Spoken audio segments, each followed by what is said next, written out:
this because he's been a full participant. The Joe Burrow jersey, and to comment on it.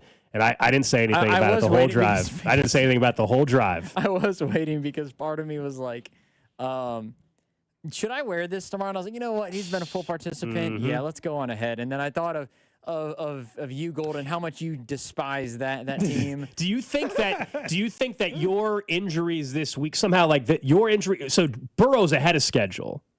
Do you think somehow your injuries, like you took on some of the pain for Burrow so that he could play on Sunday? I am not going to claim vice versa that. situation. I will not claim that at all. No, okay. I will not claim that. Just checking. But we're glad you're back. Glad you're all right. That sucks, man. I know that kind of stuff is a pain in the butt to work with. I am very happy to be here right now. So I'm very happy to talk about the Chiefs and the Colts. Yeah. Yeah, huge game. And let's start with the implications, guys, because look, there's the real scenario. If you lose, not only is it this season, I think, over, even if mathematically they're not done. But then does it change how you approach the offseason? This is a conversation that nobody wants to have yet. And you say, wait until they're out of it. I get it, but I'm just saying, to add to what is at stake here, does it change your thought process about even looking ahead to how this team is going to be built in the future if, in fact, they have a season where they would, if they lose, drop to 5-6 and most likely be completely out of it? I'll be honest. If they lose, I think everybody's going to be ready to tear the whole thing down. I think they're going to be like, all right, fire Tobe. We'll start there. Trade McDuffie. Let's get some first-round picks and start getting some stuff in there. I don't even think it's crazy in the sense that they are a very, on paper, decent football team this year. Gold, if it falls apart this year and they miss the playoffs, then yeah. You had a run of 5 Super Bowls in 6 years. Your roster got old and tired, and it's probably time for a full roster reset. And for the first time in what will be a very long time, you would also be staring down the barrel of possessing a somewhat decent first-round pick. As in, if you wanted to get to 12 or 11, all of a sudden it wouldn't be crazy. Not saying like you would pick there, but like you could trade yourself up in an area to get the kind of player you very rarely have a chance to get in Kansas City. And so I think it's a big enough game that if you look at where they're at, people are going to be ready for the teardown at the end of this. Now, the good news is that if you win, it's probably the opposite, because if I asked you right now who the best team in the AFC is, if I asked 100 NFL analysts who the best team in the AFC is, I actually think like a third of them would say the Colts. So you kind of immediately feel better about your team by getting. Who's your answer? Because for me, my answer right this second, who the best team is actually the Patriots. It would, and I'm basing it off a quarterback play. And I understand no experience there in the postseason for Drake May. No. The weapons, we went through this the other day, their weapons are not the best of these other teams. But after watching what the Chiefs have done, watching what the Buffalo Bills just did last night, we'll get to that game, and their loss to the Houston Texans, I would, if I could not take Kansas City still, I would take the New England Patriots and Drake May over the Colts, over the Broncos even. If you ask me today, I think the answer should be the Colts. Drake May is the best quarterback of the three. The Colts have the best roster of the three and are the most complete of the three. And it's not like I'm like moved to tears by Bo Nix's play. He was very good in the Chiefs game, but like there's still part of him that I have some real questions about just the same. And so I think the answer is the Colts. And at the very least, even if you were ranking them all out, they're at worst the second or third best team in the AFC. And you just played the other second or third best team in the AFC in the Denver Broncos. And so to go 1-1 in those, including a game against Denver that they had control of in the fourth quarter, they were not the better team that day, but had a good chance to win that game and let it get away. If they go out and beat the Colts and certainly make a statement in the way they beat the Colts, well, then we're probably having a slightly different conversation. And so I do think that there's a big swing in emotions in this one. Look, not as big of a swing as if you could also give me the Denver game or also give me the Jacksonville game and the team was a couple above, but like by a week from Monday, if they win this game and then beat Dallas, well, then they're 7-5 and things seem to have stabilized a little. But look at what happened last night with the Texans getting the win, moving them to 6-5. On one hand, look, the Chiefs play head-to-head. The Texans still in a couple weeks, and so that tiebreaker will sort itself out. You still wanted Buffalo to win last night, and it didn't happen. And the Texans' defense looked dominant.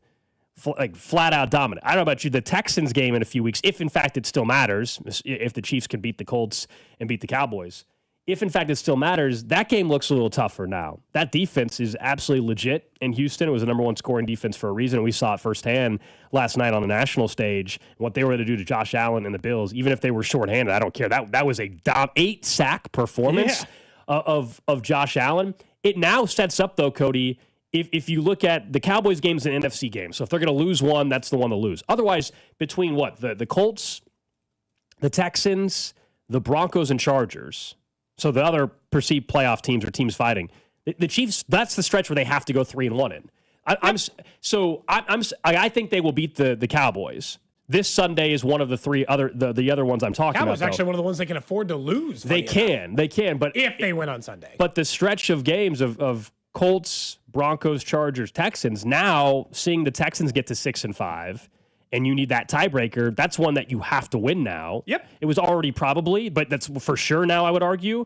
And that game's going to be ugly because the Texans' defense is good. Now it's at Arrowhead. That's the one thing. Out of these 3-1, these games I'm talking about, the 4, majority of them are at home, right? Or at least the tougher ones are. The tougher ones are at home. In fact, I would argue all the ones that really, really deep down matter are at home. Yeah, because the Broncos are at home and the Chargers are at home. Like the Titans are on the road. Okay. The Chiefs have no business making the playoffs. They can't beat the Titans anyway. So yeah, those games are always so easy because it's like, if you lose to the Titans, well, then I've just been wasting my breath for the last 3 months about this team, and they never had a chance or are not going to have a chance. I have to admit, though, it's hard not to be way more worried about Houston if, in fact, the Chiefs get to that point where it matters than we ever were, right? Like, that was with Davis Mills, who looked great, and Stroud will be back here soon.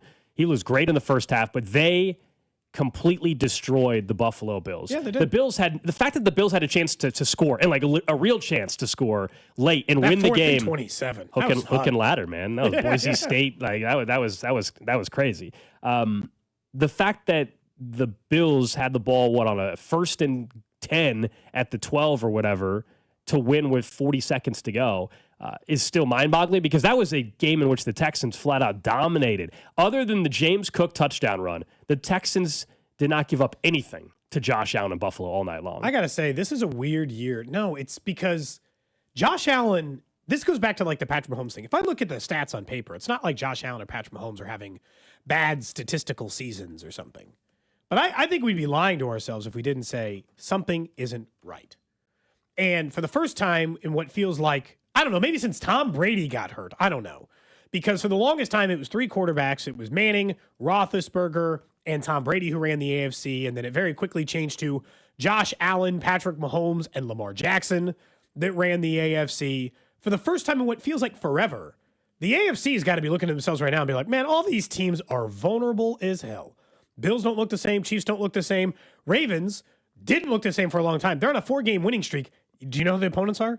Like, let's not get carried away just yet with their 4 straight against Chicago, Miami, Minnesota, and Cleveland. On the road for 3 of those games, so I'll give them that, at least on that end. But it's not exactly murderer's row that they've been playing over this last couple of stretch, so we'll see what they do over the next few weeks. But something about the AFC and Josh Allen and the Bills just feels off.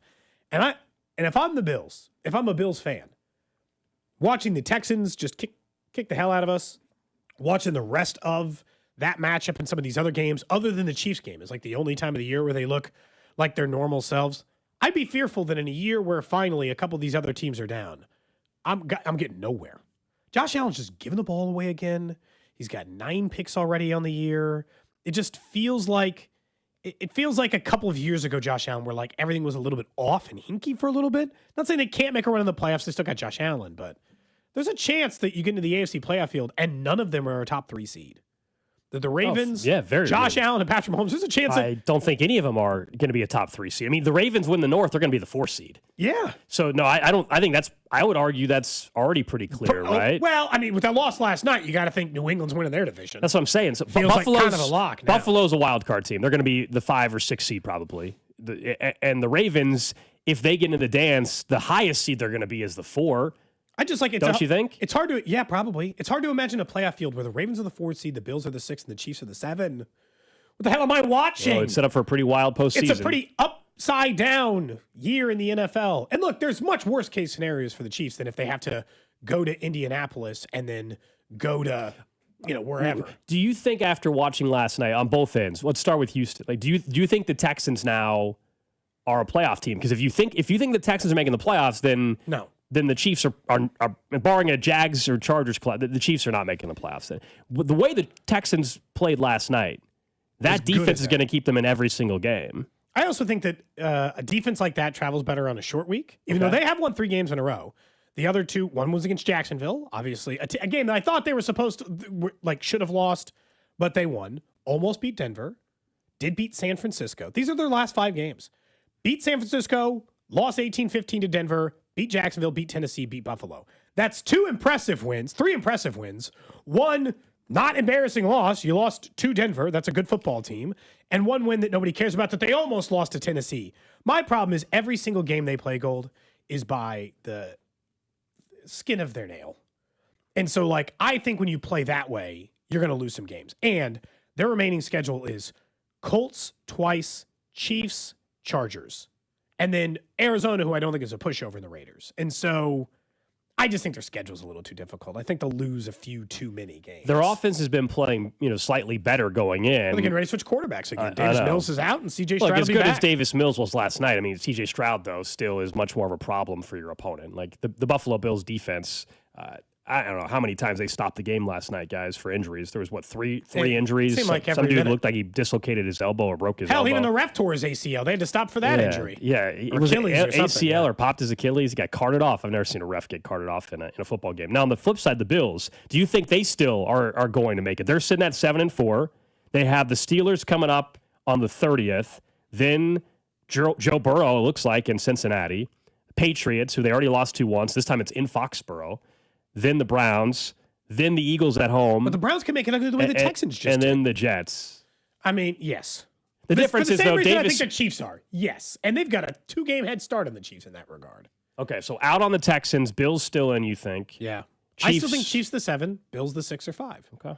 And then I still think the final playoff spot. Now, I will admit, after last night, I think the final playoff spot is between Chiefs, Texans, and Jags. You're asking me to predict, I'd still say Chiefs. But I do think the Texans deserve to be in the conversation for what it's worth. They shouldn't just be ignored in that regard. This is going to be, do you think the AFC, is it just going to be for the first time they get the 1, 2, and 3 seeds and then all the underdogs are going to win? You and I have talked about this before. I don't remember when they made the shift, 5 years ago, something like that. A 7 seed has never beaten the 2. Matter of fact, the games have stunk. Openly stunk in the NFC and the AFC the entire time. It's never happened. We've never, and I know it's a small sample size, but every year there's 2 of those games, Gold, and every year they stink. And the 2-seeded team rolls on past. So either we're getting ready to have a whole upside down world and it's all getting ready to go, or really those are the 3 best teams in the league. And then in the AFC, the Denver Broncos, the Indianapolis Colts, and the New England Patriots are the 3 best teams in the AFC. I will say they got better rosters and they got young quarterbacks who they don't pay a lot of money to, or they got Daniel Jones, who's not a young quarterback, but a quarterback they don't pay a lot of money to. And usually that adds for an advantage for a couple of years before eventually the paychecks catch up. Watching Buffalo and where they're at, do you think 2 things? One, the talk about Joe Brady being a head coach or whatever. That offense in Buffalo, once they lost Keon Coleman, who wasn't even any good. And I still think it's crazy, by the way, if you're going to go into a game with the wide receiver room they had on the road against Houston, Keon Coleman, maybe he showed up late to a meeting or whatever. To me, you got to still play the guy. And you're like, oh, you got to set the culture and all that.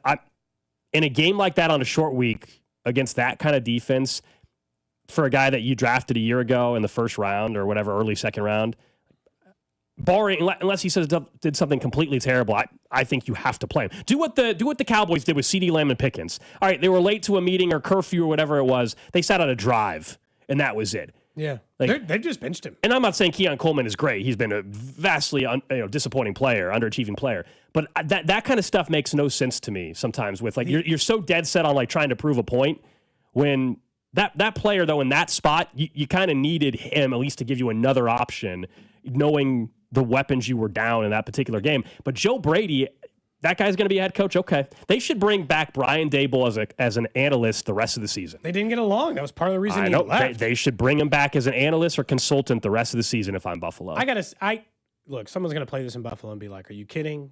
They just beat the Chiefs 2 weeks ago." I'm sorry. The Chiefs roster is better than the Bills. The Bills have roster problems. They do not have offensive talent outside of Josh Allen and James Cook. Khalil Shakir's fine. He's a perfectly fine NFL player. But if he is your number one must-go-to weapon, you got problems. And they don't have a particularly good pass rush, and I'm not in love with their secondary or their defense. They feel like a lose in the divisional round or earlier type of roster, even if they do, and I think they will, make the postseason. The Chiefs still seem primed for a better postseason run if both of them are in it later. Yeah, you're right. I mean, the game from Buffalo last night was worse than, not that it matters, the record. Ultimately, the Bills are still in a better position, and the Bills beat the Chiefs. But I'm with you. I don't think the Chiefs looked as bad as the Bills looked like last night, other than maybe week one. Like, as down as everybody is on Kansas City and how frustrated. And I'm not even just talking margin of defeat, where like the Chiefs have been 0-5, as we know, in one-score games. That performance offensively from Buffalo, other than the Chargers game in week one for Kansas City, they've never looked like that, despite how frustrated we have been. That was terrible last night from Buffalo offensively. I will say, in order to get the win on Sunday, there is one thing I think is really important for the Chiefs. And that's, so like, we know every game's a playoff game moving forward because they can only afford to really lose one game gold the rest of the way out of their remaining 7. That means, even though I was asking for it to rein it in a little in the early part of the season, when the season didn't feel so desperate, okay, Mahomes, you got to run like it's the playoffs again. Throw your body at defenders, reach for this. Like, I want him running like it's the 2024 playoff run now. The rest of the way, his legs have got to be playoff level weapon. He's got to go to that option sooner because I do think they have an issue with getting some guys open. And he does run different and a different style when the playoffs hit. Playoffs start now. For the first time in the entire Patrick Mahomes era, the playoffs are starting on November 21st, which means his legs are going to have to be a portion of this the rest of the way. And so I'm hoping we start seeing more and more of that, honestly, moving forward, because I think it's going to have to be a weapon. I agree partially with that. I'm with you that I think he's going to do and has to do everything possible, of course, to go out there and win. And if it means that he's going to be a little more aggressive with how he puts his body on the line, basically, I'm with you. I think it's the spot where you have to do that. I don't think, though, and I know you're not fully discussing this, but I also think we've seen, though, when he tries to do everything, that's actually when he's thrown the red zone interceptions and made mistakes. If you're just saying that, hey, he's got a chance to scramble, and instead of going out of bounds, maybe you do need to go try to dive for the first down. Like Tennessee Titans run that this kind thing. of stuff. Yep. I'm with you there, but I don't want him trying, like, as much as he of course is Patrick Mahomes and he's got to put the team on his back kind of thing. I think we have seen, though, in the red zone in particular, when he feels like he has to do that, that's when all three of the back-breaking red zone turnovers have occurred. And we saw it play out that way against Denver when he was trying to do just a little too much instead of just throwing the football away. So it's that balance. I'm with you, but I also think he's got to be much smarter in the red zone than what he has. But in those first few, when they were like trying to get back on track and he had started running a little bit more, in those first 2 games, it was too much, right? He ran for 57 and 66 yards, both losses. Then he didn't run at all for 2 games in which they won. Then he ran for 60 yards and they lost. And then for the next 3 games where they won, he was running the amount I want. 4 carries, 30 yards, multiple first downs. To your point, I don't want 6 or 7 carries for 70 yards. There is like a sweet spot. But over the last 2 games in which he felt like he's been under duress a little bit more, they were still trying to figure out the offensive line, he has just 2 carries for 8 yards total. And that's not enough. Their offense works better when he is working in freelance. So like even on that ball he shoves down the sideline, I need him using his body rather than trying to squeeze it into a tight window throw. And not just scrambling for the throw, but scrambling for first downs and just keeping drives alive. Especially on these like 3rd and shorts and 4th and shorts when they're having to go for these extra to keep the team on the field, to get the points they know they need. I need to see it be more of a weapon than it has felt recently is part of the issue. It is weird. He has run almost none the last 2 weeks. He's also been sacked 3 times each in the last 2 games. But when he runs for like that 30-yard mark, it's about perfect, and it's when they win. Like he's got games when he doesn't run and they win, but those are in games in which I think they handled things relatively easy. Thinking of running and mobility, you guys think it's a nothing burger on Daniel Jones popping up on the injury report? We're going to ask our next guest here in a second, but calf injury all of a sudden, just out of nowhere. Look, just cuts his mobility down a little. He's going to play on Sunday, but look, they should be blitzing him no matter what, whether he's healthy or not. I mean, I think the Chiefs have to try to get after Daniel Jones. But up next, let's find out kind of the latest on the health front for Daniel Jones. How are they feeling about the Colts going into this matchup? John Michael Vincent, he hosts a radio show out there for 107.5 FM. He will join us right here on Cody and Gold. What's up, Chiefs Kingdom? It's Trent McDuffie. You're listening to Cody and Gold, weekdays 10 to 2 on your home for Chiefs football. 96.5 The Fan. Brought to you by Heartland Men's Health, the leader in men's sexual health. Thousands of men have been successfully treated for low T, ED, and more, all with discretion and compassion. Make your appointment at heartlandmenshealth.com. I'm McCall from Lee Summit Subaru, and we're committed to helping our community through the Subaru Love Promise, like our commitment to Hillcrest Transitional Housing to help solve homelessness. Lee Summit Subaru also sponsors several pet adoption clinics like Midwest Animal Rescue and events each year, such as Dogtoberfest. It's all part of the Subaru Love Promise, and we're committed to helping our community fall in love with driving again at Lee Summit Subaru. LeeSummitSubaru.com. Hi, I'm Sam Silvio with M. Shamus Brazilian Grill in the village of Burlington Creek. Holidays will be here before you know it, and M. Shamus is ready to get a jingle from you. From our all-you-can-eat hot and cold gourmet salad bar to our 12 cuts of beef, lamb, pork, or chicken. Go to mshamus.com to order our famous Brazilian glazed holiday hams in advance, or set a holiday party date for a table of 1 to a party of 100. Go to mshamus.com and discover the joy of dining. Get ready, Missouri. FanDuel, America's #1 sportsbook, is coming soon. Starting on December 1st, new customers in Missouri can get up to $300 in bonus bets when you make your first $5 bet. From touchdowns to three-pointers, with FanDuel, any play can be the play of the game. With live betting, you can even get in on the action after the game has already started. All on an app that's safe, secure, and easy to use. Visit FanDuel.com/Missouri to learn more, and you'll be all set to bet when FanDuel goes live in Missouri on December 1st. That's FanDuel.com/Missouri. Play your game of FanDuel, the #1 rated sportsbook app. Must be 21 and present in Missouri. First online real money wager only. $5 first deposit required. Offer starts 12/1/25. Excludes customers who redeem pre-launch sign-up offer. Bonus issue is non-withdrawable bonus bets which expire 7 days after receipt. Restrictions apply. See terms at sportsbook.fanduel.com. Gambling problem? Call 1-800-GAMBLER or visit FanDuel.com/RG. It's a Red Friday on 96.5 The Fan, and the other place is your sports watching headquarters this fall. Now with 5 great area locations: Shawnee, Olathe, downtown Overland Park, Mission, and Belton. Enjoy Red Friday specials all day. Play Kansas Lottery's holiday scratch tickets for a chance to win up to $100,000 instantly. Enter tickets into Play On for a chance to win bonus drawings. See KSLottery.com. Hey, Chiefs fans, Crown Royal is the official whiskey of the Kansas City Chiefs. And this season, it's not game day without the generous spirit of Crown Royal. Whether you're at the tailgate, in the stands, or watching from home, Crown Royal is the reason and the reward for coming together. Grab a glass with the Crown Royal rig at a stadium near you, because we'll be sharing the generous spirit with fans across the country. Crown Royal, fueling game day with a generous spirit. Visit www.crownroyal.com/Royal Rig for more on the Crown Royal Rig Tour. Please drink responsibly. Thank you, KC, for voting Century Roofing the best roofing company in the Metro in the Stars 2025 KC Favorites competition. After 35 years, we're giving back to you by extending our free material upgrade sale through the end of the year. Get a free upgrade to impact-resistant shingles with any roof replacement for better protection and possible insurance savings. Trust the best, Century Roofing. Visit CenturyRoofingKC.com for your free estimate today. Hey, Century Roofing. Hey, trust the pillars of strength. Century Roofing, we've got you covered, KC. It's time for Black Friday, Dell Technologies' biggest sale of the year. Enjoy huge savings on select PCs like the Dell 16 Plus, featuring Intel Core Ultra processors. And with built-in advanced features, it's the PC that helps you do more, faster. Plus, earn Dell rewards and enjoy many other benefits, like free shipping, price match guarantee, and expert support. They also have huge deals on accessories that pair perfectly with your Dell PC and make perfect gifts for everyone on your list. Shop now at Dell.com/deals.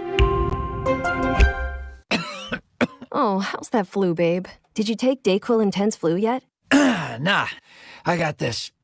Ugh, okay, I don't got this. You stay on the couch, and I'll grab the Dayquil.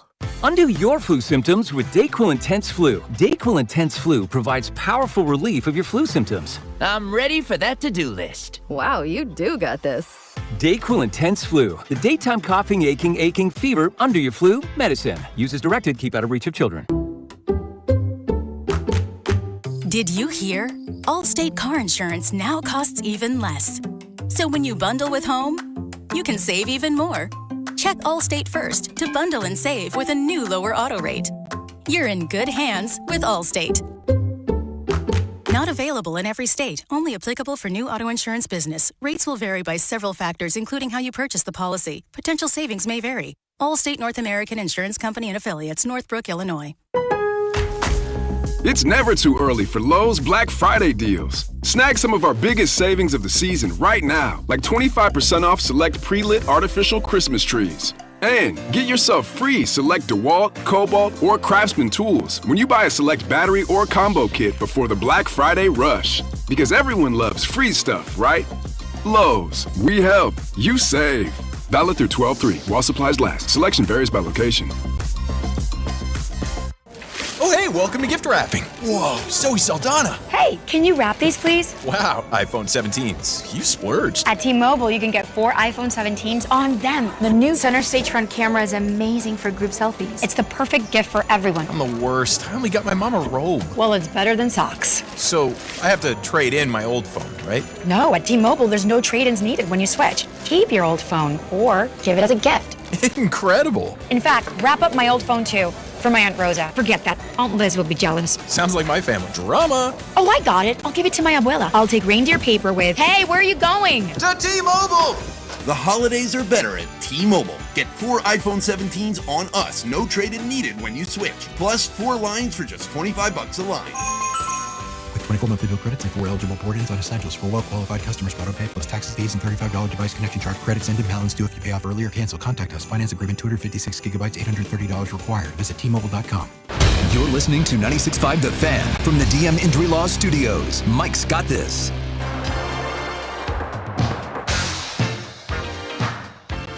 All right, just getting started here on a Red Friday in Kansas City. It's Cody and Gold, Alex Gold, Cody Tapp with you. Drew Nixon is back. He's producing the show. We will get to one of the crazier betting trends, Cody, I've seen of the entire season. It's very telling. If you're trying to figure out how on earth are the Chiefs favorites, considering their record, considering the Colts record, considering the doom and gloom that exists around the Chiefs currently, but it's one of the more fascinating trends that maybe makes you feel a bit better if you're a Chiefs fan about this spot on Sunday. We'll get to that in just a bit, but I want to welcome in John Michael Vincent, JMV over on 107.5 The Fan in Indianapolis. Our producer was an intern, my understanding, for you, JMV. So I got to know, how was he as an intern? Was he still rocking the Joe Burrow? I guess it would have been Joe Burrow jerseys, but Carson Palmer, Hushmanzada gear back then too?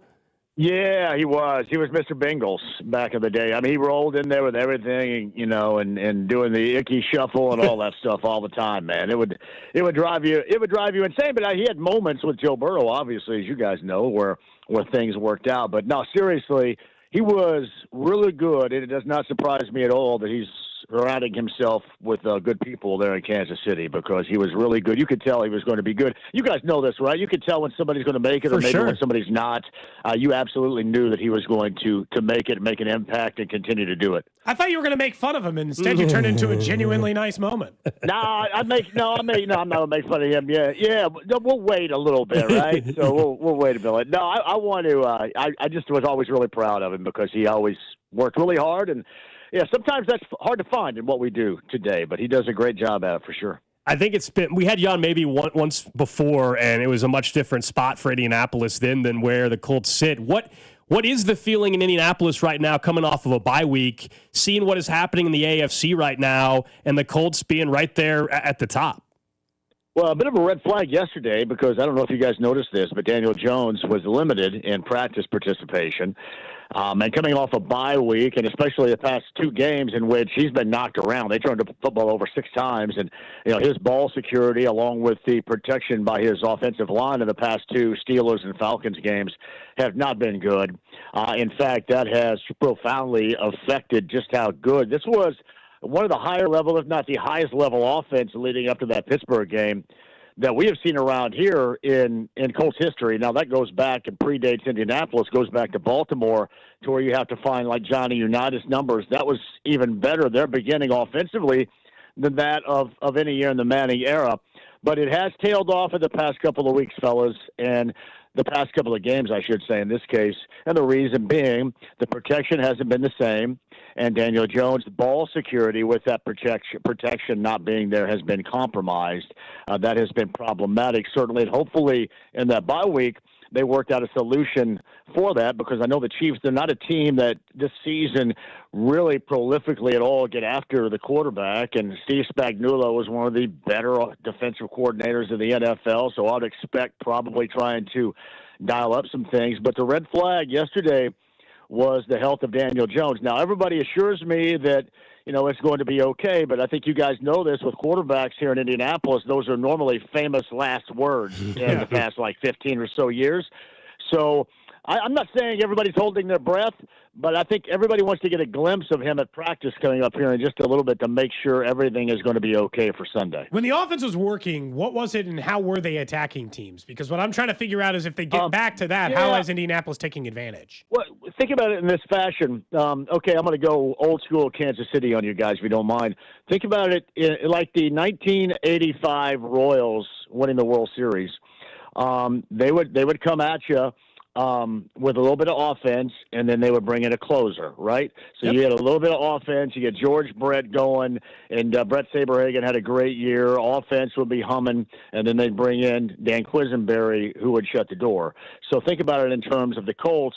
They'd come out there. They'd throw it around. Now, these were all designed, nothing that was really out of rhythm. And I think that was the key word when they were really going, guys, was they had a definitive offensive rhythm that was not being denied. Wherever they went, whoever they played against, when you think about it, they gave away that Rams game in Southern California with some knuckleheadery from a wide receiver that's no longer here in A.D. Mitchell, or they would have won that game. So they were going at a clip in which we've never seen, and then they would close the door with Jonathan Taylor. So what I'm saying is, they set up the game to win it by passing it and then setting up the guy I think is the MVP of the league so far in Jonathan Taylor, and then he would shut the door on things. And that's how things are going.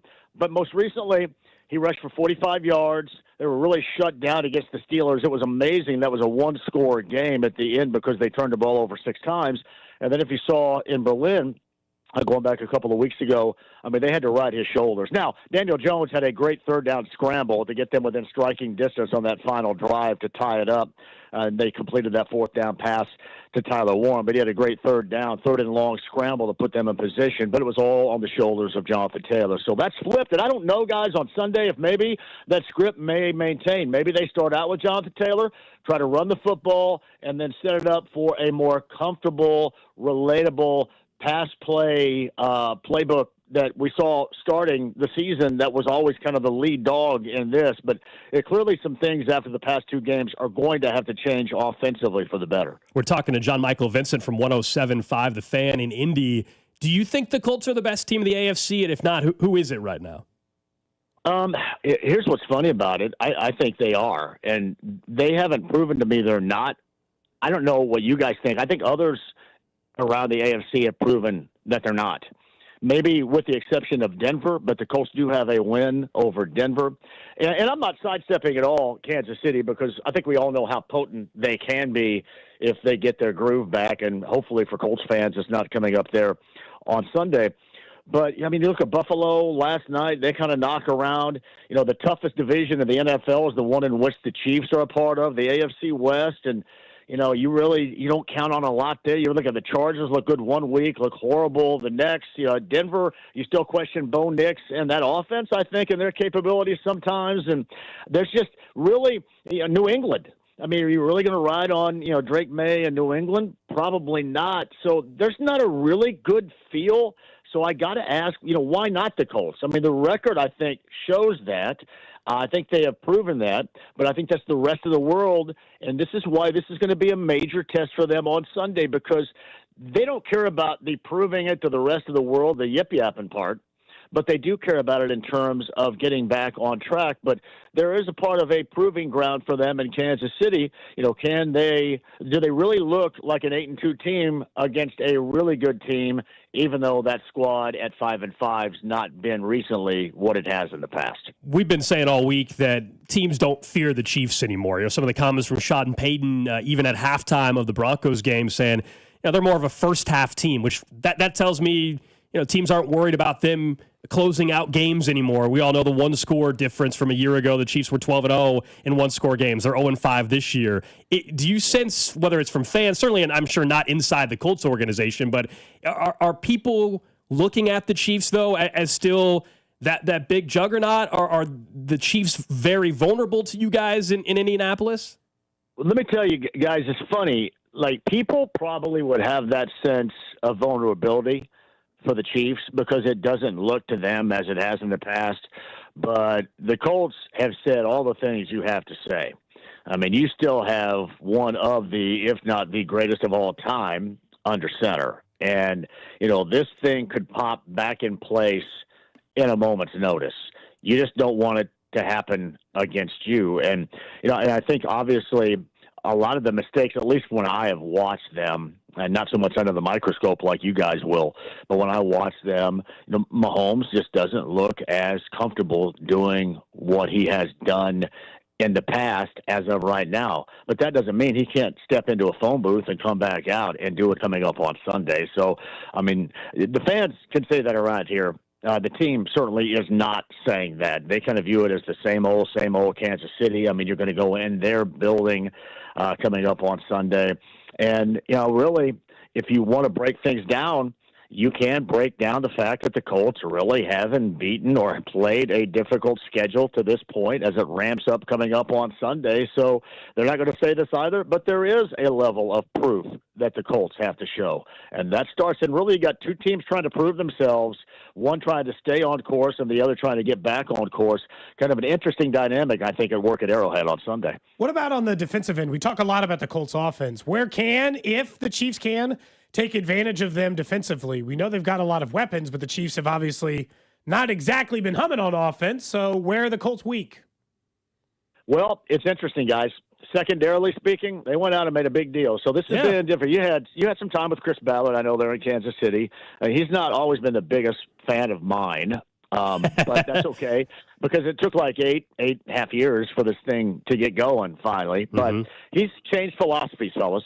I mean, he had been a guy in the past. They know we're going to prove, we're going to play and build this thing, but it's in the moment now, and you can see that with how they address free agency. It was about the secondary. They got a former Chief in Charvarius Ward. They brought in Cam Bynum from the Vikings at safety, and then they make that massive deal prior to the end of the trade deadline a month ago, or earlier this month, I should say, for Sauce Gardner. I think for the first time this season, for the first time ever, for that matter, you're going to see that secondary with everybody healthy and back there. It looks like Ward is going to be able to play. You get Gardner, you have Kenny Moore, you have Nick Cross, and you have Cam Bynum. That, at least name recognition-wise, looks like it could be one of the better secondaries in the league. And I don't know how you guys feel with Kansas City and the lack of work they do up front to put consistent pressure on the quarterback. The hope is here that with that group in the secondary, that will help out guys like Latu, and help them survive the time without DeForest Buckner, which is a major missing piece for this defense all the way up until December the 14th now on IR. It'll help out that front, maybe put more pressure on the quarterback where that has not been consistent nor prevalent here so far this season. But I think we're all going to see that secondary. You guys, for the first time, just like we are, that may be kind of off the radar, but that should be, I think, a top-of-the-list thing that makes this matchup as interesting as anything else coming up this weekend.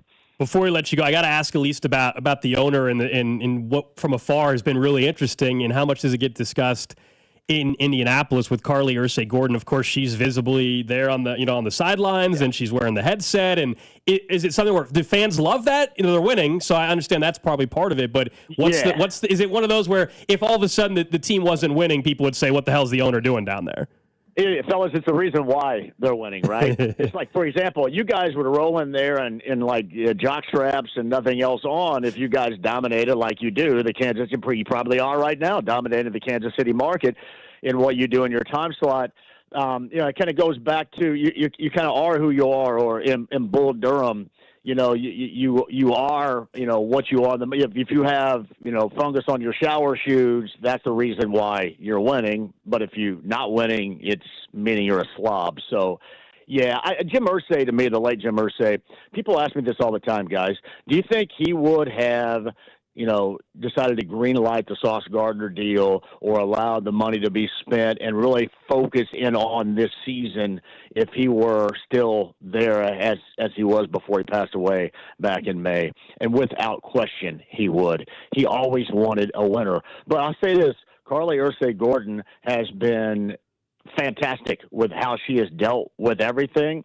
And you just kind of, even though you're watching and keeping track of because your ownership, your product, you're letting the people you hire do their jobs. You're not micromanaging. She may be taking notes, but she's trying to learn this on the fly. So there's no micromanagement there. So I think that certainly makes everybody comfortable. But when you get down to it, it's all about winning. And if you're winning, no matter what you're doing, fellas, you're doing it right. And until further notice, that's how you continue to do it. Did the Colts win on Sunday? I picked them to lose on Sunday. And Cam Bynum is not happy with me because he was on yesterday. So I am not. No, I in terms of the number, I think they cover it. I just think it's one of these games, these tight games. You mentioned the one-score games and the success the Chiefs normally have had in recent memory that they haven't been having or didn't have, I guess, last week. But I think that changes coming up on Sunday, and I think that the Colts are going to have some questions to answer.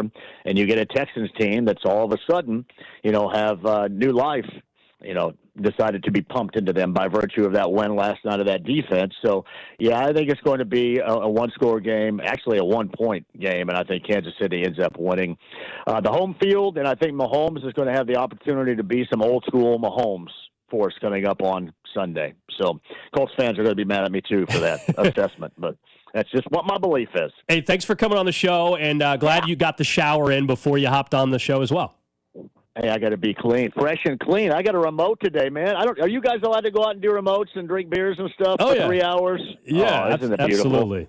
Hey, people should beg to have our gigs, shouldn't they? Yeah, what are you doing all day? I'm talking sports and drinking beers and then going home. We make cocktails every Friday at 1 on this show. We're Let me not tell you shy this. Yes, and then Ubering That's right. home. Let me say that because we're all play the level of responsibility. But guys, man, great talking to you. Call me anytime.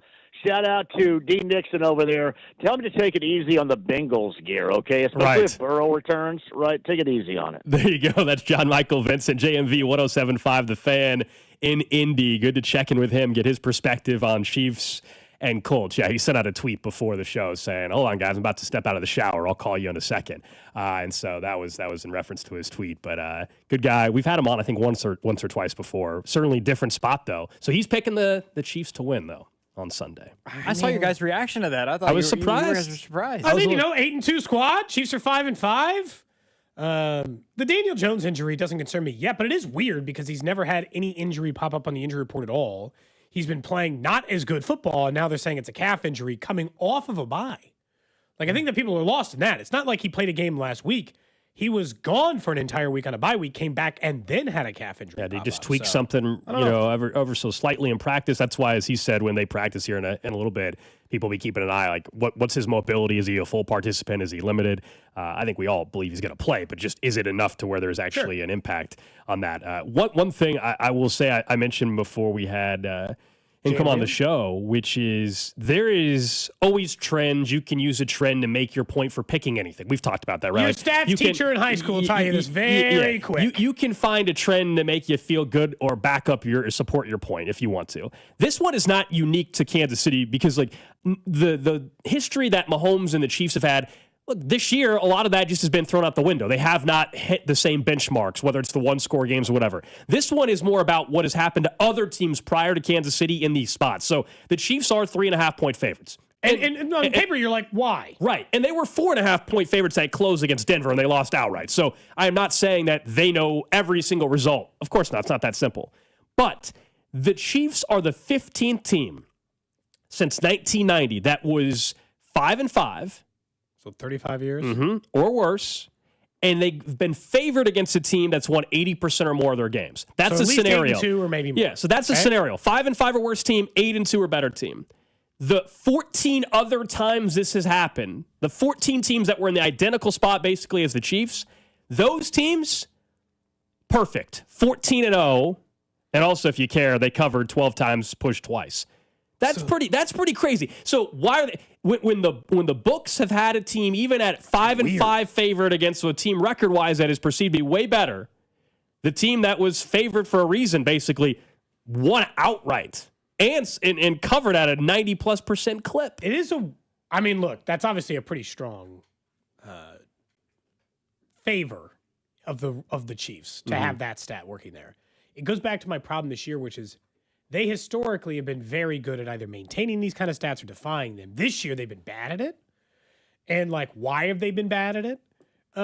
Is a lot of different reasons why. But I've said this. I mean, again, the team is not as bad as their record is. That I do truly believe about the Chiefs. Doesn't mean they're going to make the playoffs or those things. I do not think they are as bad as their record shows. And so if I think they're 1 or 2 games better, or should be, they would actually be, I don't think they're a 10-0 team who's played 5-5. But do I think they should be 7-3 who played 5-5? Yes, I do. And if the Chiefs were 7-3 going against the 8-2 Colts at home, what do I think the point spread would be? 3.5, man. I mean, the line makes sense if you've watched every Chiefs game and simply didn't just look at their record. Again, it does not mean or guarantee they will win on Sunday, but there is some logic in it for me. And I don't think that Vegas is like way off for making them a favorite. I can't say that I hate that trend. Yeah, someone says that's just like the stat you gave when the Chiefs have the lead in the first quarter. Two things, but this is not a Chiefs-specific stat, though. That's what I'm saying. This is a 14 other teams prior to Kansas City. And on the first quarter stat, while the Chiefs were, 30-0 when leading after the first quarter or something, they're still 30-1 or whatever it is, or 30-2 or something. It's still an insane stat. Yeah, but whatever their number is, it's still pretty good. But yes, I get it. Look, this one is not even directly tied to Kansas City, so maybe that makes you feel better. If you're saying, hey, like you're jinxing the Chiefs, the stat I just mentioned has nothing to do with Kansas City. Has nothing to do with the Kansas City Chiefs. It is just the fact that if you're asking the question out loud, it's crazy the Chiefs are favored by 3.5. They're 5-5. They're 8-2. I'm just telling you, 14 other times teams have been in that same spot, and the team that was favored is perfect. That's all. Yeah, I do with that what you will. I'm not go bet on the Colts if you want. I don't care. I'm just saying. I thought it was very interesting. It is an interesting stat. Of course it is, because I'm assuming, like, if you're in Indianapolis or you're nationwide, you're like, wait, rewind a second. You're telling me that the Chiefs, who are 5-5, losers of 2 games in a row, and have not, truthfully, have beaten like one winning team the entire year. Like, that's the one thing about the Chiefs that still gives you some pause is their schedule is difficult. There's no doubt about it. But their record against playoff teams this year stinks. Yes. They lost to the Jags. They lost to the Broncos. They lost to the Chargers. They lost to the Eagles. These are all playoff teams. They've lost, and as a matter of fact, the fringe playoff teams, the ones who are just barely out, like Detroit, they beat, but that team's not even technically in the playoffs at the moment. So if you talk about teams actively in the playoffs, they don't have a single win against a currently in the field playoff team. They've lost them all. So, like, I get the idea of how do we get from there to the Chiefs are a favorite? Well, they're at home against a team that no one believes in and a team that is better than their record. I'm not saying they're great. Again, I'm not saying the Chiefs are perfect, but they're better than 5-5. And so, like, when you get, and I think the Colts are probably slightly worse than 8-2. They're probably closer in quality of team than we'd like to admit. The one thing I'd give the Colts the edge on is they have consistently been the best offense in football from week 1 all the way through now. Yeah, even including the bad games. Look, I'll admit, I'd feel way better if the Colts were not coming off a bye week. Like, I just would. I mean, the fact that they have had all this time with Lou Anarumo, their defensive coordinator, who has a history, as we all know, going back to the Cincinnati days against an Andy Reid offense, that we just got done spending much of the week discussing how teams maybe have caught on a little bit. Yeah, that part makes me nervous. I think if you're trying to be optimistic, you would say, well, did last week force the Chiefs to really truly look inside and evaluate differently? I'm not necessarily convinced that the offense is going to be run much differently. No, they came out of the bye and did the same thing. Exactly. So it's going to be the same It's more about Do I think they're going to execute better? I don't think like suddenly Andy Reid's going to listen to what everybody's been saying from the outside and they're just suddenly going to be a team that goes under center 30% of the time on Sunday. Now, I would like it to be like a 10% increase. That'd be awesome. But they're not going to drastically shift their whole offensive philosophy. And by the way, like nor should they midseason. But I think it's really whether or not, in particular, Patrick Mahomes, when he has to make that big 3rd and 2 throw on Sunday, this time he connects with Brashard Smith. Maybe it's not to Brashard Smith. Maybe it's it's to Rashee Rice or Kelsey. I kind of like him to score a touchdown this week. I know you would, but like there is also some of me like, hey, in that spot, as much as I want Brashard Smith to continue to grow, I don't know if I want to rely on Brashard Smith on 3rd and 2 when I got to have it. You know, I would like to maybe see if and I don't know what read that was for Mahomes on that play. But my point is, it's like the part of watching football that we can't know. Yeah. I don't try to pretend that I don't care if it's the 10th read. His ass was wide open for a first down. Right. You know, like make the throw. And that's tough. And I get it. But like you're just saying there's a history behind this that points to it's a pretty strong one. When they choose to favor a team who's at least 3 games worse than their opponent, despite the fact we're this far into the season, they're favoring them typically for some reasons, and those reasons tend to favor the team that is still 14-0. 14-0. Let's hope it is 35 years. How long have you been alive? Yeah, that's true. Yeah, by a year. By a year. Yep. Don't forget, on Sunday, you can always count on the NFL on CBS and Paramount Plus. Watch your local NFL game all season long, kicking off with a Week 12 matchup between the Colts and Chiefs. Visit ParamountPlus.com/NFL to get started today. Of course, pregame coverage here on 96.5 The Fan begins 3 hours before the noon kick. Joshua Briscoe will be hosting pre and post, and we chat with Briscoe next and ask him about the Colts and what they're bringing to the table on Sunday. And what does he make of this Chiefs defense going up against Daniel Jones? This is Cody and Gold on your home for Kansas City sports. 96.5 The Fan, brought to you by Heartland Men's Health, the leader in men's sexual health. Thousands of men have been successfully treated for low T, ED, and more, all with discretion and compassion. Make your appointment at heartlandmenshealth.com. What's up, Missouri? Tony Gonzalez here. I've spent a lot of Sundays right here playing in front of the best fans in football. And now it's almost your turn to get in the game because DraftKings Sportsbook is coming to the Show Me State on December 1st. Soon you'll get fast payouts when you win, a safe and secure app that's easy to use, and promos that keep the action going all season long. It's America's top-rated sportsbook app. New customers can sign up right now and score $300 in bonus bets on launch day, December 1st. Download the DraftKings Sportsbook app and use code 965. New Missouri customers, sign up today and score $300 in bonus bets once we're live. That's code 965. In partnership with DraftKings Sportsbook. The crown is yours. Gambling problem? Call 1-800-GAMBLER. 21 and over. Physically present in Missouri. Eligibility restrictions apply. Terms at DraftKings.com/sportsbook. Subject to regulatory licensing requirements. Bonus bets are non-withdrawable and expire 7 days after issuance. For additional terms and responsible gaming resources, see sportsbook.draftkings.com/promos. Hey, Zach, are you smiling at my gorgeous canyon view? No, Donald. I'm smiling because I've got something I want to tell the whole world. Well, do it. Shout it out. T-Mobile's got home internet. Whoa, I love that echo. T-Mobile's got home internet. How much is it? Look at that, Zach. We got the neighbor's attention. Just $35 a month. And you love a great deal, Denise. Plus, they've got a 5-year price guarantee. That's 5 whole trips around the sun. I'm switching. Me too. Yes, T-Mobile home internet for the neighborhood. Donald, you still haven't returned my weed whacker. Carl, don't you embarrass me like this, please. What's everyone yelling about? T-Mobile's got home internet. And Donald's got my weed whacker. Yes, T-Mobile's got home internet. Just $35 a month with auto pay and any voice line. And it's guaranteed for 5 years. Beautiful yodeling, Carl. Taxes and fees apply. See T-Mobile.com/ISP for details and exclusions. Hellsberg gifts checked off the list. Now, time for wrapping. Earrings for mom. A gold bracelet to match the rings Danielle wears every day. And for dad, a new watch, because we all know he needs one. All right, this is going to be a good one. Our favorite things for your favorite people. Shop our Black Friday event for up to 65% off in-store or at Hellsberg.com.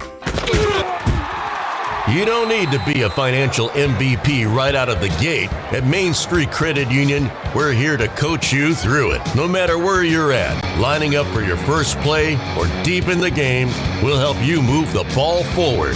From building credit to launching a business. Because here, it's not just about money, it's about progress and having a team that's got your back. Learn more at mainstreetcu.org. Score big savings with Hy-Vee and the Kansas City Chiefs. Big points mean even bigger savings. Just shop Hy-Vee the day after a game and earn a fuel saver discount equal to the Chiefs score and based on the amount you spend. If the Chiefs score 42 points, you save 42 cents a gallon with any $42 purchase. The more we score, the more you save. Win or lose, everyone scores the day after a Chiefs game only at Hy-Vee. Offer good in-store and online. Some restrictions apply. See store for details.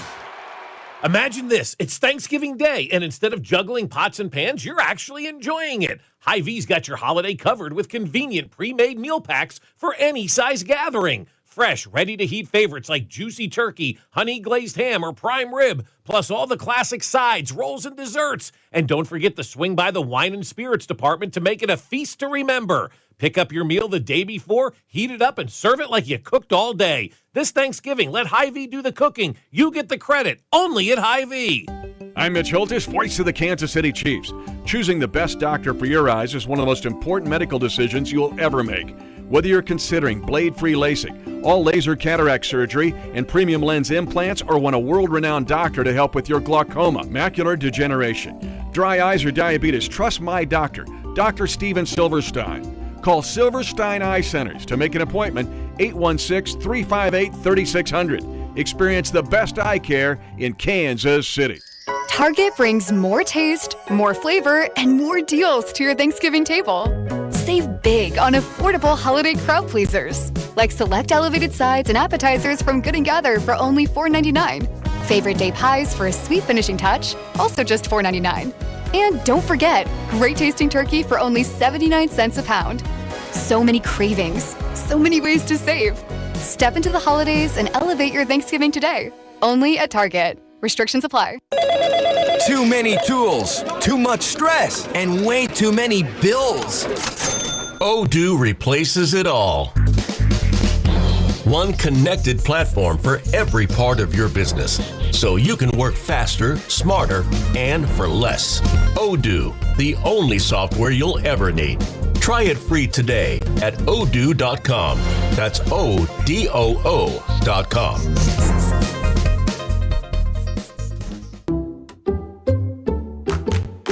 Did you hear?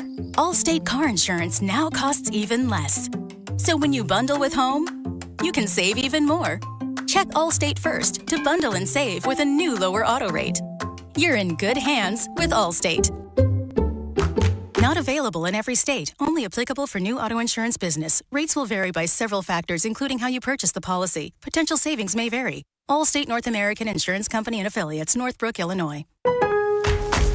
It's never too early for Lowe's Black Friday deals. Snag some of our biggest savings of the season right now, like 25% off select pre-lit artificial Christmas trees. And get yourself free select DeWalt, Cobalt, or Craftsman tools when you buy a select battery or combo kit before the Black Friday rush. Because everyone loves free stuff, right? Lowe's, we help, you save. Valid through 12/3 while supplies last. Selection varies by location. Be sure to follow us on Instagram at TheFan965 for behind-the-scenes videos like MVP Monday, Chiefs Take Tuesday, and Best Bets. This is your home for Kansas City sports. 96.5 The Fan, KFNZ, FM and AM, HD1 and HD2, Kansas City, an Odyssey sports station. 11 o'clock hour here on Cody and Gold. Alex Gold, Cody Tapp, Drew Nixon with you. We'll get to the trash of the day in 20 minutes. You guys can continue to interact with us on the J Southland Tow Service text line 913-586-7965. Really small stuff for the Royals today, but there's no chance they're not going to tender a contract to Jonathan India, right? You know that they only have until 4 o'clock today to tender a vested veteran, which means if they didn't, he would just become a free agent and they wouldn't owe him the estimated $7.5-8 million he would make next year. He didn't have a good year. They're not going to walk on India, are they? I think there's like a 2 to 5% chance that happens. Let's just text JJ. I That's it. so I don't have to think about it. I think there's what, you think it's more likely than 5%? Here's the thing. I think there's 0% chance he's any worse than he was last year, in Right. which he had 233 with a 323 on base and had no pop. I think there's almost no chance he's as bad as he was last year. And considering the other needs you have, I'm not really, and he doesn't make any real money. $8 million? I'm sorry. There's no real reason. Doesn't mean you have to start every day, depending on what the rest of your offseason does. But it would seem kind of wild to me to walk on India. Unless there's a trade that they think is about to happen, and then that changes the dynamic on this entire conversation. Do you read into the fact that he got a haircut? Does that say anything to you? No, it does not. This does not. He cut his flowing locks. That is a shock. But you know what? Whatever works, man. Something's got to change. Last year wasn't good enough. Whatever you got to do to change up the mojo. When's the last time Josh Briscoe, you think, just completely went short hair? Have you ever seen Briscoe with short hair? I've seen Briscoe with all kinds of different hair. Josh Briscoe joins us. Of course, he'll be hosting pre- and post-game right here on 96.5. The Fan, 3 hours before Chiefs-Colts, the rare noon kickoff here in Kansas City. Briscoe, do you buy into the, hey, look, if things aren't going well, you just cut your hair? You have pretty long hair right now, don't you? I do, and I am just absolutely heartbroken to learn about this Jonathan India haircut. My opinion on him as a baseball player has changed tremendously in these last 30 seconds. I am right now, I am very near a year since my last haircut. I don't know exactly what that says about me. Renee has always had the ability to just veto any hair growing, and she says to keep letting it go, so I'm letting it go. But I did a full-on buzz cut, I think it was 2 years ago, basically. So I'm really just playing in the extremes right now after a few years of trying to keep it looking like relatively normal. I've also had, and Cody would know this, I have had blonde hair, I have had black hair, I have had half blonde, half brown hair. So I am no stranger to just mixing up the locks a little bit. I will say, in 10 years of knowing you, I think I've seen you in 20 different hairstyles and hair colors. Yeah.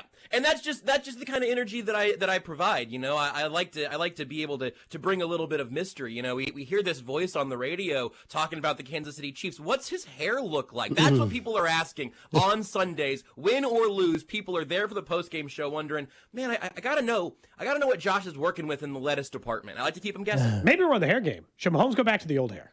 Better player with the crazy hair, you know? Maybe he needs to get back to the old hair, you know? Maybe you cut it too soon. I think there's a whole Samson theory here, and I mean Xavier Worthy cut his hair last offseason. I think we've seen a lot of that kind of refreshing in the new start there. Maybe just grow it out until you win a couple games in a row. I co-sign that. This feels like I don't even want to call it a show bet, but just camaraderie here a little bit. You can join up if you want. If the Chiefs make it to the Super Bowl, will all of us agree to get buzz cuts? Sure.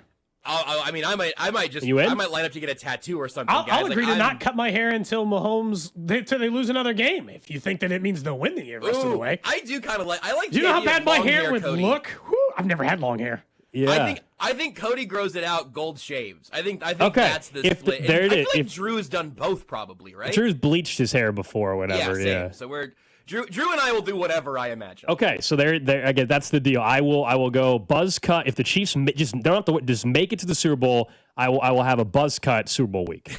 I guess I was gonna say I want them to win to make that happen, but I do kind of think that the idea of like what happened last year, like if there's a Super Bowl loss, that you just go like sackcloth and ashes, and you just say, hey, we're just stripping it all the way down. We're gonna start over and do a rebuild in the follicle department. He just starts wearing some darker clothes and listening to My Chemical Romance. Yes.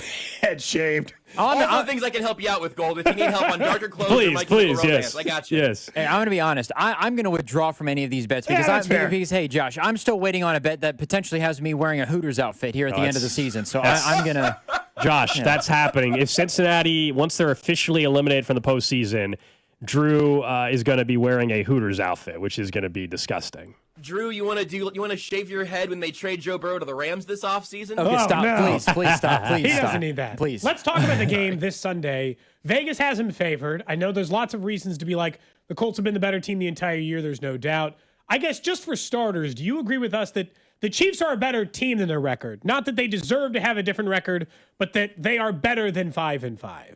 Yeah, it's like a perfect, there there is a cosmic balance to what we saw last year to what we see this year from these Chiefs teams, where last year I think you say, hey, they're not quite as good as their record, but they deserve the record they have because they've made these plays in those clutch time moments. This year, I think they are a better team than their record indicates, but I think they deserve to be 5-5 because you have really, I mean, all 5 of those losses, you can go back and circle an individual moment and say, hey, if you make this play instead of giving up this play, you're undefeated right now. Now, obviously, that's not realistic, but to look back and to see exactly how specific those shortcomings have been, it's both the reason that I do legitimately think it's like fun to talk about what they could do as the 7 seed in the playoffs, and it's also the reason that they might be essentially out of the playoffs by Thanksgiving, I guess. If they lose 4 in a row and lose to the Colts and the Cowboys, day after Thanksgiving, it's going to be funeral Black Friday. Yeah. So I really do think that there is absolutely truth to that, which again, depending on how you want to look at it, I think can make you a little more optimistic about their playoff hopes, or it can make you a little more crazy because it's a really good football team that's 500 in late November. Does Isaiah Pacheco being back in the mix and practicing change your feelings just about where this offense can go, or are we at a point now where we've all discussed when they're willing to run, when they're not willing to run, Kareem Hunt's effectiveness? I don't want to say does it not matter at all, but does it really change a whole lot for you knowing how they operate? I think initially, and even like looking back at the Bills game, I thought maybe it did matter. At this point and after the Broncos game, I really don't know. I mean, it's better to have him than not, obviously. Mm-hmm. But I think the idea even that he's going to be the number 1 running back the rest of the way might not even be the case.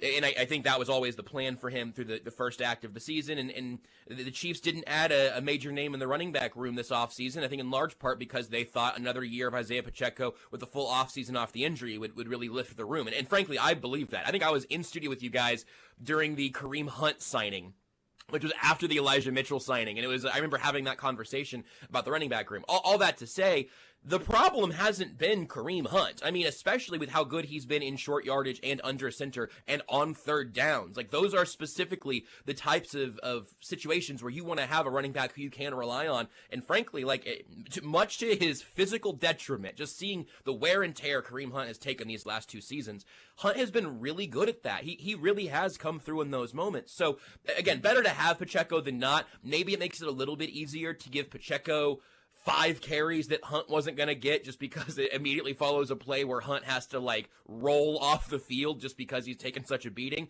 So I'm glad that, I guess, we don't know officially that he'll be back, I suppose, but I'm hopeful that he'll be back. I think it will be beneficial to the offense when he returns.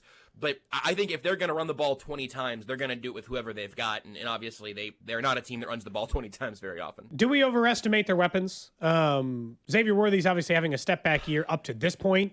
Maybe Rashee Rice just isn't the same after the injury just yet. I don't think that's crazy that next year, a full year removed from the injury, we'd see the normal one. But there is something about the weapons right now and the ability to get open that is concerning.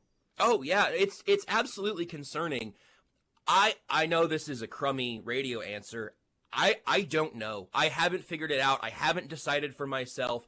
It is a fair question to be asking here, a little bit beyond the midseason point. But man, I just so fully believed that this wide receiver room is deeper. It is more talented at the top. It is overall healthier, both in the literal and the metaphorical sense.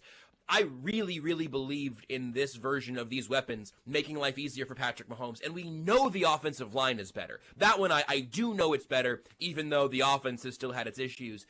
I still think that it is a worthwhile wide receiver room, and it's not one of the 5 best in football, but it's plenty good enough to be a more functional offense than what we've seen. Them having issues against man coverage is weird, and in some of the specifics, and especially when you gotta have it in some of those late game drives when you just need to pick up first downs, or if not scoring altogether.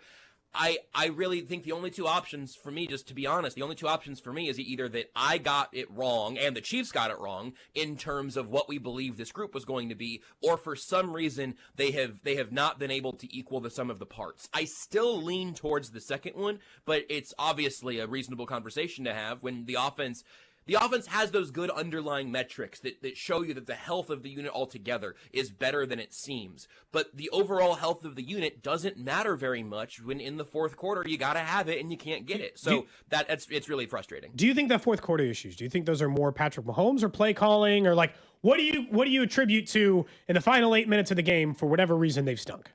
I mean, it's going to be a little bit of all of that, obviously, where you've seen some of those moments. We're not only like the times when it seems like Mahomes is pressing a little bit, or maybe he overshoots one of the deep balls early, or some of those picks that have obviously been really, really consequential this year. I also think that it seems like that snowballs when Mahomes is kind of, excuse me, when Mahomes is perhaps losing a little bit of that instinctual faith in the structure. And I don't just mean the play calling there, but like especially before Simmons' return, we saw, especially against Buffalo, not a great defensive line, but you see that flash of color and Mahomes starts to speed up a little bit. He bails out of a pocket maybe he shouldn't bail out of. Some of those things where we saw some bad habits in worse circumstances for Mahomes over the last couple of years. They really seem to even out during the first act or two of this season.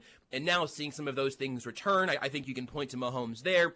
I also just don't understand some of the stuff we've seen formationally. I don't understand why they have been so hesitant to run the ball in some of those situations. Because like I think it is absolutely fair to critique Mahomes in some of these circumstances.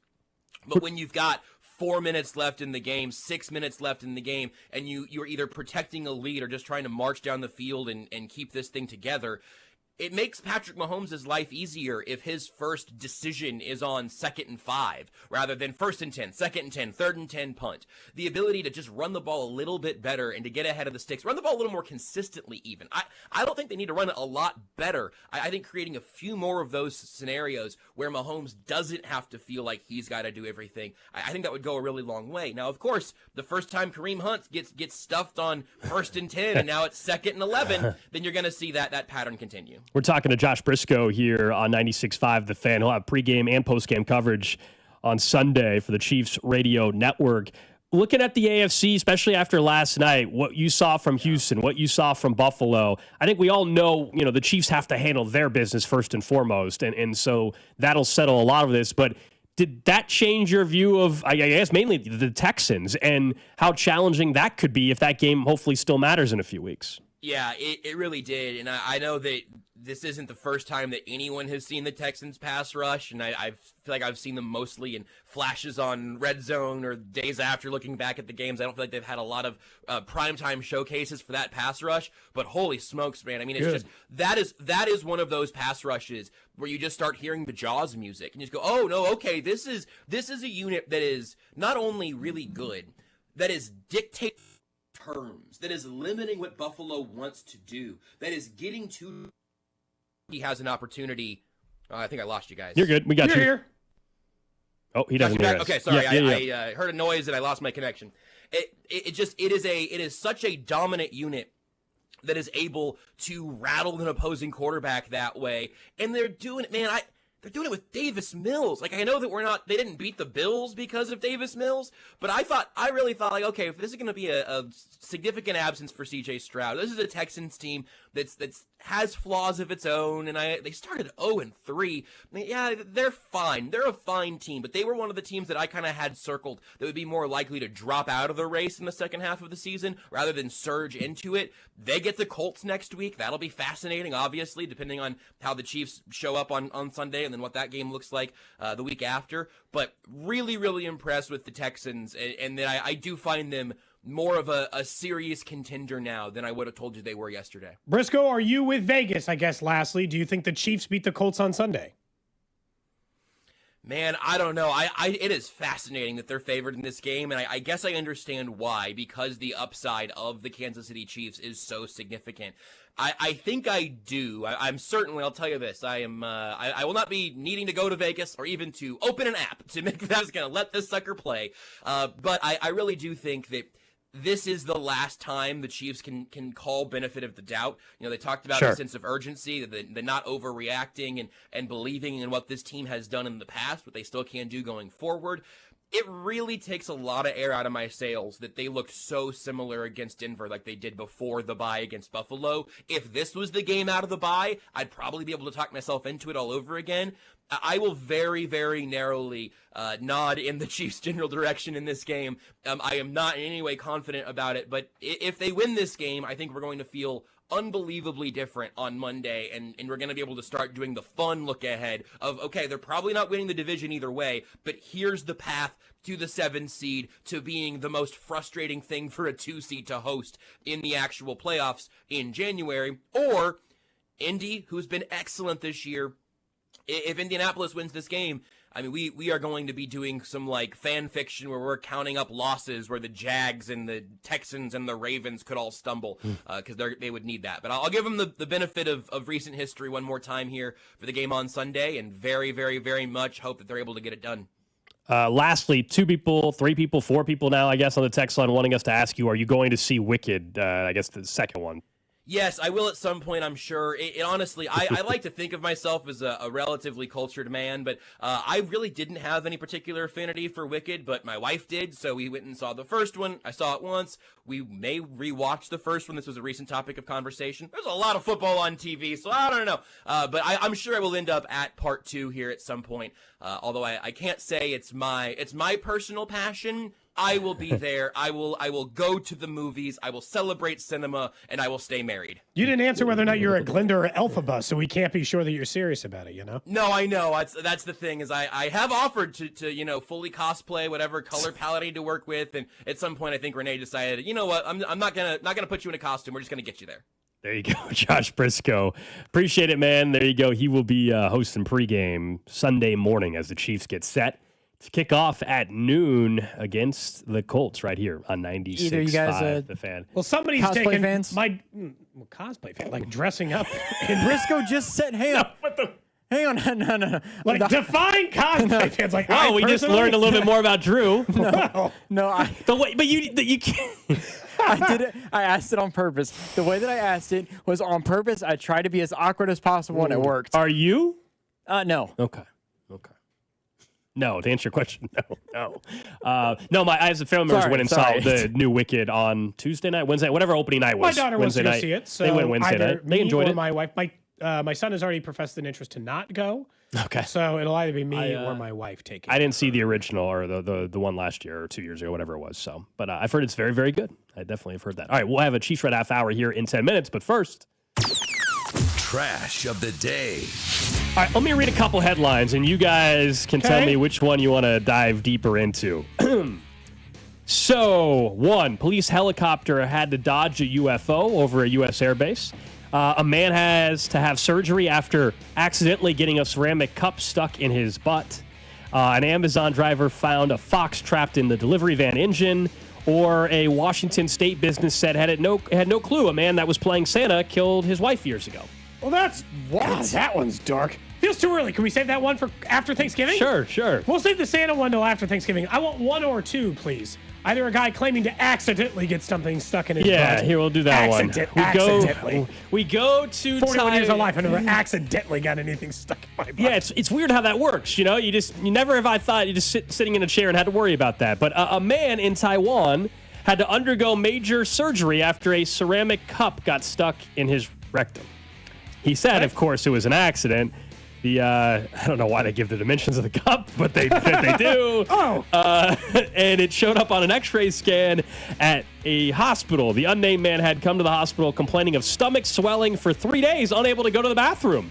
He was too embarrassed to tell doctors about the cup at first. He had been hoping he could push it out naturally on his own. No. Doctors first tried to remove the cup from the outside, but that did not work. They had to perform a 2-hour surgery to remove it through his intestines. When doctors asked, how did it happen, man? He said it was an accident. He claimed he didn't know how it got there. A doctor at the hospital warned that putting objects there can cause serious damage to your internal organs and can be deadly. The doctor said he had seen baseball bats, even a coconut get stuck there before. But this was the first time for a cup. Yeah. What? Hey, man. What's the story about the coconut? I need the backstory there as well. I gotta say, look, it does nothing. By the way, nothing accidentally. There's nothing embarrassing. It's just you and the doctor. It's just you and the doctor. You can have a moment of honesty. You made a mistake.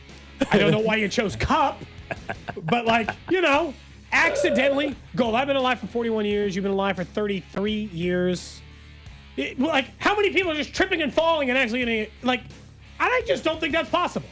I don't think if I put a cup in the chair and told you to sit down 1,000 times, it accidentally gets stuck up there. Should we read Josh's text? Because I think it's. Go for it. From Josh Briscoe. Go for it. Poor guy. Sounds like that really wrecked him. Thank you, Josh. The coconut, the cup diameter, it said, was 3 inches long, 2 inches wide. A coconut, I'm just saying. Unbelievable. Yeah. I think you're right, Cody, in the fact that this up. What's the average size?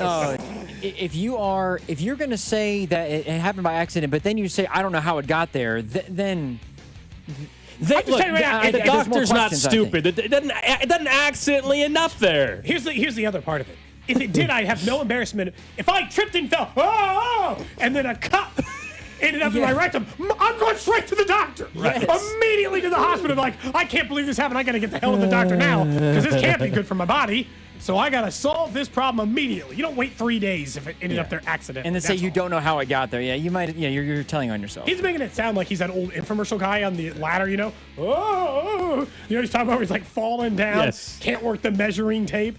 That's how he's describing the situation. Someone says more like it was a shot glass based on the dimensions. I don't know. Either way, by the way, right? Either way. Ceramic or glass or whatever. How long would he have to miss work for that? Someone wanted to know. Longer than a week, I bet. I can promise you I'd be out longer than this hernia surgery. That's for damn sure. The average mature coconut is 6 to 8 inches in diameter. Someone said there's no HIPAA laws in Taiwan. Yeah, I don't know how this story got out. That's a fair question. I doubt this gentleman just offered up the information. So this comes from the Daily Star, which is a paper in the UK. And there's the X-ray. It looks like more like a shot. No, it's an X-ray. It looks like a shot glass. It looks like a shot glass. Graphic. It's an X-ray. Yeah. Huh. That is the trash. Right, no more jokes from now on because my side hurt while I was laughing. You're still if you between you and Cody. Cody Cody can't laugh much because of the hernia. Drew's sore from the car accident. Yep. Nobody can laugh. You guys can't laugh? I'll laugh for you. How about that? That's the trash of the day.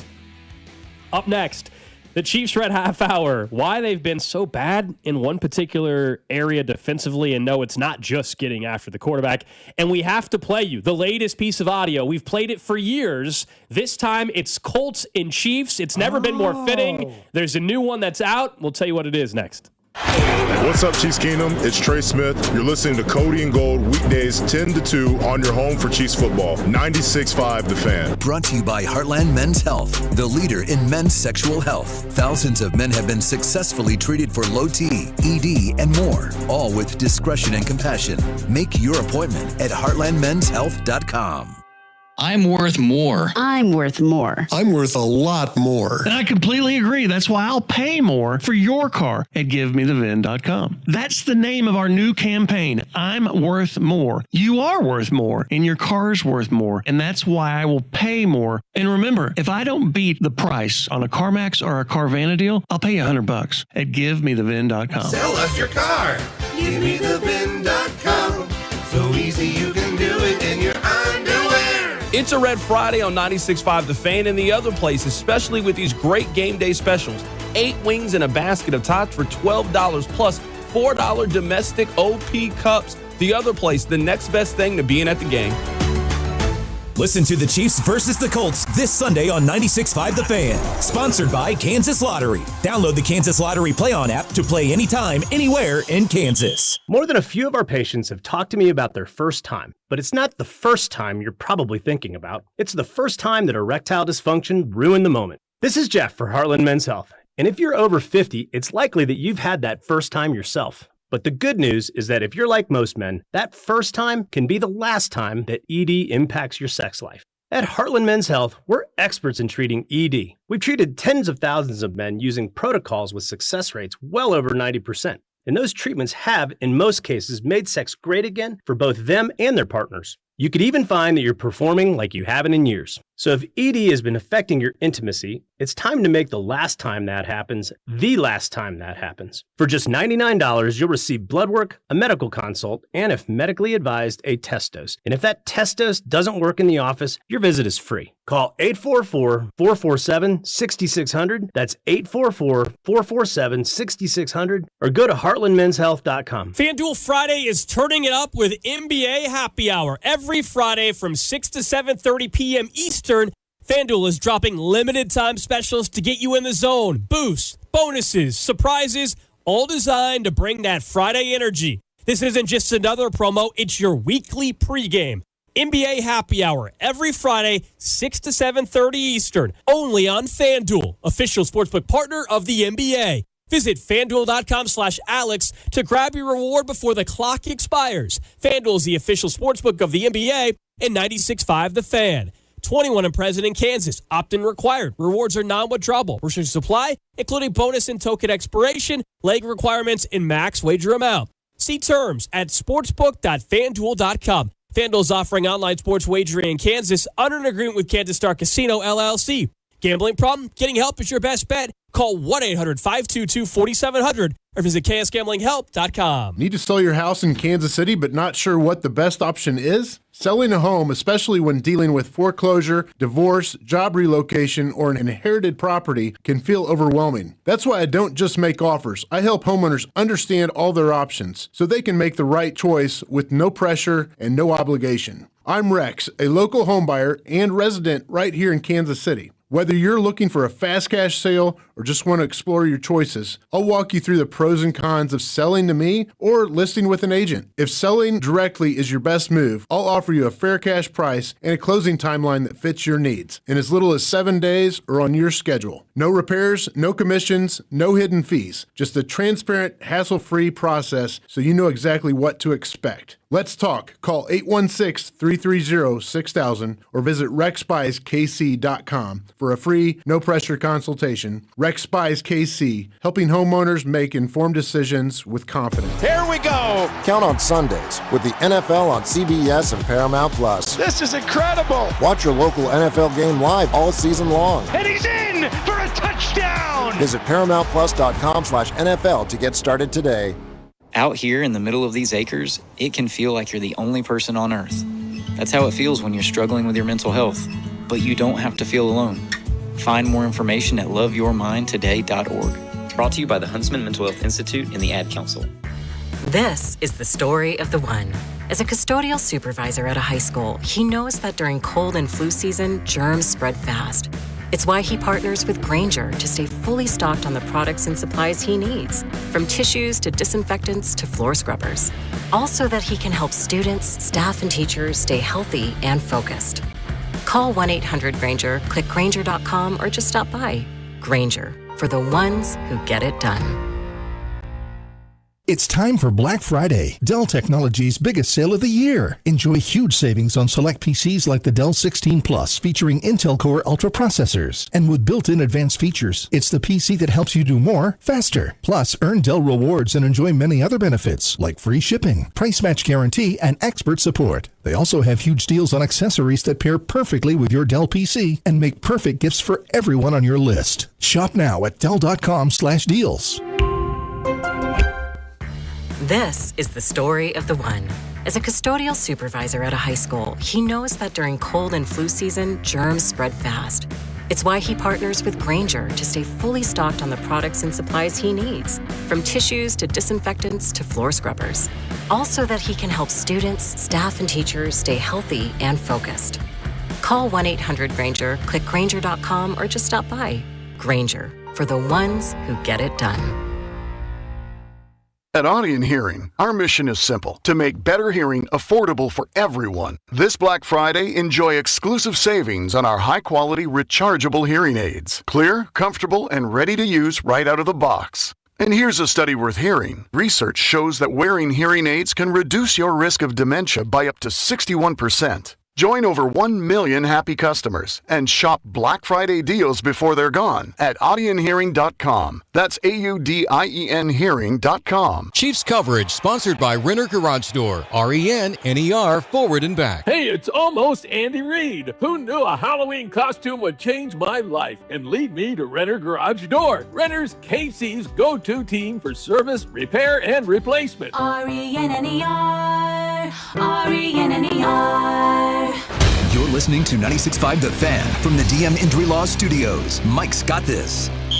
Welcome in to the Chiefs Red Half Hour. Every day at 11:30 with Cody and Gold on your new home for Chiefs football. 96.5 The Fan. Chiefs Red Half Hour brought to you by All Weather Decks, Kansas City's most respected deck builder. Check them out at allweatherdecks.net. Coming up in a few minutes, we'll get to something that we've played in the past, but it's never involved a Chiefs game week. And it's very fitting, and I appreciate a listener texting in, I should say, that this was already out there. And so we will play some of that for you. I'm excited. I have not heard it. Me either. I kind of know what it's going to be, but I have not heard it, so we'll get to that. It has to do with Chiefs-Colts on Sunday, noon kickoff. One of the biggest things going into this match, and there's lots of them, obviously, because the Chiefs are on thin ice and fighting for their playoff lives for the first time in the Patrick Mahomes, Andy Reid era. I saw statistically on 3rd and long, they are the worst defense and efficiency on 3rd and long in the NFL. And I was trying to figure out why. I mean, it can't just be that Chris Jones hasn't been the same player, right? They still have good scheme. They can still blitz. Spag's good at that historically. The corners haven't changed from a previous year. It's not like there's been some big drop-off. They still have Trent McDuffie, right? He's still on the team. Jalen Watson still on the team. Hell, Christian Fulton's even playing at least a little bit now, even if it's not as much. So, like, being that bad on defense on 3rd down to me can only really come down to one of two things. One is that it's not just Chris Jones, but the entire pass rush is one of the worst in the NFL. Right. And statistically, it's not, weirdly, it's not the worst in the NFL.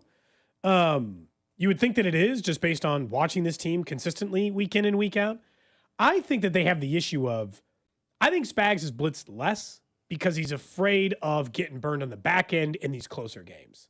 And I think that they're going to have to be and risk being more aggressive back closer to what they've been. This last game against Denver was their lowest blitz rate of the season. And I think that they're like 3rd and 15, Bo Nix won't get us on 3rd and 15. Chris Jones will get pressure. Karlaftis will get pressure, and we'll be fine.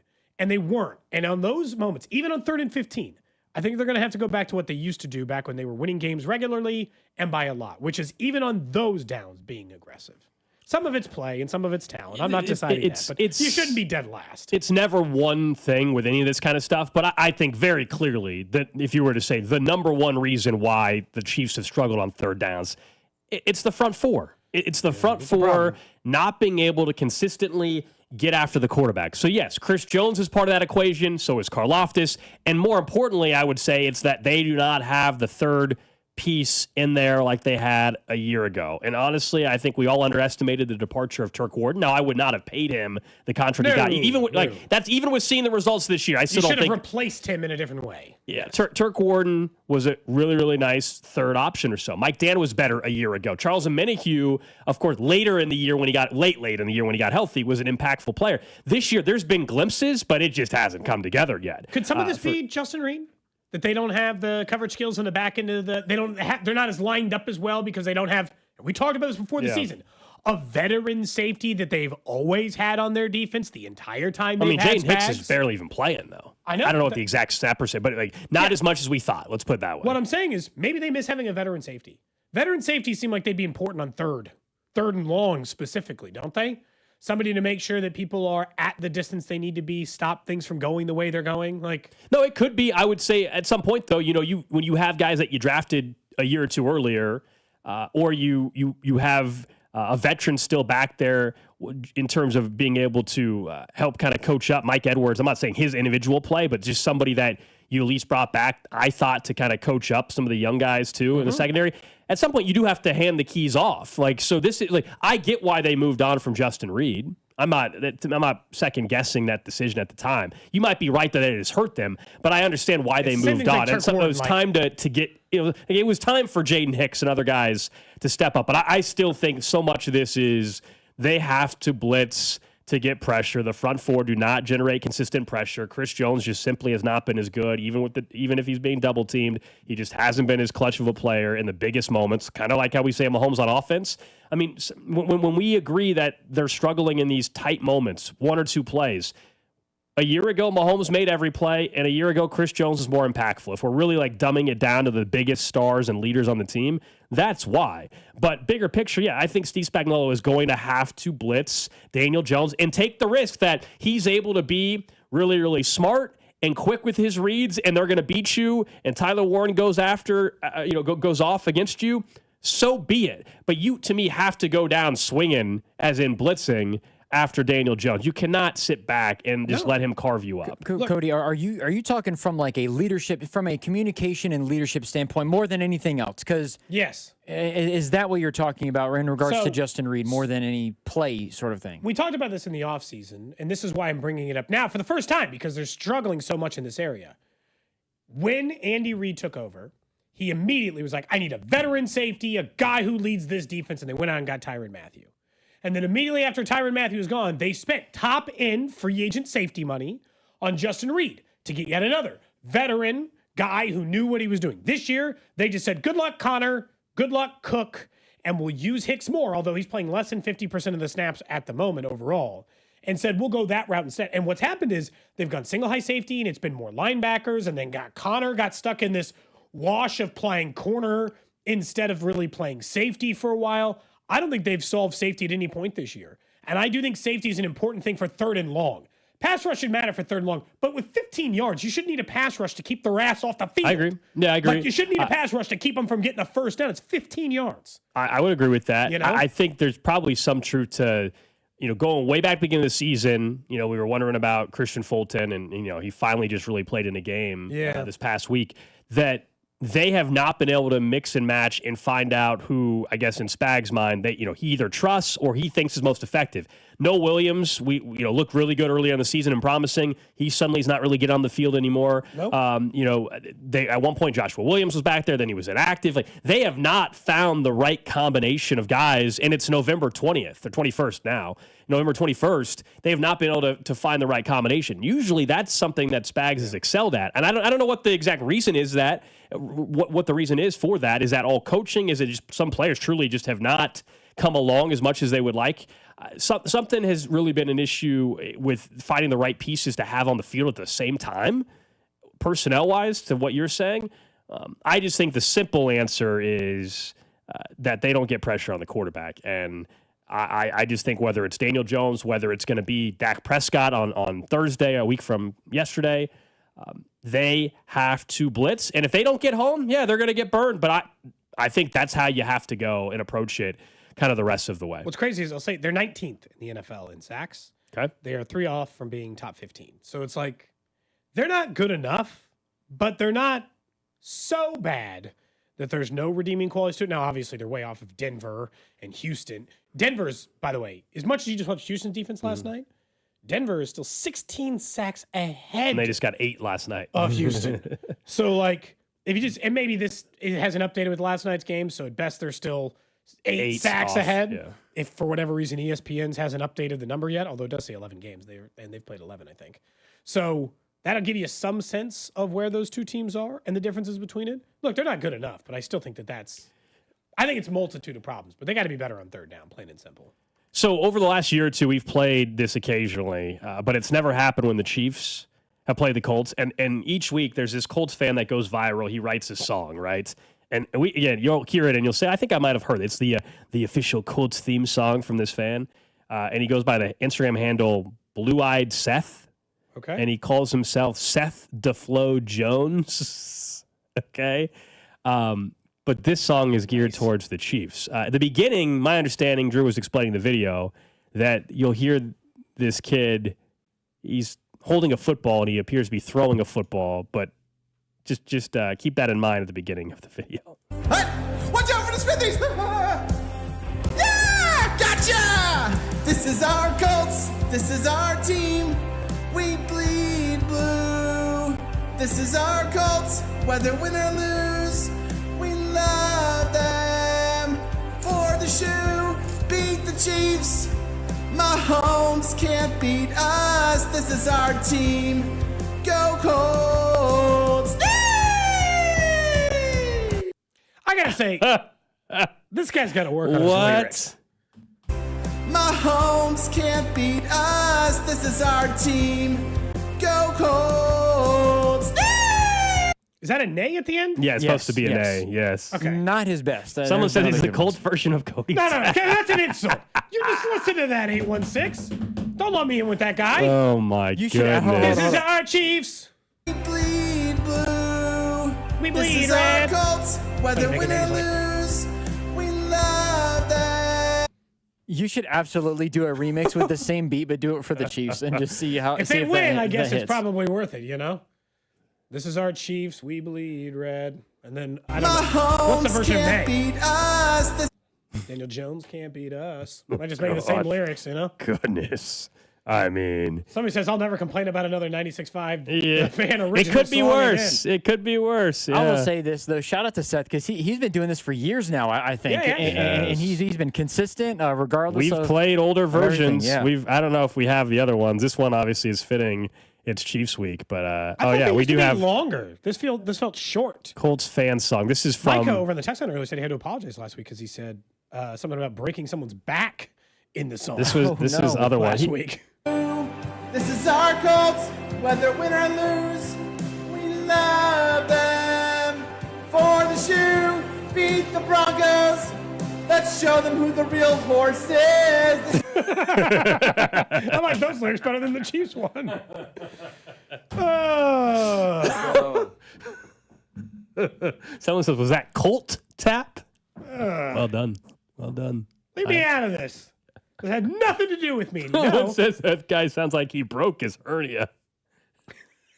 Jeez. Next week I'll be clear. Do you think you can sing the same? Yeah, sure. Yeah. If we need a recreation of that song, I don't know how to get the. Here's the problem, Drew. Is like Mahomes can't beat us. I don't think there's a karaoke version of that, so I'm I gonna don't have to think so find either. something Yeah. similar. I'm not gonna. Why be don't able you to just find message the him and exact ask him same for the thing. beat? Invite him on the show after the Chiefs win on Sunday. Hey man, do you mind? Can I borrow your beat? I would like to. I think he's done stuff with NFL Network, hasn't he? Oh, he has? To my knowledge, I think he was on it. jeez. I think he was on a big time show. It might have been. Someone says McAfee, I that's don't a know. parody of a Christian music song. Okay. Oh, okay. So maybe I can find it. I apologize. I didn't know This that. is our Colts.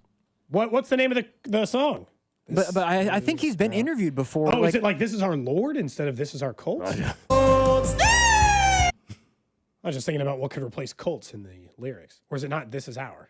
I'm gonna see if he was interviewed because I think he was. I don't want to scream it too loud because again, I'm not supposed to sing till next week. And yes, I did ask my doctor about that. For You those should of who missed collab. it. Oh, wait, hold on. I'll ask your doctor about singing? If I could sing, yeah. Okay. It was him who said I could not sing this week. I sent him the song I was thinking about in the style in which he said I wouldn't recommend that. And I don't know if that just means he was trying to save the listeners a song this week. I told you I like he this actually meant to. doctor already. I want a written note that says no singing for 6 months. 6 months? A doctor's note. I'm allowed to Yeah. live normal life after 6 weeks, they said. Yeah. Like everything Just can to be like... just to be safe, 6 months. Just to Yeah, be just- safe. Just to be Okay, safe? it looks like the only interviews he's done are for like local TV. That is it. That so makes never more mind. sense. Yes, That makes- and he also won Colts Fan of the Year, I believe, last year, which also Wait, this guy makes won sense. Colts Fan of the Year? Yeah. Hey, no, look, if you're this passionate about your football team, then I say you should win. Okay. You know, if you're this into it, or where you're painting your face and you're wearing all the gear and you're doing the song and everything like that. Oh yeah. When you're willing to make that nay on your podcast, then you earn it. Okay. You earn it. I will say one thing I'm not looking forward to this game. okay, I had someone message us 3 different times on the text line yesterday, and they were like, the Chiefs, all they really need to do, Gold, is get back to not being a team that makes mistakes. They got to clean it up. Eliminate the penalties, right? Like the stuff that like normally stands in there. And then what I hear from that is, and you have heard this from fans too, I know, which is the Eric Bieniemy used to have this team disciplined. Used to keep them in lockstep. They didn't make mistakes like this. He'd hold people accountable. We didn't tolerate this number of penalties. First off, I got bad news for you. The crew chief for the game on Sunday is the most penalized crew chief in the NFL this year. Great. His crew throws the most flags in the entire league. He's Another a rookie. flag fest, then, is what He's you're a saying. rookie crew chief, and his unit throws more flags than any unit in the NFL. So if you're thinking, oh, we're going to have a nice little clean, flag-free game on Sunday, sorry, no dice. Okay. Secondly, I don't know how to break this to Chiefs fans, and I feel like I want to put this here now so that you understand. The Chiefs have never, and to be clear, never will be a good team in penalties in the NFL under Andy Reid. And look, I'm assuming it's because he's a player's coach or his scheme's complicated and it forces more mistakes. Hell, I don't know what the reasons are. It's definitely coaching. I don't think you just happen to have players who are more likely to commit penalties over a 7-year run. Because if you think this year is different than any other year, it's not. Going back to the first year Patrick Mahomes started, they were 31st in penalty yardage. The year after that, 25th, 29th, 13th, 19th, 18th, 9th last year was actually surprisingly decent, and 23rd this year. They are historically one of the most penalized teams on average in the NFL in the entire Andy Reid era. They're not cleaning it up. They are going to commit penalties. It is a part of their franchise identity. It is. It doesn't now, mean they can't overcome it, but it is a part of their franchise identity. it has been something since Andy Reid took over that, they have not fared well in the penalty category. But I will say, if we agree that in a year where the margin is thinner than ever and they are more vulnerable and the gap has been closed more than ever between everybody else and them, and they're now 0-5 in one-score games, should there not be more of an emphasis on that? It's having more of an impact, I would argue, Cody, than ever before. Like, you're right that they were not great in penalties in 2023. They won the Super Bowl, 18th. Yep. Obviously, the Super Bowl, too, those years they ranked in the 20s. 2022, 19th or whatever. Like, I hear you, but if the margin is so slim now, doesn't it matter more than ever, though, that one penalty in the past, maybe it didn't cost you a game. Sure. Now it does. I'm just saying they can't just, of all the things the Chiefs have been able to flip the switch on, penalties ain't it. Yeah, well, I agree on the... Other than Jawan Taylor lining up on the line. Well, I don't think that is just what it is at this point. I think the EB part, I'll agree with you on, which is if Eric Bieniemy was on staff, I don't think their penalties are any different. They're I don't think more penalized under Eric Bieniemy. Now, I was talking to our boss about this yesterday after the show. Now, if you want to make the case, the only argument if you want to make the case that Eric Bieniemy was willing to tell Andy Reid things that he doesn't want to hear, and he doesn't care, and he called Mahomes a competitive prick. Like, he's not worried about upsetting people's feelings. He doesn't care if you like him or not. He's going to tell you how he feels. I'll listen to that. But if your point is they need a disciplinarian and it's going to clean up drops and penalties, I call BS on that. No. But if you want to make the case that Andy Reid would hear things that maybe others are afraid to say, they're saying I'll that buy it's a into bunch that. of sycophant That's yes it. men. Then I'll hear that out. That's all goes back to the, if Matt Nagy were to get another job or they made a change at offensive coordinator for whatever reason. I don't think they are this offseason. I don't think Nagy's getting a job right now. And I also don't think that they're going to get rid of Nagy and hire someone else. But if they went that road, that's why I've always said I want an outside name. And you've pointed out, which is still a problem, you have to have someone that Andy will listen to.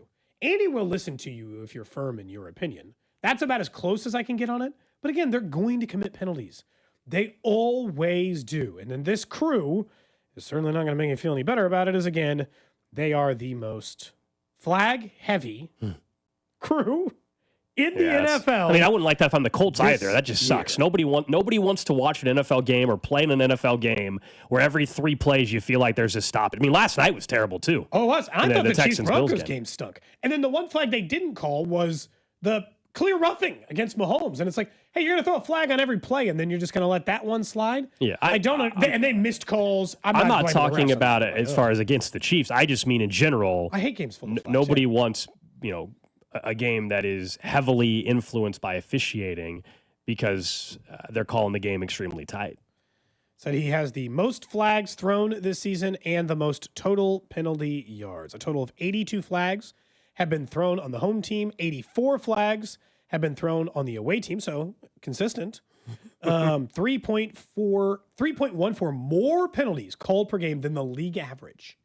His crew averages 3 additional penalties per game. You know who should be really than worried? An average NFL football game. You mentioned his name a few minutes ago. You know, Jawan Taylor? That's who I'm should terrified. If this crew is calling, and I don't know if is there a breakdown? Do they call more pass interference? Do they call more illegal formations? Because if they call more illegal formations, then Jawan Taylor better be on his you know what. Because otherwise, that's going to come up in the biggest moment again in this game on a crucial third down that they convert for 15 yards. That's going to get called back because of a holding or an illegal formation. Bad news. This crew leads the NFL with 35 false start penalties. So just prepare yourself for Sunday. They lead the NFL with 35 false start penalties. They also lead the league in roughing the passer calls. Well, that could be fair. So that could be fair. So careful with Jones. When you're getting close, careful, easy there. They have called more than 7 roughing the passer penalties than the next closest. I just hope that Chris Jones gets close enough to Daniel Jones on Sunday where he can actually say something to Daniel Jones like he did to Matt Ryan. I hope still wanna know what he said. I don't think he ever it's told a great sign if we get that moment because that means Chris Jones actually got near a quarterback on Sunday. So I would love for that to be the case. Is there a real strategy to this? If you know that this is the roughing the passer unit and the most penalized, is this like ZM over on Twitch that like you just throw it down the field a bunch? Give them a chance to call defensive pass interference? Do you make a game plan around the fact that they call almost 3.5 more penalties per game than an average NFL game and clearly protect the quarterback more than other NFL crews? You're saying take some shots. Yeah. I'm saying stand in the pocket and deliver the ball damn deep and hope that it either leads to a DPI or a roughing call or, you're still allowed to complete it. I do wonder if this is like a kitchen sink game where, hey, it's not necessarily do or die, but it's Andy's going to call some plays that he's been waiting to call. Maybe has to call them sooner than he would like to, obviously. Maybe wait till the postseason. But this is a game you kind of got to have. So in a got to have it game, maybe you see some wrinkles that we haven't quite seen yet from the Chiefs yet on offense. I hear you. I think I would like the aggressiveness to showcase what you're saying. I think part of the problem, though, as we discussed earlier week, is that they've tried to get too cute and try to involve everybody. Like run. Sometimes it can be simple. It can be a simple under center, run the ball, then under center, you go play action bootleg. And like it doesn't. Part of it is empty the kitchen sink because it is do or die. But I don't need them going trick plays all over the yard on Sunday. You're saying run some plays under center, please. Again, like can we be consistent? But with that? I want the aggressiveness to show. I want Andy Reid's aggressiveness, and he's been much better on fourth down all year. I want that to be how he shows that they recognize how big of a game it is. I want individual players to step up. I don't need the actual play calling to be. I don't need wide receiver reverse passes and craziness. I'm taking it to the extreme, obviously, but you get the point. I don't need that. I just need the aggressiveness.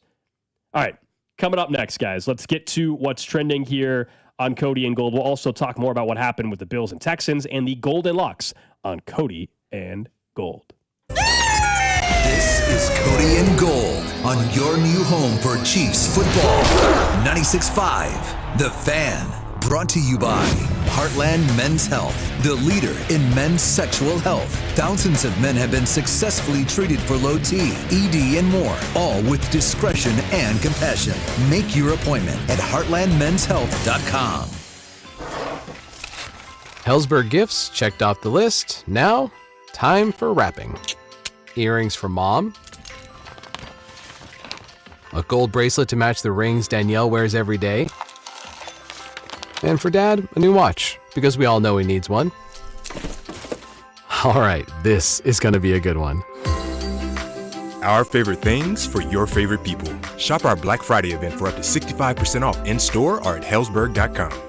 You guys know I've been driving a Ford F-150 and a Ford Expedition thanks to Shawnee Mission Ford. And coming up next week is a great time to stop in and test drive a vehicle because they're introducing their Blue event starting on Black Friday going through Cyber Monday. Shawnee Mission Ford's going to offer an additional $500 to you with any vehicle purchase. And you're still going to get the giant discounts, the top trade-in values, and 0% on most new vehicles. And then they're going to let you decide how to use the $500. Maybe you want more discounts, gift cards, cash. Who's going to complain about that? All that can be used this holiday season. You just got to tell them how you want to use the $500. That's their way of saying thank you and happy holidays. Shawnee Mission Ford, on a mission to do more. There's millions of people without the health insurance they need.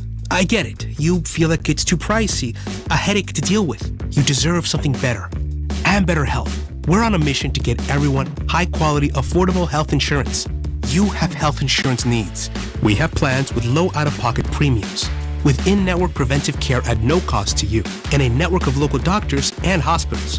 So if you're still shopping for health insurance, go to ambetterhealth.com/enroll to get your free, no-obligation quote. That's ambetterhealth.com/enroll. For coverage to start January 1st, you must enroll by December 15th. Find the plan that's right for you right now. ambetterhealth.com/enroll. Ambetter Health, on a mission for better.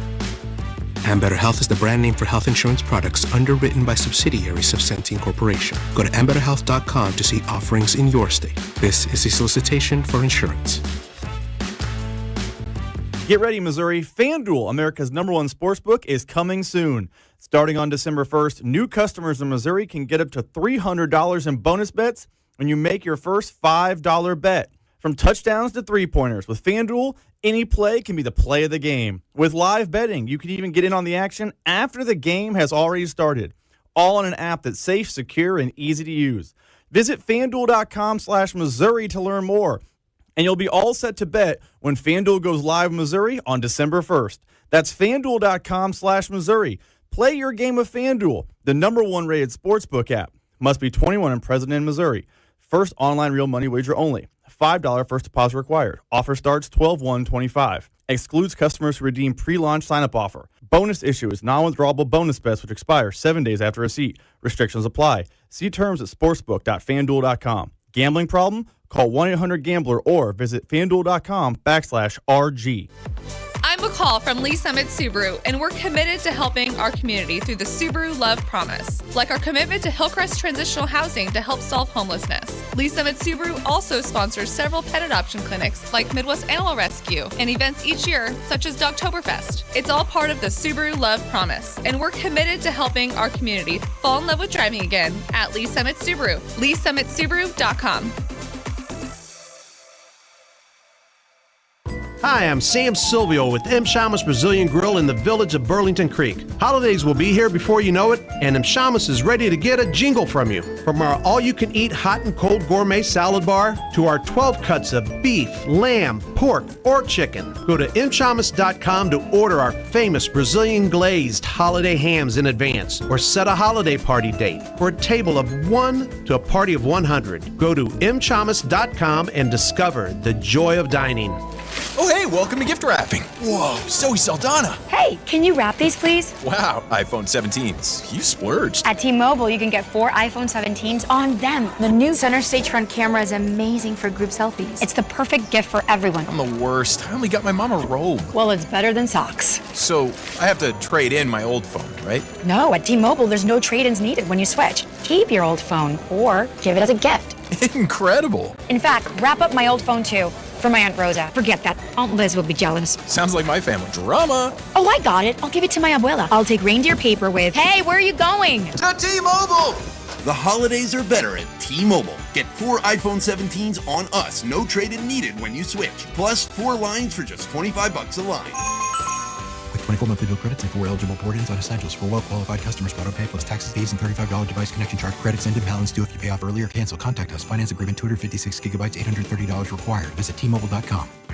This is the story of the one. As a custodial supervisor at a high school, he knows that during cold and flu season, germs spread fast.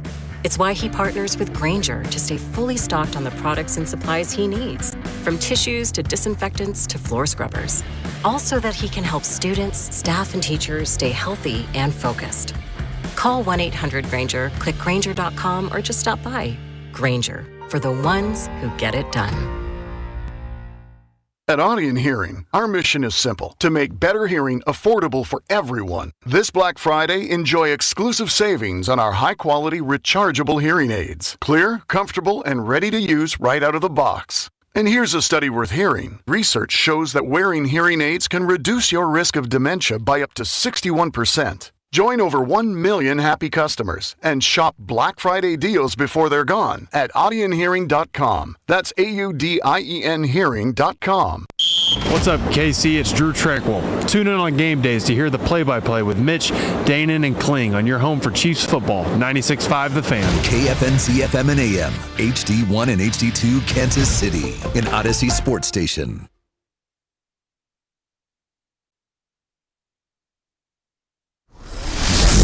What's Trending. God dang! Brought to you by Telly Tire and Auto Centers. Winning starts with a great drive.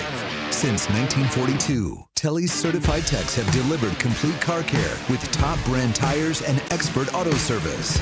Keep your drive going. Take it to Telly. Visit TellyTire.com today.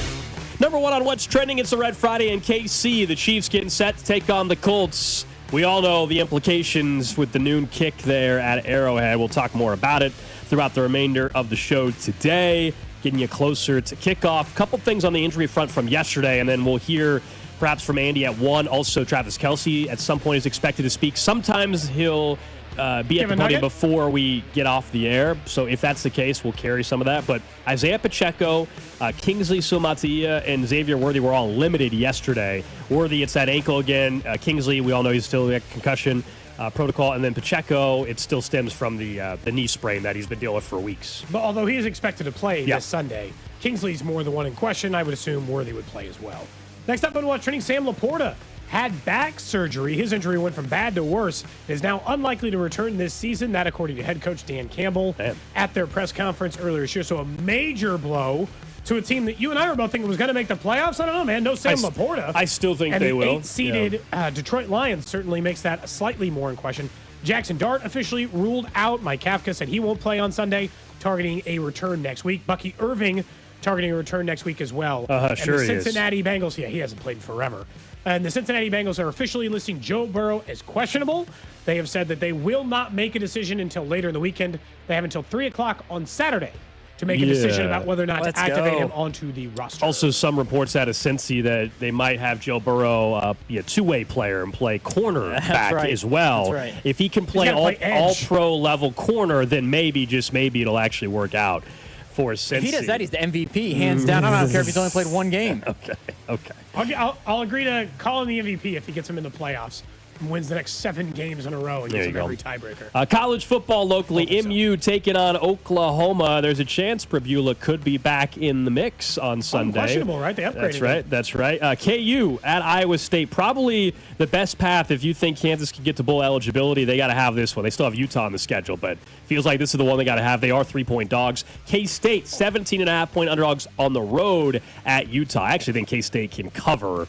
I don't know if they're going to hang in terms of making a one-score game, but I think they can cover the 17.5 against Utah. Next up on What's Trending, local college hoops last night right here on 96.5 The Fan. Kansas State winners over Mississippi State. We'll take on Nebraska tonight down at T-Mobile Center. If you're looking to catch some local hoops, PJ Haggerty was awesome. Yeah. Had over 30 last night, and the Wildcats win. They look good. He's right now. He's like top 5 odds for National Player of the Year. That's off to a very good start. They're off to a 5-0 start. He's kicking ass, and they're looking pretty good right now on the K-State end. Missouri and Kansas won't play until early next week, Monday and Tuesday, I believe. Yeah, that was impressive last night against an SEC school. From the now that go ahead. Oh no, I was going to say I will say Darren Peterson's not going to go to Vegas for their 2-game stretch. That he's not ready to play 2 games in a row that close. So probably maybe UConn. Evidently, it was not load management. Yeah, we talked about that early in the week. Last week, everybody would, to me, unnecessarily were trying to act like this kid was just holding out and not wanting to play. No, he's got a real injury, and they're going to be cautious because they have no chance of doing anything with him missing a huge chunk of the season. Get him right. Hopefully for UConn, hopefully for Mizzou, if we're being honest, too. Correct. That is what's trending here on Cody and Gold. Also, you did mention that the Royals do have till 4 o'clock this afternoon to tender a contract to one Jonathan India. It's just the way veterans work. Keep an eye on it. He's expected to make $7.5–8 million or something, but they could choose to waive him and owe him nothing and just allow him to become a free agent.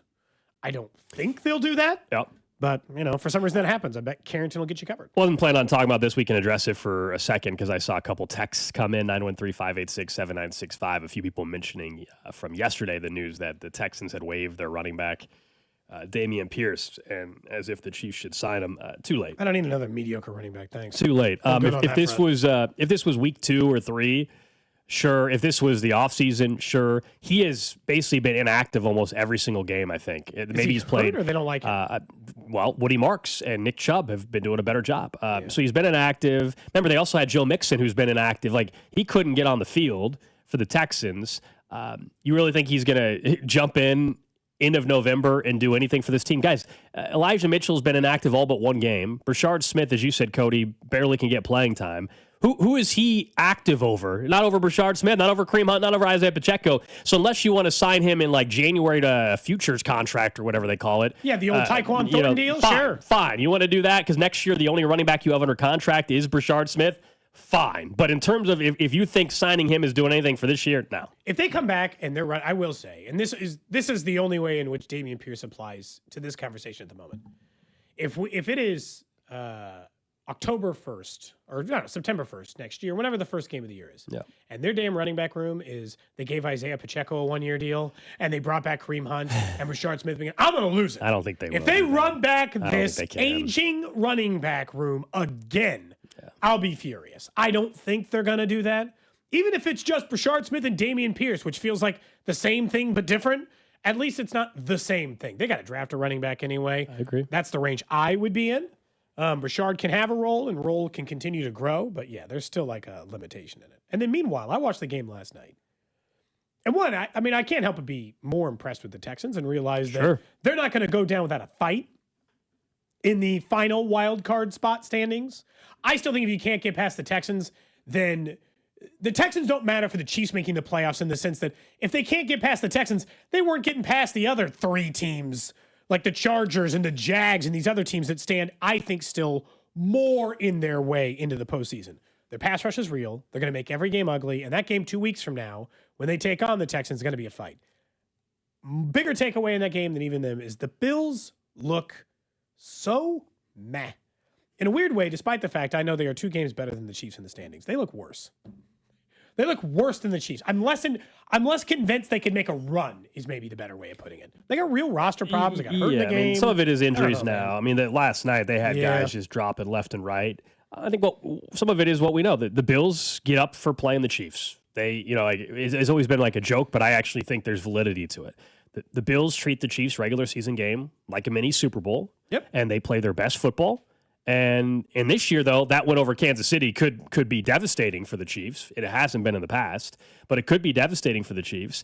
But the Bills clearly played their best game against them, and they haven't looked great since. They beat the Bucs by double digits. Josh Allen had to go hero ball, and he was ridiculous. 6 touchdowns, tied a record to be able to do that, 3 passing, 3 rushing. When he's not able to do that, they're very mediocre offensively. And so it is a bizarre time in the AFC right now. You've got a Chiefs team that is very much on the verge of not making the playoffs, depending on Sunday's result, and then moving forward.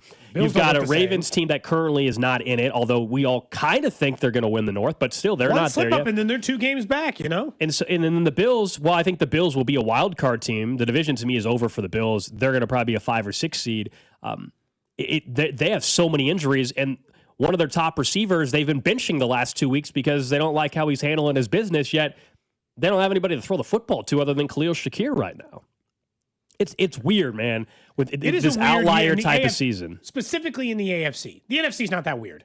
Tampa Bay's leading their division. Philadelphia's leading their division. I don't look over at the NFC and be like, what happened over here? No, it's all the teams you'd expect.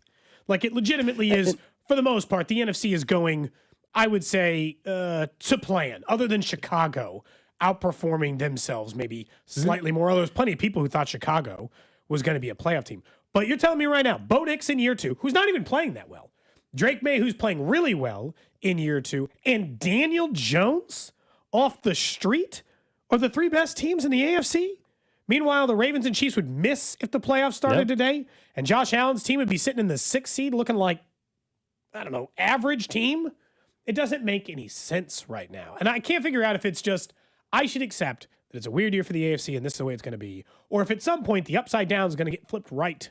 Well, 7 games. 7 games. And we're going to stop looking at, maybe not the standings, but the teams will feel right. Yeah, I mean, it's if the Chiefs were to make the playoffs, it means they probably have won 6 or 7, or they've won 7 in a row, and so everybody will probably be right back on board and thinking, oh my gosh, look out, here they come. The question is, do they have that in them?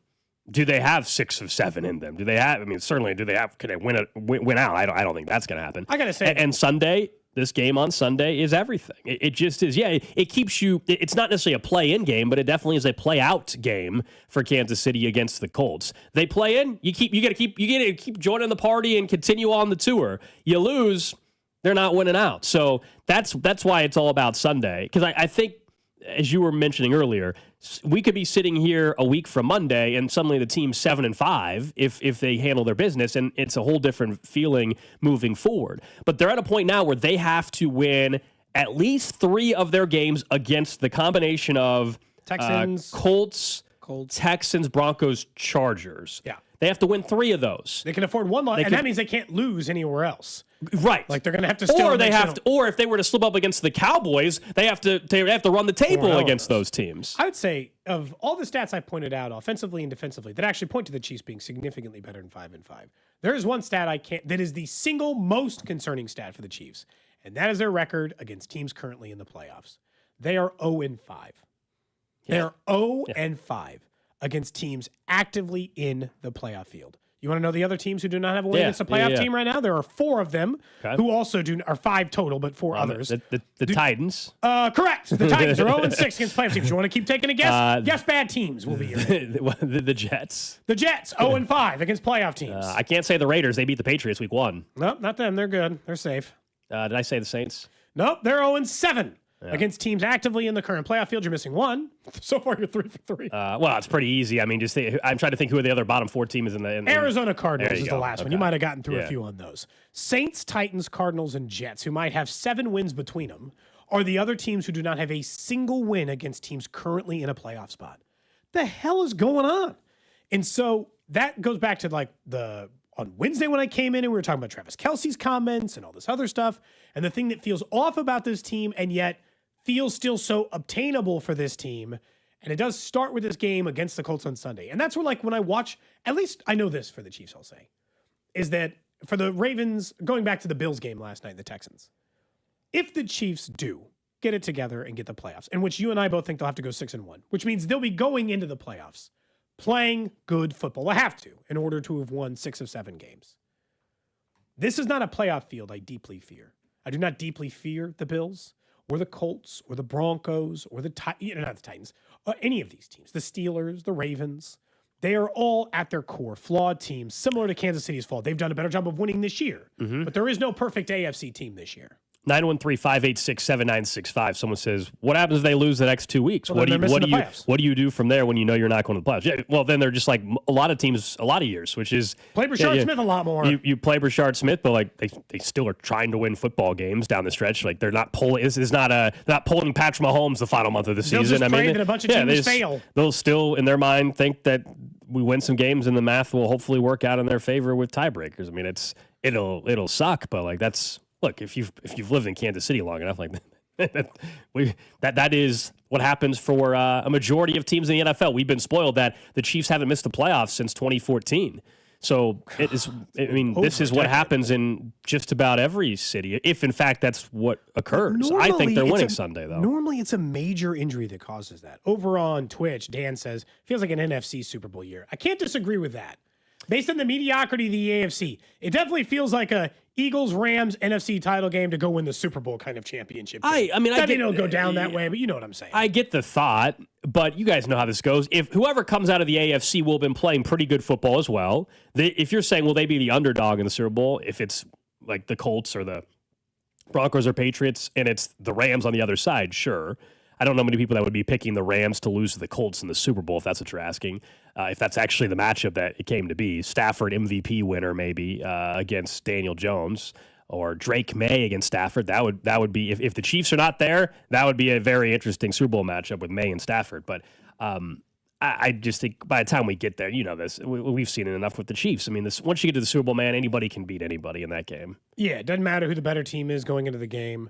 Because, the 16-0 Patriots still lost to the Giant squad, 16-0 regular season I know what Patriots. you mean. Yeah. Still lost to the Giants in the Super Bowl. So it feels like the NFC is the better conference. I can't disagree with that. I like the optimism from somebody. I said, Monday at this time, you guys will be listening, hearing you guys talk about an amazing win. I hope that's the case. It'd be a hell of a lot more fun than Monday, which would be otherwise kind of the last couple of Mondays suck.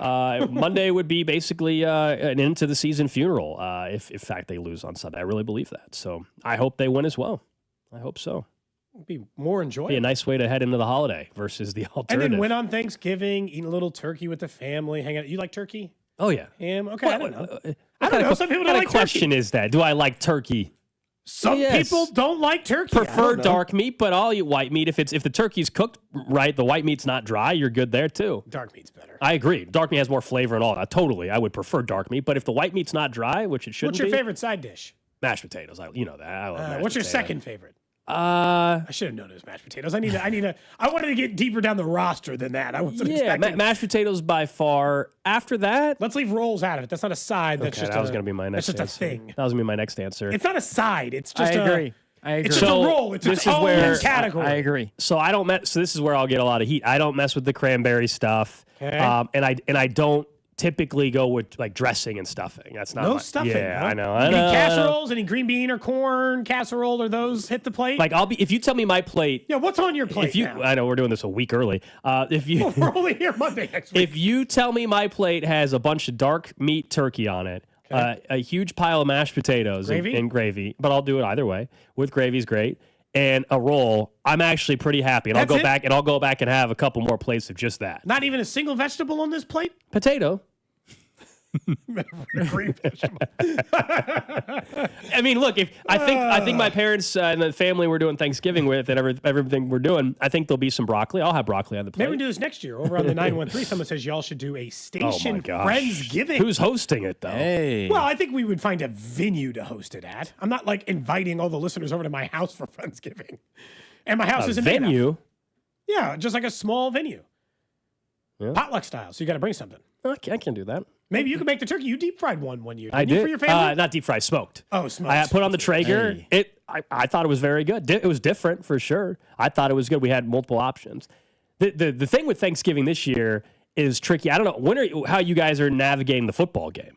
Because this was a whole debate in our family. The game is at 3:30. This was a whole debate. That's right. When it's not my choice by any means. Okay, I'm way outnumbered here. Right? I explained my point of view.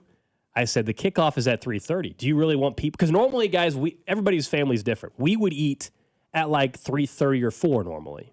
Because I have some other family that goes to their in-laws on earlier in the day, and so we did that time too. It's the only meal. It's the only holiday in which we eat it like non-food times. It makes no sense. Yeah. We all just eat it like 3 o'clock. It's crazy. Okay, so you don't want to eat at that time because that's when the Chiefs game is. Yeah, but that's what we're gonna do. It sounds like I said, can we wait? Can we wait till 6:30 after the game? Everybody's gonna be rushing through eating their food and stuff. We're trying to lock into the game. Could you do 2:30? Why can't you just eat and I watch won't be football? ready by then, I guess. Lots of people do that. Why can't you just That's what I'm gonna do. But I'm gonna be less likely to keep filling up my plate because I'm gonna be locked into the game. Someone says, "Why do you call it dressing?" Well, it depends. Stuffing and dressing are two different things. That's why I mentioned both. One goes in a turkey. That's right. One Thank is you, out Cody. of it. Stuffing is cooked inside. The dressing is not. They are two different things. So you're saying you'll have less servings of your mashed potatoes. I think I won't turkey, enjoy and my roll. meal as much because I'm going to be so stressed watching the damn game. Yes, that's what I'm saying. That doesn't bother me. Now, I if the can Chiefs eat and watch a game, it's fine. if the Chiefs lose to the Colts on Sunday, then I will not care about the Cowboys game that much. Yeah. Do you think that stuffing ended up there accidentally? Tripped, fell like the guy earlier in trash? Cody says you let Kramer sleep in your bed, but you won't have the station over for Thanksgiving. Well, how many people? Is it like a contest and 10 of you win the chance to come to a Friendsgiving at my house?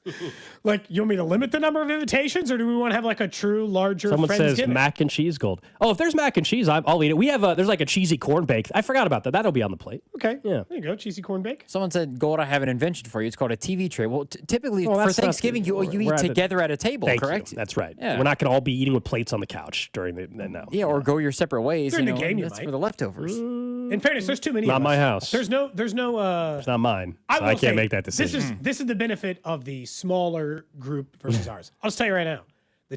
I never think of our holidays as being particularly big because it is only siblings, their wives, and their kids. Turns out siblings, wives, and their kids in our case is 50 people. Jeez. Like I don't know if it's that many. Dude, think about it. There's 7 of us. 5 of us are married. Yeah. They all have, and I think I have like How many 17, turkeys are you guys doing 18 for nieces 50 in there. people? Just do one really big bird. For 50? Well, it's not 50. I was exaggerating. Okay. Like, do the math. Well, you said 50. So my grandpa, my mom, and my stepdad, the 7 of us, and my sister has remarried, and he has a couple of kids. So, like, let's say 10 kids. All their significant others. Let's just say everyone's got one for the sake of this. That's 20. And then I have 15 to 20 nieces and nephews without adding up the number in my head at this short notice. Yeah. It gets close to that. Someone was asking, are we here next week? On Monday, we will be. Yeah, Monday, full show. And then Drew will be He'll be here on big chunk of the Tuesday, Wednesday, Friday. Yep.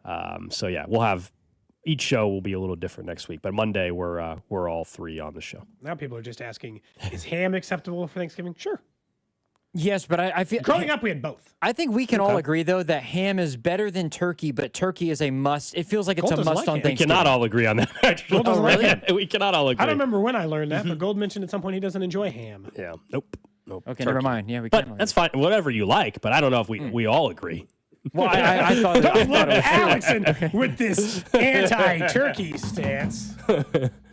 Yeah. I wasn't planning on talking Thanksgiving food today. I figured, I guess we're less than a week away. It's a little early, admittedly.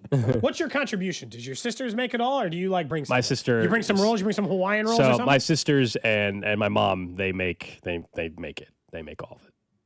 Man, lazy. Look at the Gold's lazy chilling gold. it. The lazy Gold's locked gold into pregame. men. The Gold's whole locked group into of gold pregame. men. Cody, Not a single finger will be lifted on Thanksgiving. They don't Sit want. around. You want to know the truth? They don't want my dad or me or my brother-in-laws in the kitchen while you guys go with the nephews and go do your. They don't want us. They want your ass out. They want to be able to have their own conversations in the kitchen and stuff like that. Too. Gold Honestly, will they be don't locked want me messing around in the kitchen. Cody, Gold will be locked into Packers and Lions at noon before the Chiefs game. You know. Someone says no brisket, no ribs. No, this is Thanksgiving. This isn't 4th of July. What are we? We did brisket last year for Christmas. For brisket and ribs? For Thanksgiving, I think What? it's a standard to do turkey or ham for Thanksgiving. Mac and cheese always. B-Dub was texting. I love Mac and cheese always. brisket and ribs. You guys know, not on Thanksgiving though. Remember, Copper Pig did our brisket for Christmas last year when I hosted. You did. That's true. It was excellent for what it's worth. I love a good turkey, man. On Thanksgiving's the best. It's the best. From 816, now someone's claiming you don't eat ham based on your. No, so that's a huge chunk of it. But I eat bacon. But yeah. So it's not that you can't. But that's why growing up we didn't have You didn't ham have very it often. often, so you But probably don't I've like it. had ham before. I don't like the taste of it. Yeah. But it's also not something It's you'd a huge. eat in a lot. Correct. Yeah. Absolutely. Both parts of that are true. A couple people on the text line, man, they don't like ham. Some really do. It's a mixed bag. All right. Up next. Man, I was not planning on talking food. Now I'm kind of hungry. Well, yeah. Let's do the golden locks. Let's get to some golden locks. Also, one crazy trend tied into that for the Chiefs, plus the random question of the day right here on Cody and Gold. What's up, Chiefs Kingdom? It's Creed Humphrey. You're listening to Cody and Gold, weekdays 10 to 2 on your home for Chiefs football, 96.5 The Fan. Brought to you by Heartland Men's Health, the leader in men's sexual health. Thousands of men have been successfully treated for low T, ED, and more, all with discretion and compassion. Make your appointment at heartlandmenshealth.com. FanDuel Friday is turning it up with NBA Happy Hour every Friday from 6 to 7:30 p.m. Eastern. FanDuel's dropping limited time specials to get you in the zone. Boosts, bonuses, surprises, all designed to bring that Friday energy. This isn't just another promo. It's your weekly pregame NBA Happy Hour every Friday, 6 to 7:30 Eastern. Only on FanDuel, official sportsbook partner of the NBA. Visit FanDuel.com/Alex to get your reward before the clock expires. FanDuel is the official sportsbook of the NBA and 96.5 The Fan. 21 and present in Kansas. Opt-in required. Rewards are non-withdrawable. Restrictions apply, including bonus and token expiration, leg requirements, and max wager amount. See terms at sportsbook.fanduel.com. FanDuel is offering online sports wagering in Kansas under an agreement with Kansas Star Casino, LLC. Gambling problem? Getting help is your best bet. Call 1-800-522-4700 or visit ksgamblinghelp.com. Inside the Huddle is brought to you by Blue Cross and Blue Shield of Kansas City. Discover the benefit of blue. Around here, we've got each other's backs. When it comes to health insurance, we want that same kind of support. Blue Cross and Blue Shield of Kansas City gets that. They're from around here too. Backed by the national strength of the Cross and Shield, they help you make confident choices, no matter where you are. Blue Cross and Blue Shield of Kansas City. From here, for wherever you are. That's the benefit of blue. It's a Red Friday on 96.5 The Fan and the other place, especially with these amazing game day specials. 14-inch two-topping pizzas for just $12 and $4 domestic OP cups. The other place with 5 great Kansas City Metro locations. Gates Barbecue's distinctive flavors will make your holiday meals unforgettable. Spice up your holiday table with Gates sauces and seasonings. Prepare your meats, potatoes, and vegetables with Gates seasonings, and top it off with one of the 5 Gates sauces. While watching a game or your favorite holiday movie, sprinkle Gates original seasoning on a bowl of hot buttered popcorn. So good. You can buy Gates at your neighborhood grocer or online at gatesbarbecue.com. Gates Barbecue, still doing it the old-fashioned way. Thanks with love. Score big savings with Hy-Vee and the Kansas City Chiefs. Big points mean even bigger savings. Just shop Hy-Vee the day after a game and earn a fuel saver discount equal to the Chiefs score and based on the amount you spend. If the Chiefs score 42 points, you save 42 cents a gallon with any $42 purchase. The more we score, the more you save. Win or lose, everyone scores the day after a Chiefs game only at Hy-Vee. Offer good in-store and online. Some restrictions apply. See store for details. Imagine this. It's Thanksgiving Day, and instead of juggling pots and pans, you're actually enjoying it. Hy-Vee's got your holiday covered with convenient pre-made meal packs for any size gathering. Fresh, ready-to-heat favorites like juicy turkey, honey glazed ham, or prime rib, plus all the classic sides, rolls, and desserts. And don't forget to swing by the wine and spirits department to make it a feast to remember. Pick up your meal the day before, heat it up, and serve it like you cooked all day. This Thanksgiving, let Hy-Vee do the cooking. You get the credit, only at Hy-Vee. It's about time delivery worked on your schedule. Same day, next day, or scheduled in advance. However you plan it, the Home Depot delivers the whole job. From drywall to doors, plumbing to paint, we'll get it there when you need it. Because on the job site, timing is everything. You order, we deliver. It's that easy. The Home Depot Pro. It's about time. Every morning, we rise and shine, make breakfast, and brush away the night's rest. These routines help us start the day off right. Nature-Made vitamins are a simple step in that daily care regimen. Multivitamins with daily essentials, clinically studied probiotics for gut health support, magnesium to help relax the body.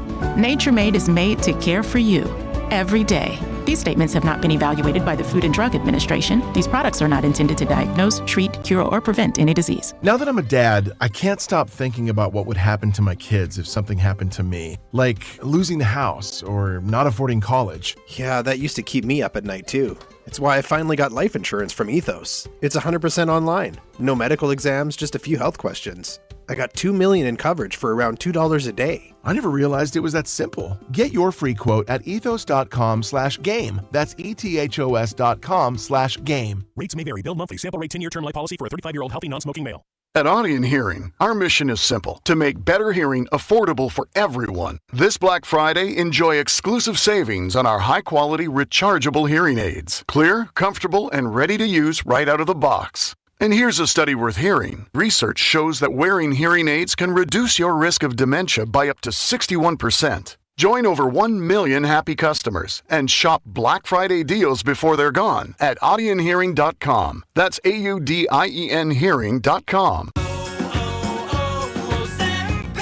Hi, I'm Michael from the Warren Treaty. You know the jingle. Now discover the facts about Ozempic, a GLP-1. Only Novo Nordisk makes FDA-approved Ozempic. Learn about the real thing. Talk to your healthcare professional today. Call 1-833-OZEMPIC or visit Ozempic.com to view the medication guide and to learn more about Ozempic. Semaglutide injection 0.5 milligram, 1 milligram, and 2 milligrams.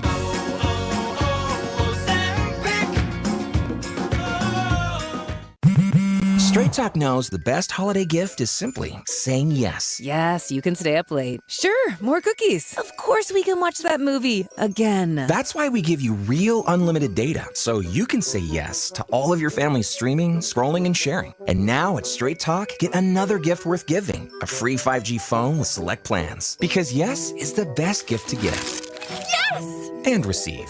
Available at straighttalk.com and Walmart. For network management practices, visit straighttalk.com. The technicians you can trust with your house keys. Anthony Plumbing, Heating, Cooling, and Electric. When comfort's on the line, Anthony shows up. Same day, 24/7, even weekends and holidays. For a limited time, tankless water heaters starting at $88 per month. Schedule your complimentary proposal today at AnthonyPHCE.com.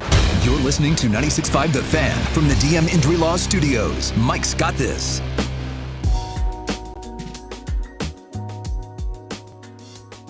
coming up in about 10 minutes, we'll get to the random question of the day. We're also a half hour away from a Fan Club Friday. Dana Wright from our sister station, KMBZ, 980 KMBZ, going to join us, or 98.1, I'm sorry, KMBZ. Dana and Parks. We'll be drinking Ward 8s from our friends over at J. Rieger. Whiskey, grenadine, rye whiskey specifically. Grenadine, lemon juice, orange juice. All served in a glass with no ice. So no ice. No ice in this cocktail. It's just served up. It's not in a martini glass. It's in a different kind of glass than that. But not a fan of ice or anything? Well, not really. No? Okay. Not depending on the drink, Gotcha. 913-586-7965. That's the J Southland Tow Service text line. All right. We didn't get to this because we got off on a whole tire tangent about Thanksgiving food and things like that. But it is time. It is time for the Golden Locks. Just because you love something doesn't mean you're good at it. But Alex Gold and betting on sports? Pretty good. It's time for Golden Locks. All right, so Circa Million. We've got our contest we're doing out in Vegas. Cody, you're part of the team on this. Spec is part of it. Rob, Dusty, Bink. We went 3-2 last week. Better than the week before, but as we've been telling you, we're in a spot now where we're kind of stuck in the middle. There's 5,800 entries. We're in the top 1,300. Okay, so we're top 30%? Cody, 4 weeks ago, we were 60th. I remember. It was fun. It was fun while it lasted. It's been kind of a rough go. We've struggled here as of late. What are some of our selections looking like this week? Have we got enough consensus? So not everybody has put in their picks yet. Again, we all put in 3 picks. We end up picking 5 as a group, but we go off of the 3 everybody submits. I decided not to submit picks last week while I was on Oxy. Felt like it might be dangerous. Could have been better for us. I don't know. We went 3-2. 3-2. Here is what we have in so far, looks like. Bink has put in Jacksonville -3. The Jags are taking on the Cardinals. I also have that as one of mine for this week. Jags against the Cards. He has Cleveland +4. You also have Cleveland getting 4 points. Dusty also has Cleveland getting 4 points. The Browns are 4-point underdogs against the Raiders. Remember, that is Shedeur Sanders getting the nod against Geno Smith and company. Bink also has Pittsburgh +2.5. You have Pittsburgh +2.5. Rob has Pittsburgh +2.5. It feels like that's anytime 3 people have it, that means we're using it, I guess. We're going Steelers +2.5 against Chicago in that spot. I've got Kansas City, spoiler, and then Minnesota +6.5 in their game. Cody, you also have Kansas City. Well. Dusty has the Rams -7. The Rams are taking on the Bucs on Sunday Night Football, I think that is. No Bucky Irving, and the Rams have been one of the better teams in the league. Bucs haven't been winning these big games in these big spots lately. Still lead their division. Still salty and tough. Yeah. They're saying Godwin could play this week, and so, I don't know, man. 7's a lot to give. We'll see if that one gets through, but it wasn't one of my selections. But it's not like I'm perfect. Yeah. So the only one that I see that somebody has that nobody else has is Dusty's on the opposite side of you, Bink, and Rob on the Pittsburgh game. Problem is 3 of you have Pittsburgh in that spot, and only one person, Dusty, has Chicago. So I don't think we're going to be using the Chicago bet there. He's been on Chicago the last couple weeks, so they keep winning, man. They keep on maybe winning. he was trying to, at some point, you got to switch it up, though. They're not going to win. Rob's also on the Raiders, which is the opposite of you, Dusty, and Bink. Now, Spec hasn't put his picks in yet. Spec, put your picks in. We need to get this submitted. Please. Rob doesn't believe in Shedeur. Anything else you love this weekend? Yeah, so I told you one of my favorite bets is the Jacksonville Jaguars -3 against the Cards. I really like that. I also like the Vikings +6.5. I know we just had the whole J.J. McCarthy discussion. The Packers, especially when Josh Jacobs is either not been available or has not been effective, the Packers have not done well as big favorites this year. They have not covered when they're a favorite of 5 or more, I believe it is. I don't have the trend in front of me. That I talked about on that betting show earlier in the week, which airs Wednesday nights when it's not a holiday. On this station. But the Green Bay Packers have just not been as successful in those spots. In fact, they're 0-6 as a 4-point favorite or more. They're the first team to be 0-6 against the spread or worse in this spot through 11 weeks since 1997. So give me the Vikings to cover. Not to win, but to cover. Okay. Little golden locks here on Cody and Gold. Like you said, we'll get to the random question in just a few minutes. But we're on the betting end. And this isn't it's a betting trend, but I think it just speaks to the question we all had. Yeah. We all thought the same thing. And I think nationally it's probably even worse. You see the Chiefs lose back-to-back games to playoff teams. You see them go 0-5 against playoff teams this year. You see them struggle against Denver. You see them struggle against the Bills. Not look good, not playing good football, and they're favored against an 8-2 Indianapolis Colts team. Logically, if you're just thinking about it on its surface, it doesn't make sense. But then you told me a trend, and I'm like, maybe they know what the hell they're talking about, and so I'll just let it go. It's crazy. So there have been 14 instances in the NFL since 1990 where a team is 5-5 or worse. We all know the Chiefs are 5-5. And they were favored in a game against a team that's won 80% or more of their games this late. So in this case, the Colts are 8-2. The 14 times prior to this spot, those teams are 14-0. Straight up, not whether they cover or not. They're just 14-0, 14 wins, 0 losses. They also do cover 12 times, push twice. So the Chiefs are the 15th team in that spot, 5-5 or worse, favored against a team that has way more wins than them. Can they make it 15-0? It's pretty crazy. This is not even a Chiefs stat, as you said. This is about there's 14 other times. Like usually if the books have you as a favorite in this spot, there's been a reason for it. It also means that it only happens once every 2.5 seasons. Like it's a pretty rare occurrence for a team to be 5-5 and for another team to be very good and for a team to be favored. It is not a common occurrence in the NFL since 1990. There's only 14 times up to this point in the last 35 years. So it's not a third of the time, but it's certainly not often that this would take place. And so I heard that and I'm like, part of it is I still think, and this is just the basic thing about the Chiefs, I have not enjoyed watching their football games lately. I understand the things that you're talking about. They are not a bad football team, and I will fight against that. Pretty much anybody who wants to argue the other side, they're not a bad football team, and they are better than their record. It doesn't mean they'll finish better than the record. Lots of teams finished the season 8-8, and they were maybe a 10-win team who blew it. Or not 8-8 anymore, 8-9. I got you. Yeah. And they were a 10-win team and then blew it. Lots of teams. The Chiefs were a 15-win team last year. They were. Were they as good as 15 wins? Hell no. That was a 12 or 13 win team that just played better. They played better than their record. Right now, the Chiefs are playing worse than their record. And the Colts are playing slightly above because their schedule has not been murderer's row, as JMV pointed out, our guest who joined us at 10:30 from Indianapolis.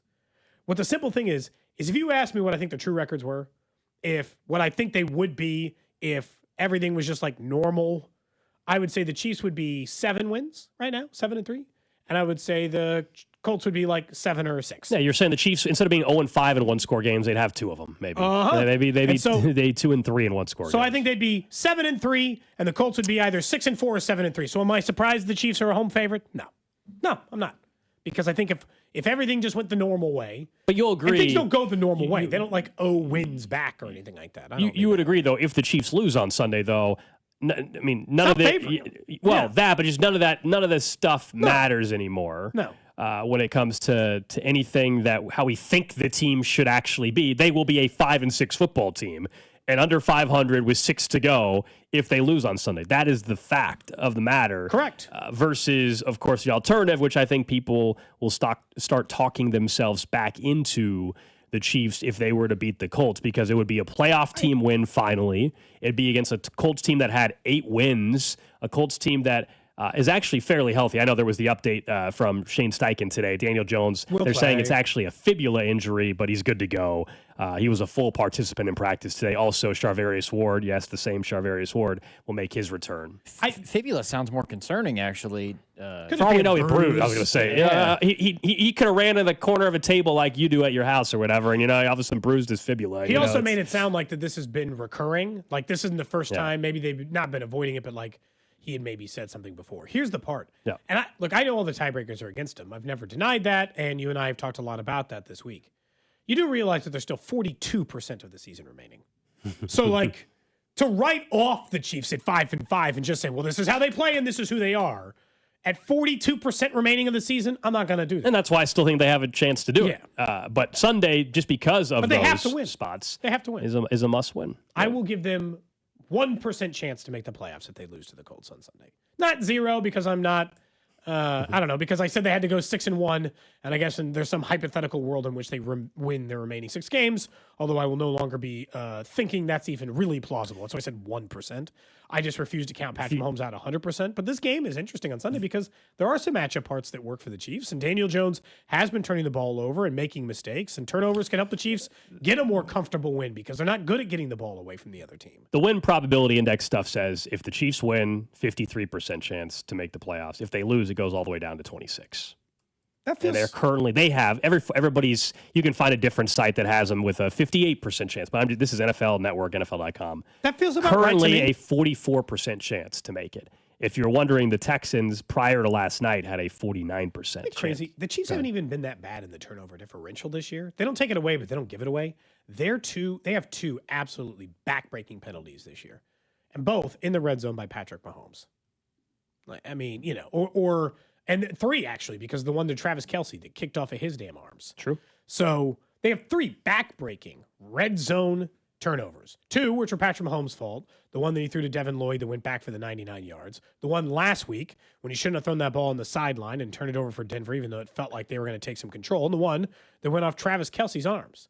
It's like simple as those things feel like they would make a difference. Update in Pittsburgh. We were keeping an eye, of course, on them a little bit, just from a standings perspective in the AFC North, where the Steelers are trying to hold off the Baltimore Ravens. Pittsburgh does get Chicago this weekend. Mike Tomlin telling reporters moments ago, according to Adam Schefter, that Aaron Rodgers is questionable for Sunday with that left wrist injury. So they haven't ruled him out yet. He obviously wants to play and is advocating to play. We'll see if it'll be anyway. Mason Rudolph.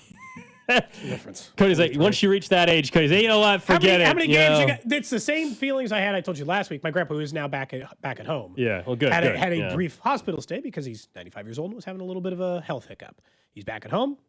Great for Bancroft to tap.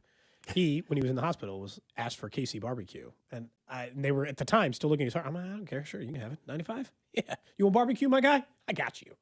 I'll get you a double plate. I went and got a beef on bun from Gates. Didn't even think about it. You got it. Aaron Rodgers wanted to play with his broken wrist. Let his ass play. He's 42, 43, whatever he is. He's still got 6 more games to play in the season. So if it means that he hurts his wrist even more seriously. But they're in a tough spot where if they give up even one game, they've now lost any edge they have on Baltimore. And the remaining schedule is tough. Yeah. It is very, very tough. 15 minutes or so from now, Fan Club Friday, brought to you by Jay Rieger and co. Dana Wright, going to join us in studio. We'll also run a scenario by you that I saw from a current professional athlete that I thought was ridiculous. But first, let's get to it.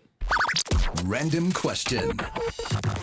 For you, Gold. For you, Drew. Text line 913-586-7965. Of course, the random question today is brought to you by Kansas City Urology Care at KCUC. Remember, you see the best in KC. Visit kcurology.com today. You can just hit up on YouTube, Twitter, Twitch, Facebook. We live stream the show every single day. First off, Drew, do we got beef?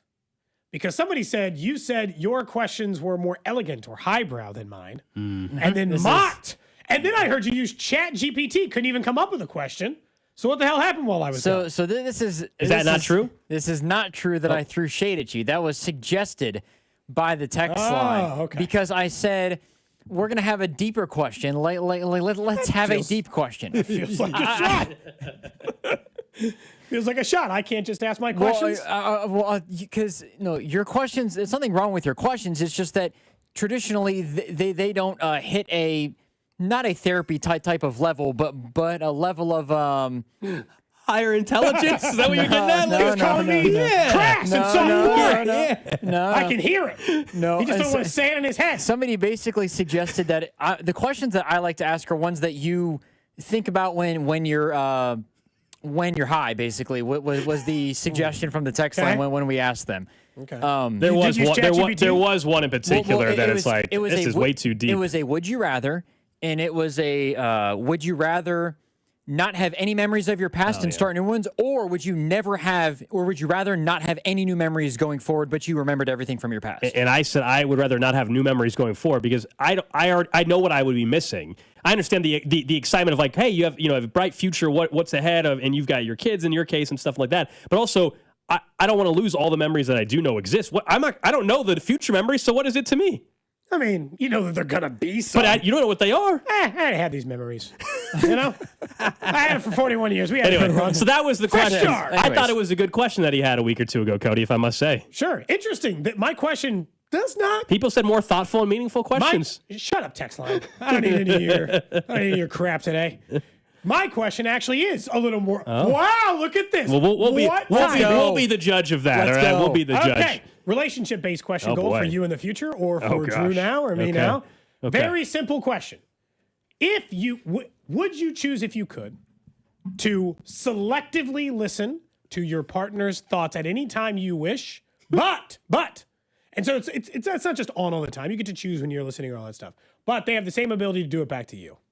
So you get the ability to look inside their brain and know what they're thinking at any particular time. But at any particular time, they can do the exact same thing to your brain, or just leave it the way it is, status quo. This seems way too risky. No.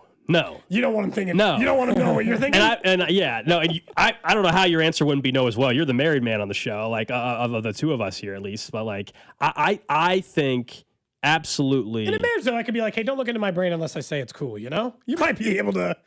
I don't think not you. cheat the system. I don't think anybody wants somebody else to like know what they're thinking. I do. I really like this question because It's some dark stuff. I think it's a fun. No, it's just like I think it's a fun get you in hypothetical to trouble. play. I can understand why, Gold, you would be absolutely against this, because any date you would go on, it would. This is the scenario. Like, forget like anything else. If you're on a date and you're like, you know what, I wonder what they're thinking. They can do the same to you. Yeah. And it can just throw off the whole vibe of everything. I can understand why it's very risky. Why from would you like a first date scenario? Because Especially, you may want to say, oh, you'd love to know what your wife is thinking, Cody. But do you really want her knowing what you're thinking when you're upset or whatever? Or like, do you really want that? Or like, she makes dinner or something, and you're like, and you're like, She's gonna look into my brain every time she makes dinner. Well, and Cody deep down is saying, oh, this food sucks or whatever, and she's like, I know what you're thinking.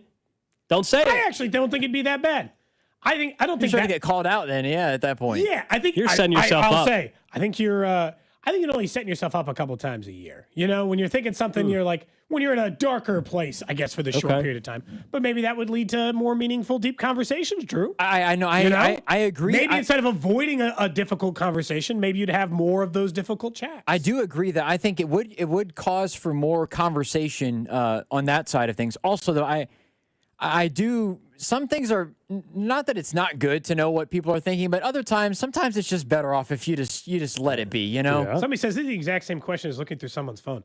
I'll be honest. My wife knows my password. I don't care if she looked at my phone. I actually think the phone is different. Doesn't mean anything. I think the phone. Sure. I think the phone would get you in less trouble. I think just the thought in your head because you're annoyed with something she did or whatever, way more likely to cause a problem than anything like on your phone. I mean, I'm thinking a bit deeper. Yeah. What's funny is like for the serious conversations, the one where like you're worried about those things, I think it actually might strengthen your relationship genuinely.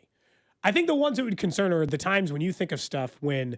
Like, anybody ever drive, and then they're like, man, what would happen if I ran my car right into this other one? Anybody ever think stuff like that? You've brought this up before, and that's a bad thought to keep having. This is the third time on the show you've brought up that you think while you're driving about ramming it into the concrete barrier. That's not a good thought, Cody. I just wonder that's not a good thought at all. Sometimes if I'm driving, I'm like, what would happen if my car hit this and then flipped over a bunch? Like, I think that kind of stuff. I think she'd be like, what the hell's wrong with this person? Well, yeah. Or like, I think that part would get me. I can relate to you a little bit, Cody. Well, what However, happened if I actually sawed off my foot? If I'm like working with a saw or something, I might think that kind of thing. Oh no, I've definitely thought about and then as far as the lawnmower is concerned, I'm mowing grass. What happens if? Because you see the warning down there. What happens if the blade? What happens if like my toe gets cut off or something like that? Yeah, there's been times that I've thought about that. So says Cody, though, when you're thinking about something else during sex, it's gonna be a problem. That would be. I think really tough. I think it's a relationship. You just have to agree that's a out of the brain situation. Hey man, we got to agree. You're trying to add too many rules for your question, though. Why couldn't it be good? What if they were thinking, I wish they do this? Why is that a bad thing? No. It could help. I don't think that's what the text. I don't think that's what the texters. Cody, particularly, I think for you and I, it's different than if you're a single person. Like for Gold, Gold, that's a tough one. In this you moment, don't want anybody in your brain in that situation. Yeah, I think it could hurt Gold more than it could us, I suppose. But yeah, I think you would have to come to some sort of an agreement, Cody, like what you're saying, where couple of off moments. Yeah, we are all. This is off limits. Yes. Tough. Somebody says you should see someone, Cody. Well, that's been established. That's been established. I thought everybody kind of did what Cody was talking about, where you randomly think of moments where it's like, you know what? Well, what if this happened? And it sounds crazy, but your brain just kind of floats. I've to also that been having a weird week direction. of like super vivid dreams that I wake up and it's like a movie when I woke up. Really? So I don't know. I'm broken. About what? Oh, this last one was like I was the lead investor. I swear to God, this was what the dream was about. A couple nights ago, I, for whatever reason, was in an elementary school during a rapture type event in which a bunch of people disappeared. And I was then put in charge as the lead investigator to figure out what happened. What? I don't know, man. Okay.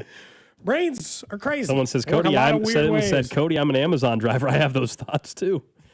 Okay. Intrusive thoughts. Yes, you're letting your intrusive we all thoughts. have intrusive thoughts, Yes. but Cody was just painting But a they're very reading your mind Cody's that now, painting you a know? pretty bleak picture. I will say the intrusive thoughts that you have are evidently extreme at times. It sounds Someone like. says you want your wife finding out that when you're thinking you're in public, you're walking past someone that might be very attractive. Do you want that thought immediately being seen to her? You're telling yourself, "Don't turn around, like the meme or whatever it is." Yeah.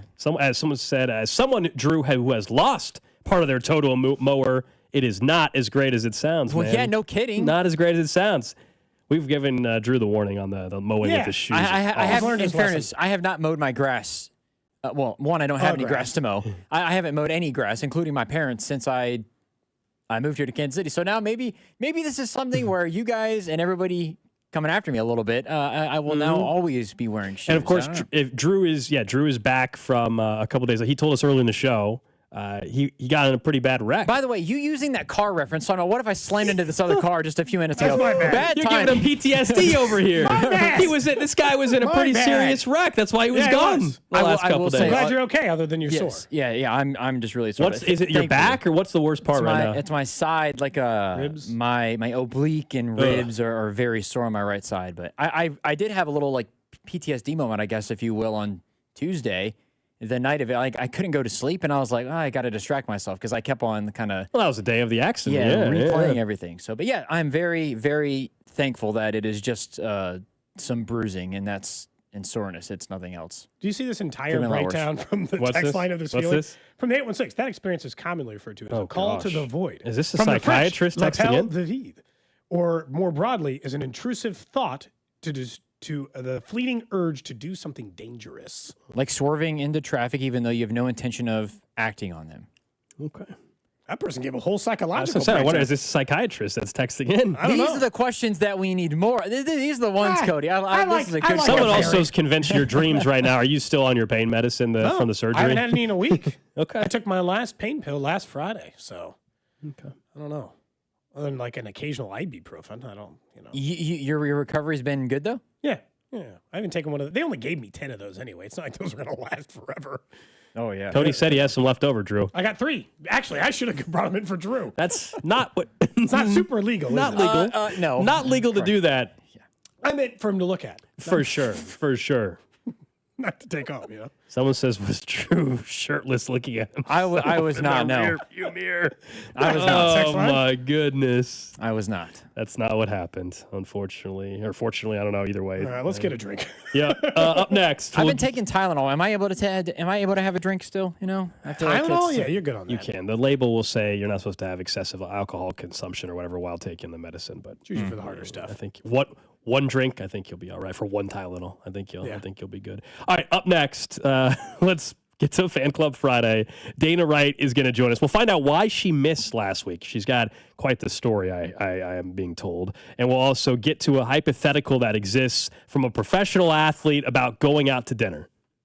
This is Cody and Gold on your new home for Royals baseball. 96.5 The Fan. Brought to you by Heartland Men's Health, the leader in men's sexual health. Thousands of men have been successfully treated for low T, ED, and more, all with discretion and compassion.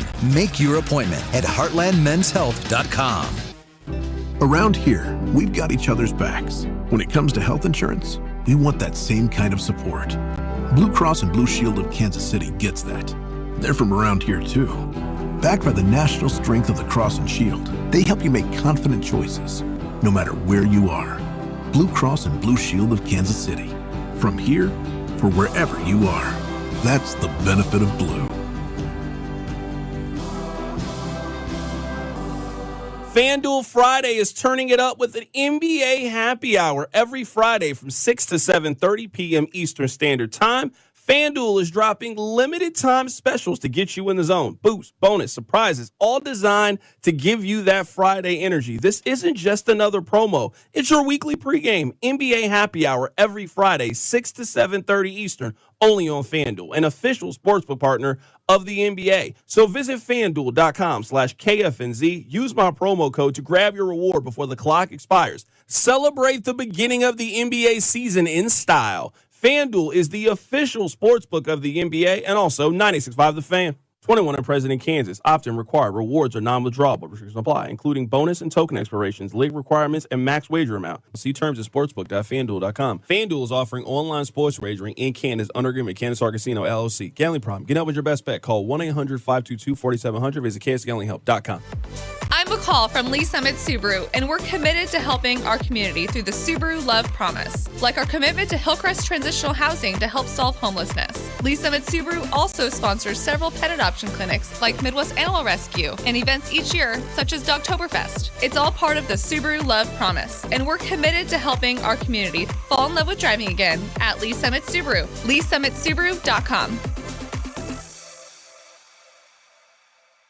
Hi, I'm Sam Silvio with M. Shamus Brazilian Grill in the village of Burlington Creek. Holidays will be here before you know it, and M. Shamus is ready to get a jingle from you. From our all-you-can-eat hot and cold gourmet salad bar to our 12 cuts of beef, lamb, pork, or chicken. Go to mshamus.com to order our famous Brazilian glazed holiday hams in advance, or set a holiday party date for a table of 1 to a party of 100. Go to mshamus.com and discover the joy of dining. I'm Mitch Holtis, voice of the Chiefs. Everyone develops cataracts naturally as they get older. When your vision is affected by cataracts, you should see my doctor, Dr. Steven Silverstein at Silverstein Eye Centers. Dr. Silverstein is a world-renowned cataract surgeon who performs life-changing laser-assisted cataract surgery with premium lens implants to correct your vision up close and far away. Trust my eye doctor, Dr. Steven Silverstein, Silverstein Eye Centers, 816-358-3600 to schedule an appointment. Kansas City. Dan Soder is bringing the Golden Retriever of Comedy tour to Uptown Theater on Friday, November 21st. A couple years ago, I tried to do a little image shift. I grew a beard because I thought it was going to make me look artsy. Tickets are going fast, so get yours today. Me and my fiance were FaceTiming with my mom. She goes, "What do you think of his beard? Should he keep it?" My mom goes, "I think it's sexy." So shave that off. Tickets available at Ticketmaster.com. Hi, I'm Nick. And I'm Adam. We started Legacy Box so that family memories would be safe and could always be enjoyed together. And starting now, we're offering listeners early access to our best deal of the year during our $9 tape sale. 1 million families and counting have trusted Legacy Box to convert their aging media because Legacy Box is safe, simple, and affordable. From fading over time to risks like fire and water damage, your videotapes, film reels, and photos aren't protected unless they're on a digital format. With the holidays approaching, don't wait. Simply fill your Legacy Box. We'll take care of the rest.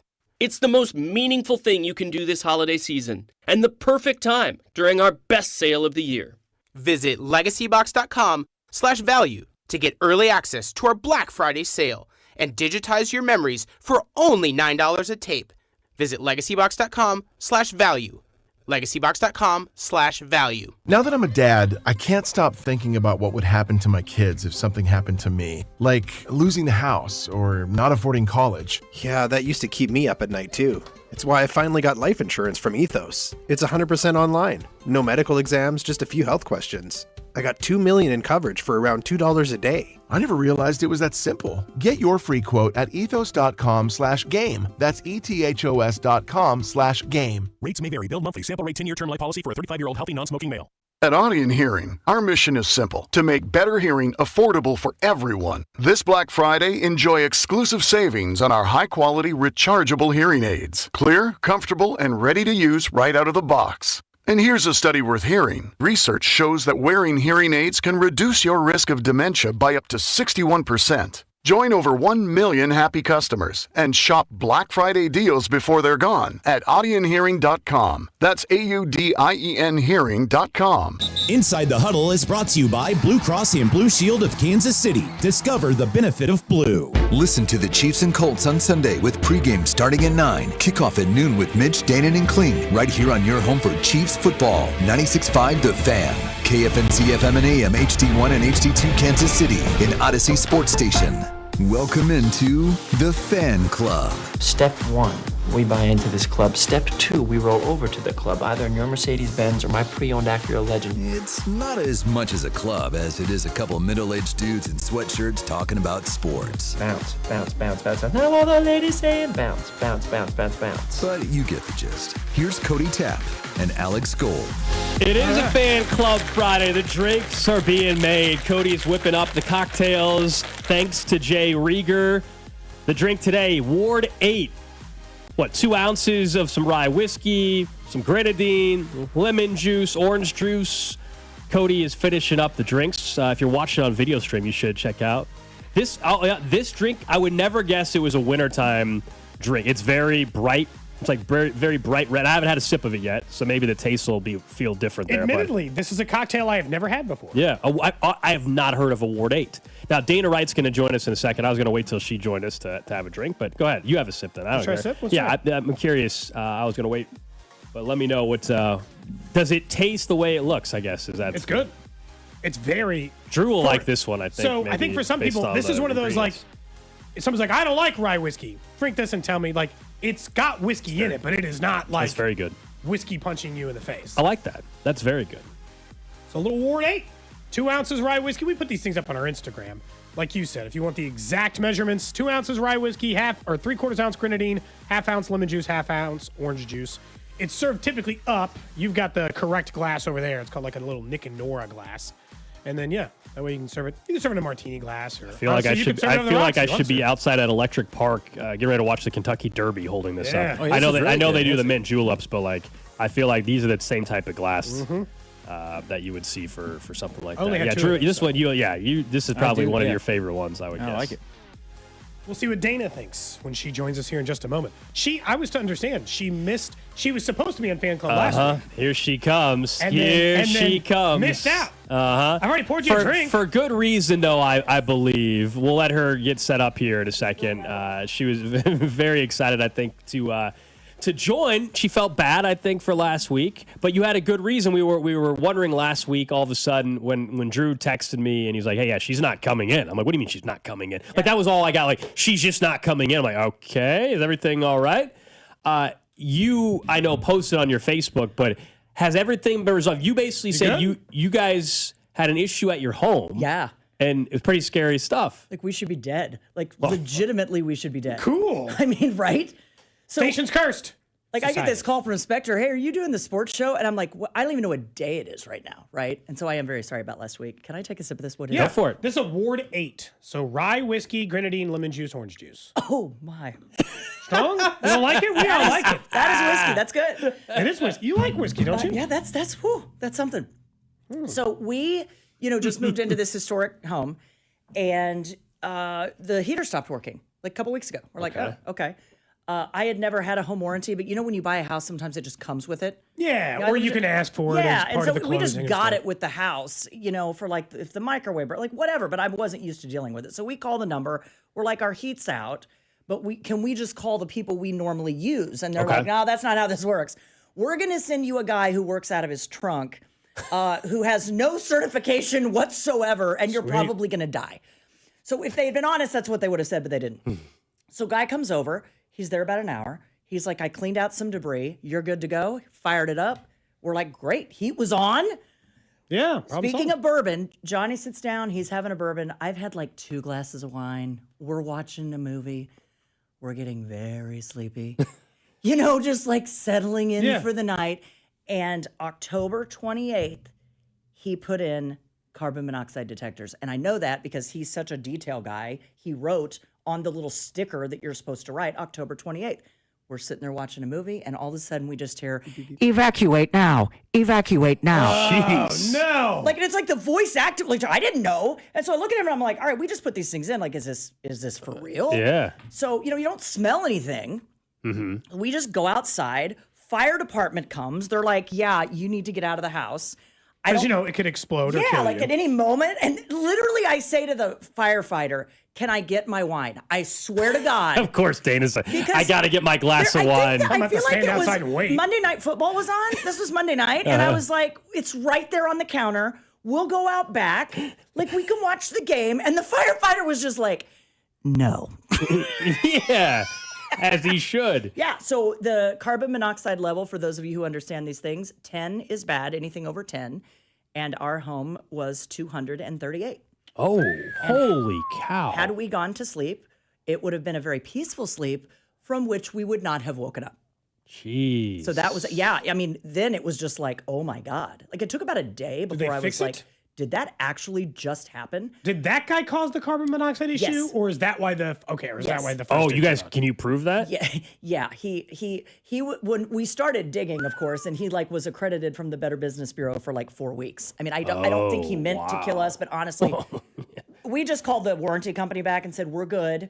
Like, we're just going to go with somebody who knows what they're doing, because this man, did not know what he was doing, right? Apparently, and this is for every homeowner, they are always supposed to take a reading when they arrive and take a reading when they leave. Take it when they arrive for their own safety.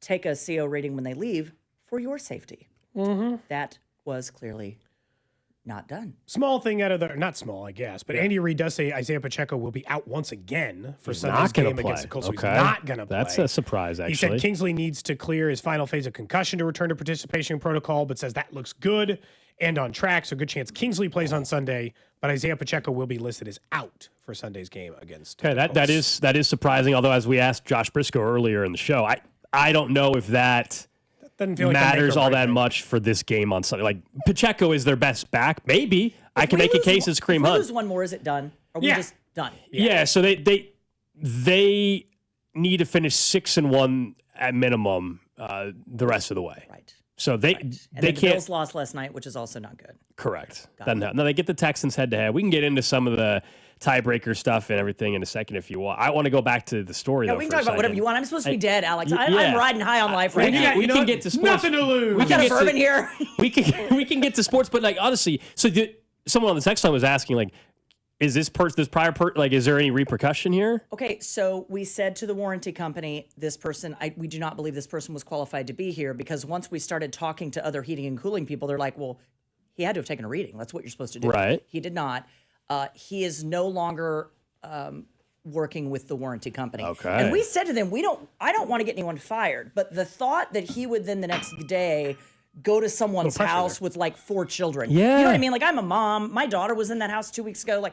For about 48, 72 hours, I was so freaked out, Alex, that what could have happened? What made? I mean, thank goodness. What made you guys put in the? I mean, everybody obviously should have them, but what made you guys put in the detectors? We're at Costco. Why then? We're at Costco, and I'm a freak about fire. I'm like, it's an older home. We should probably the electrical, whatever. We should probably get smoke detectors. And they had 2-in-1 smoke and CO, and I'm like, let's do it. And they were $70, by the way. Yeah. I was like, damn, that seems expensive, but whatever. Here's what's horrifying. We bring this home from Costco in August, September. They just sit in a box, not even not whatever you activated. They're just sit in the box they came in for a month. He put them in October 28th. So everybody listening, jeez. Please. I spent 30 years in the news business telling everyone, get your furnace checked once a year. How many live shots did I do? Have a CO detector. And then here we are a bunch of idiots. With the thing in the box. You never think it's going to be you. No, you never think it's going to be you, right? And, here's the other deal. Our cat, 30 minutes before the alarm went off and about 20 minutes after he left, we've got this cat. Cat's an idiot. But the cat literally is in the kitchen, and we hear this, in horror movies, Cat was feeling it. Bizarre, low yelping. It sounded like death. And so I go in, I look at the cat, and I'm like, what the hell's wrong with you? She's got water. Then again, she's bizarre. So I let her out. 20 minutes later, the alarms go off. Cat, the cat animals knew. know, The cat right? knew. Like the horses know when the tornado's coming. The cat's like, get the hell out of your house. Jeez. Well, thank goodness, Mike. So what? It was just a quick thing that this guy didn't do. A quick fix. So everything's fine now. Yeah, $89. An actual company came out, figured out what it was. It was a little piece of plastic. The flu sensor was off, and without that, you die, I guess. I mean, who wouldn't? I didn't know anything about this stuff. I've been a homeowner. Cody? Do you have CO2 detectors in your house? And then we also have one built into the furnace because There you go. at our old house we had an issue where the heat wouldn't turn on if like a little bit of ice built up on the top of the fireplace where it exhausted out. And it's like, well, I can't exhaust it out, so no heat for you. Right. For the same reason. It doesn't want to back carbon. I don't know if I have the dioxide right one. in the I just have one in my apartment complex that plugs into the wall outlet, but I don't know if that actually do it. That's fine. gets Yeah, the the job ones that done, plug into but- the wall are closer to the ground. So that's Yeah. like I've learned more about this. And trust me, now we've got 6. I'm like, go back to Costco. I want these every 4 feet in the house. Like I'm such a freak about this stuff, right? I get that. So I mean, honest to God, if no one ever listens to another damn thing we say on either one of these programs, please go get your CO detector because Man. it was a deadly level. It's crazy to think about. So do you want to go through the CO2 thing again, or are you still fighting pickleball? You got all kinds of. I mean, things in where your do you house. want to start? I'm just happy Dana to be has a alive. pickleball court that was apparently built 5 I saw your feet from her Facebook house. post. I saw Is it your in someone's post. backyard? It's in the entirety of the side yard. It's 8 feet 3 inches from our property line. And this Do they is play a lot? This is somebody's house, or is this the development? It's going to be an Airbnb for the World Cup, Alex. Oh, well, you might want to check out of town that week, know what? Dana. Paraguayans or whoever we're going to end up getting. Maybe yours can also be an Airbnb for the World Cup. Get your ass out. I don't know what to You say. can- I'll make you a deal. Bring a mask. Yeah, the feature listed is we have 22 CO2 detectors in our Airbnb just in that's right. case. Just in case, just right? in I gotta case. say, the way they talk about the rates for the Airbnb, the temptation to just be like, man, I'll just go out of town and rent my place is very strong. It's very strong. They're talking about the numbers you can get for like a house my size are like 4 or 5. I think if you grand. didn't have any kids that were living with you and you could just time out, a vacation of the same. Yep. That's what I. Now with kids, you're not gonna be able to leave your home for 2 Or weeks. if, But like, summer. if you I have can a leave in house, 2 weeks. if I you have a mean- house where you can seal off your master bedroom, that's what you want. Like seal off. If you've got like an exterior Mm-hmm. or put in an exterior lock it up, seal it off. So you keep your medication in there, you keep your personal effects in there. It's very tempting. And you know what I have a friend doing? Because her neighborhood has banned this. You cannot Airbnb for the World Cup. The neighborhood said, right? She is going to stay, another couple is going to stay with her in the neighborhood for 2 weeks that you're not allowed to have it. And then they're going to split the proceeds and Airbnb out the other house. Oh, nice. There you go. Couples are partnering up to make like what? All right, I'm 10 in. grand, Dana, 20 grand? you wanna stay at my place? Yeah, right. I'll come stay with you. You and Johnny can come stay with me. Let's split some profit. We'll put people in the CO house. You can play My kid- pickleball next door. My kids can. So is there- kids can what- share a room for a week. what are you Couple gonna do weeks. about this pickleball thing? So are they already playing at 5 a.m. or what? They can't. So Okay. that's what's interesting. Like the city has green lighted something that cannot be used because the noise decibel level in most cities is 55. By the way, 55 decibels. The noise emanated from a pickleball court is 70 to 100. So I've likened it to I could put a NASCAR track in my backyard. I could if I wanted to. It doesn't mean you can race cars around it, right? Yeah, sure. So we'll see. Like I don't mind if it's like kids out there playing or like a basketball 4 in the court. afternoon or whatever. Who No, cares? God, no. Yeah, yeah, but yeah. like the thought that we're going to get some party for a month with, and who are we going to get, right? We don't even know the teams. And is Kansas City, I've got a friend who works for corporate sports. She says, don't make any plans to Airbnb out your house until we really have an idea of who's coming here. That was her advice. I gotta say, I would be this reminds me of the story where the woman moved into someone next door with a basketball hoop and then kept trying to like destroy it. Like, Oh, yeah. say it was past the property line. Like, you moved in next to You- a basketball court and yeah. then you were mad they played basketball. And the family was there first Like, in if that the case. pickleball court was there, you might have been like, do I, like, at least then you've made the choice. Oh, yeah. Like in this case of that like woman who had done that. Remember, we covered that on Trash of the Day. We did too. She was trying to do it. I was like, this is insane. People make no sense. Yeah, she's crazy. So you're worried about the Chiefs like the rest of us, huh? Now no Pacheco again on Sunday. That is weird, but it also just They're not doesn't feel running like, the ball enough anyway, No, Cody. they threw it 44 times and ran it 15 last Sunday. Do I think having Pacheco back is going to convince them to run it more? I don't think so. Do you know that Kareem Hunt is technically more efficient on an EPA per rush than Jonathan Taylor this year? That hasn't kept them from running the ball. That's just an efficiency metric. he is a very efficient runner. I just think It's there's not an gonna mean they're gonna entire run generation of Kansas Cityans who have no idea what it's like to not go to the spoiled, playoffs yeah. and the I know. hangover that collectively this town is going to have if it's just over. Like, let's say it's just, I don't even want to say it, but let's say early on, we know, like statistically, like whatever, like with the Royals, early on. What are we all going to do? I don't know. I've been used to January. Yeah, look, and I mean, February. if they lose Sunday on Monday's show, we will be saying that the season is over. They will not mathematically be eliminated, but they're not going to go from losing 3 in a row at that point to winning 6 out. in a row. But if they win, if they win Sunday against the Colts, I actually feel decent about their chances, Dana, based on the schedule. But it requires a win on Sunday. But you're right; it's been since 2014 that the Chiefs missed the playoffs. The first time, that's the last time. So there is definitely a spoiled aspect to all of this. We need to go back and look 2014, like what was going on in America the last like it's gonna be funny I mean, the Royals stuff. were going to the World Series, Right, so we didn't that's care. how long ago it was. But that's the thing. We didn't care because the Royals just got to Game 7 of the World Series, and then the following year won it. Yeah. So you probably didn't even it didn't even register. Was as that the being year a real Gordon was problem. stranded on third? What was the That was the year that 2014 was They the year lost, Bumgarner yeah. came in Game 7 and they lost.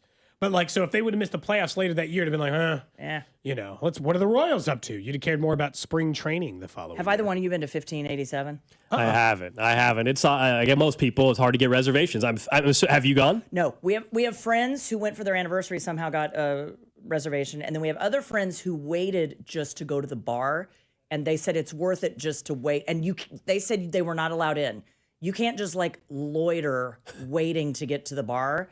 I don't know if there's some sort of they'll text you, but she said we had to wait outside. Okay. And then you get a notification, there's room for you now at the bar, and then you can go in. I would do that all day long. Just go get a drink. Try to go to Because the the bar. ambiance, I don't need to spend $600 on I steaks also and stuff. don't mind sitting at a bar for food or appetizers either. or drinks or anything else. Yeah. It's usually phenomenal service. Yeah. Sitting at the bar, way underrated as especially if it's just the two of you. Oh, I totally agree. You can talk to each other. Nobody's getting interrupted. Look, if it's a group of 3, 4, 5 people, kind of There's impossible. constantly someone there waiting on you. Like the bartender's constantly right there. We've talked about this before. I like sitting at the bar. I think you've said you like it too. Yeah, as Eating as an individual. Yeah, especially if someone lived in some cities, didn't know anybody when I first moved there and stuff. I would eat at the bar all the time. Yeah. No matter Make no matter conversation what. with the bartender. Whatever. I'm new to town. Whatever it may be. Please talk yeah. to me. Yeah, people always got the best service there because they're right in front of me. I can't, you're standing at a bar, you can't ignore them. Right. Which Dana gets us into a piece of audio from a current NBA player who was on the LaMelo Ball and, or I guess Lonzo Ball and LiAngelo Ball podcast. So Michael Porter Jr., yes, he's the brother of Jonte Porter, who, of course, I've been on your show talking about the sports betting scandal stuff. Well, he was on a podcast. They were talking about tipping culture. Okay, just listen to this. This is crazy. Is tipping culture out of control? Depends who you ask. If I'm at a restaurant, I leave a little. I can't hear it. If you spending Dana $3K doesn't have on a headphones. meal, you shouldn't have to tip $600. To me, I could get like a $400 meal, and I'm only giving a 10 or a 20 on how you was on that night. So you leave 20% every time? Yeah, standard. That boy's different. $3,000 dinner, and they don't think they should have to tip the normal, 20%, 15% if the service is good. $400. He said that it shouldn't be that much. You shouldn't have to tip that much. It's the same effort no matter the price point of the meal. Oh, I completely disagree. I agree. I agree with you. I agree with you. You can afford a $3,000 dinner. You can afford a $600 tip. Or don't go if you don't want to do that. Then don't go. Look, if the service is amazing, then it's if you normally tip 20% or whatever. Now, look, if the service was awful and somehow you had terrible experience, then don't tip the same percentage. There is still the service, but this idea that you think the same. Like the idea that because a waiter at a restaurant where the tab is $100 and the tab is $3,000, they should both get the same tip. It's You just almost not. feel like at that price point, it should be a 20% gratuity. Like it should just be I agree. built in, right? I think if you're spending, and look, in working in nicer restaurants long enough, there were people who thought the one thing you shouldn't have to tip on the same percentage was liquor. So there were people who be like, if I get a $2,000 bottle of wine, right? I'll tip you. I agree with that. I'll tip you on I'll tip you on the $1,000 of everything else I spent. But on the $2,000 bottle of wine, do I owe you for uncorking $400? I agree. Now it depends on the bottle of wine, because uncorking a $2,000 bottle of wine, that's a process. Yeah. That I don't think that you appreciate. I would screw it up. Cork would go down into it, and then I'd be fired. Well, there's special tools for wine like that and stuff like that, and it requires an expertise and a knowledge and it's the other stuff. If you're paying a $3,000 dinner, do you know how much harder that person has to work to know their job? Do you know how than the guy serving you at Chili's? Old people typically, like my grandfather would tip $2. Two single. I don't care if it was a $5 meal. I don't care. Or a $500 meal. $2. And then, toward the end of his years, he would like go out because he would say, I'll buy. And we're like, oh God, he's buying. Here come the $2. He would leave. And then we would go back in and put down, like $40. I don't care if people hate me or not. If I saw Alex, we went to a restaurant and we both had a $100 tab and he left $5, I would give that person more money. I don't care if I'm making Alex. Yeah. I would and just then you would just eviscerate him on the show the next week. I'd make good. 913-586-7965. Someone on the text line says, I'm with the Ball brothers. You guys are the problem with tipping culture. I would just ask you, whoever that is that texted in, like, if your tab in the service, you agree that the service was very, very good, and your tab was $200, what do you think what do you think is the correct amount to tip? You double the first number, so because it's this 40. person makes $2.40. I'm just curious, like, for someone that if we're if you are tipping on what do you think is fair? Like, if you think we're over tipping, then I'm fascinated to know what you think the correct amount should be. Like, years ago, 15% was viewed as like now. Not I won't speak for everybody, but now 20% has become more standard. You're like, so what do you think? Are you only on that $200 meal? Are you tipping 10%, and you think that's good enough? Or are you tipping even less? If you're tipping even less than 10%, then we're not the problem with tipping culture. No, you would be now, the. I agree there is a problem with tipping culture at the self-service kiosk. Oh yeah. Oh my God, we've all had that where you're like, are you kidding me? What? Dana, I went to Einstein Brothers and I got a bagel sliced or whatever through the drive-through and a drink.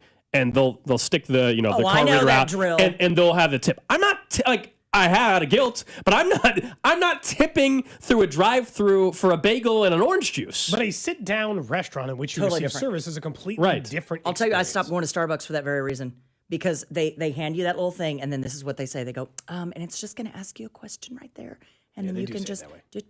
And I'm like, dude, $6 for a coffee is already ridiculous. So you want me to give you $2 on $6? Like, no.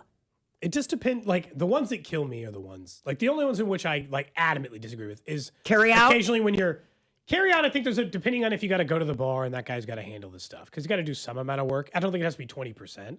But then the ones that get me are like occasionally you'll get those at like the hardware stores. And you're like, what the hell is happening here? Hey, would you build the hammer? Wrench didn't find itself. Like, get the hell out of here. Could you imagine if the guy at like an Ace and he's like, hey man, I'm looking for a 3/4-inch bolt, and you walked over there and he's like a valet, you'd be like, oh damn, wow. I wasn't prepared for this. Do you take Venmo? Do you take Venmo? I swear to God, I'd be like, oh damn, I gotta tip this guy. Have I been doing this wrong this whole time? The craziest story that happened to me. I'd rather they just charge me more for everything. I agree. Charge me more across the board, take care of your employees. And then stop asking, stop nickeling. Yeah, we all agree with that in general. Yeah, that is obviously part of the equation here, but I just disagree when someone says, I'm with them, tip on your service, not the price point.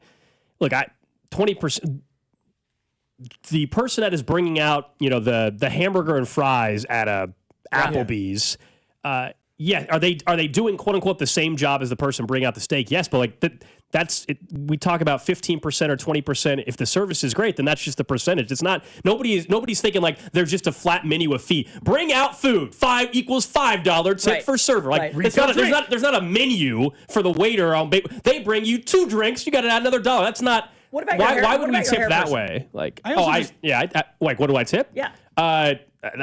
25% on the hair. I think that's a little bit different. That's like I consider that even more of a service. Personal, like they're touching you. Yeah. It's similar tip range. I guess part of this is like if that's the logic.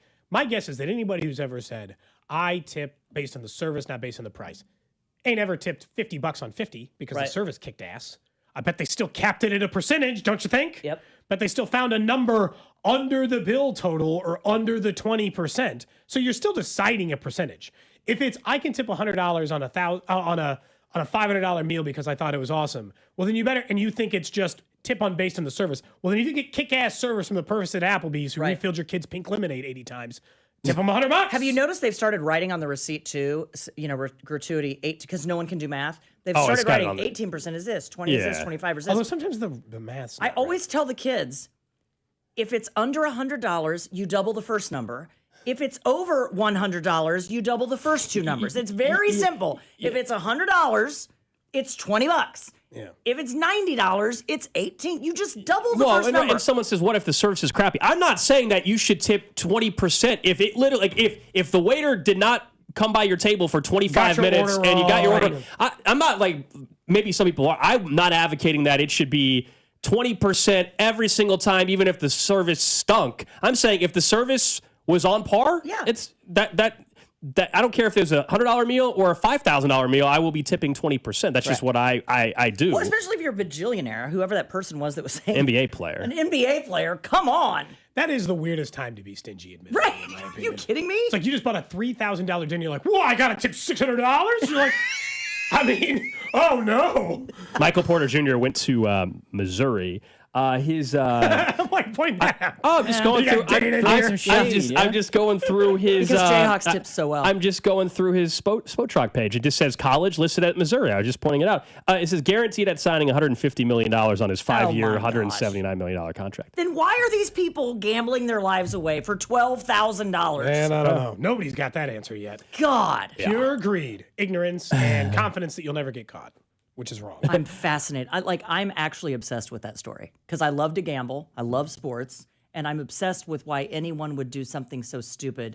That would be the equivalent of everyone listening, you literally gambling everything you have, okay, for $5. Mm-hmm. That like you're going to put your job on the line. You're going to put your freedom on the line. You could go to prison because somebody says to you, you could make $5. That's the kind of money we're talking about when you're hundreds of millions of dollars of a millionaire and someone walked away with 12 grand. I want to get a quick break and we come back. We'll continue talking with Dana Wright. More thoughts on the Chiefs. We'll get to our game predictions. Also, Travis Kelce just spoke to the media. We'll have some of that for you right here on Cody and Gold. This is Cody and Gold on your new home for K-State Athletics. 96.5, The Fan.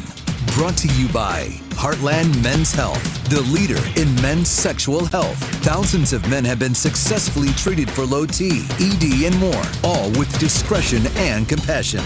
Make your appointment at heartlandmenshealth.com. Another summer has ended, and you may have noticed that your energy is lower, your workouts aren't as productive, perhaps you aren't sleeping as well and feel foggy all the time, maybe even your sex drive is off. This is Jeff for Heartland Men's Health. And if you're experiencing some or all of these symptoms, it's likely you have low testosterone. And if that's what's going on with you, don't wait. You need to call us at Heartland Men's Health and get treated for your low T, because living with low testosterone is no way to live. With our low T treatments, if you're like most guys, your life will change considerably. Improved sleep, better energy, greater gains in the gym, better mental clarity, and your sex drive will likely improve as well. Plus, most men see these results in just a few weeks. So call us. Your initial visit is just $99 and includes PSA and T-test and a medical consult. And if you start on testosterone the day of your appointment, your visit is free. Call 844-447-6600. That's 844-447-6600 or go to heartlandmenshealth.com. Get ready, Missouri. FanDuel, America's #1 sportsbook, is coming soon. Starting on December 1st, new customers in Missouri can get up to $300 in bonus bets when you make your first $5 bet. From touchdowns to three-pointers, with FanDuel, any play can be the play of the game. With live betting, you can even get in on the action after the game has already started. All on an app that's safe, secure, and easy to use. Visit FanDuel.com/Missouri to learn more. And you'll be all set to bet when FanDuel goes live in Missouri on December 1st. That's FanDuel.com/Missouri. Play your game of FanDuel, the #1 rated sportsbook app. Must be 21 and present in Missouri.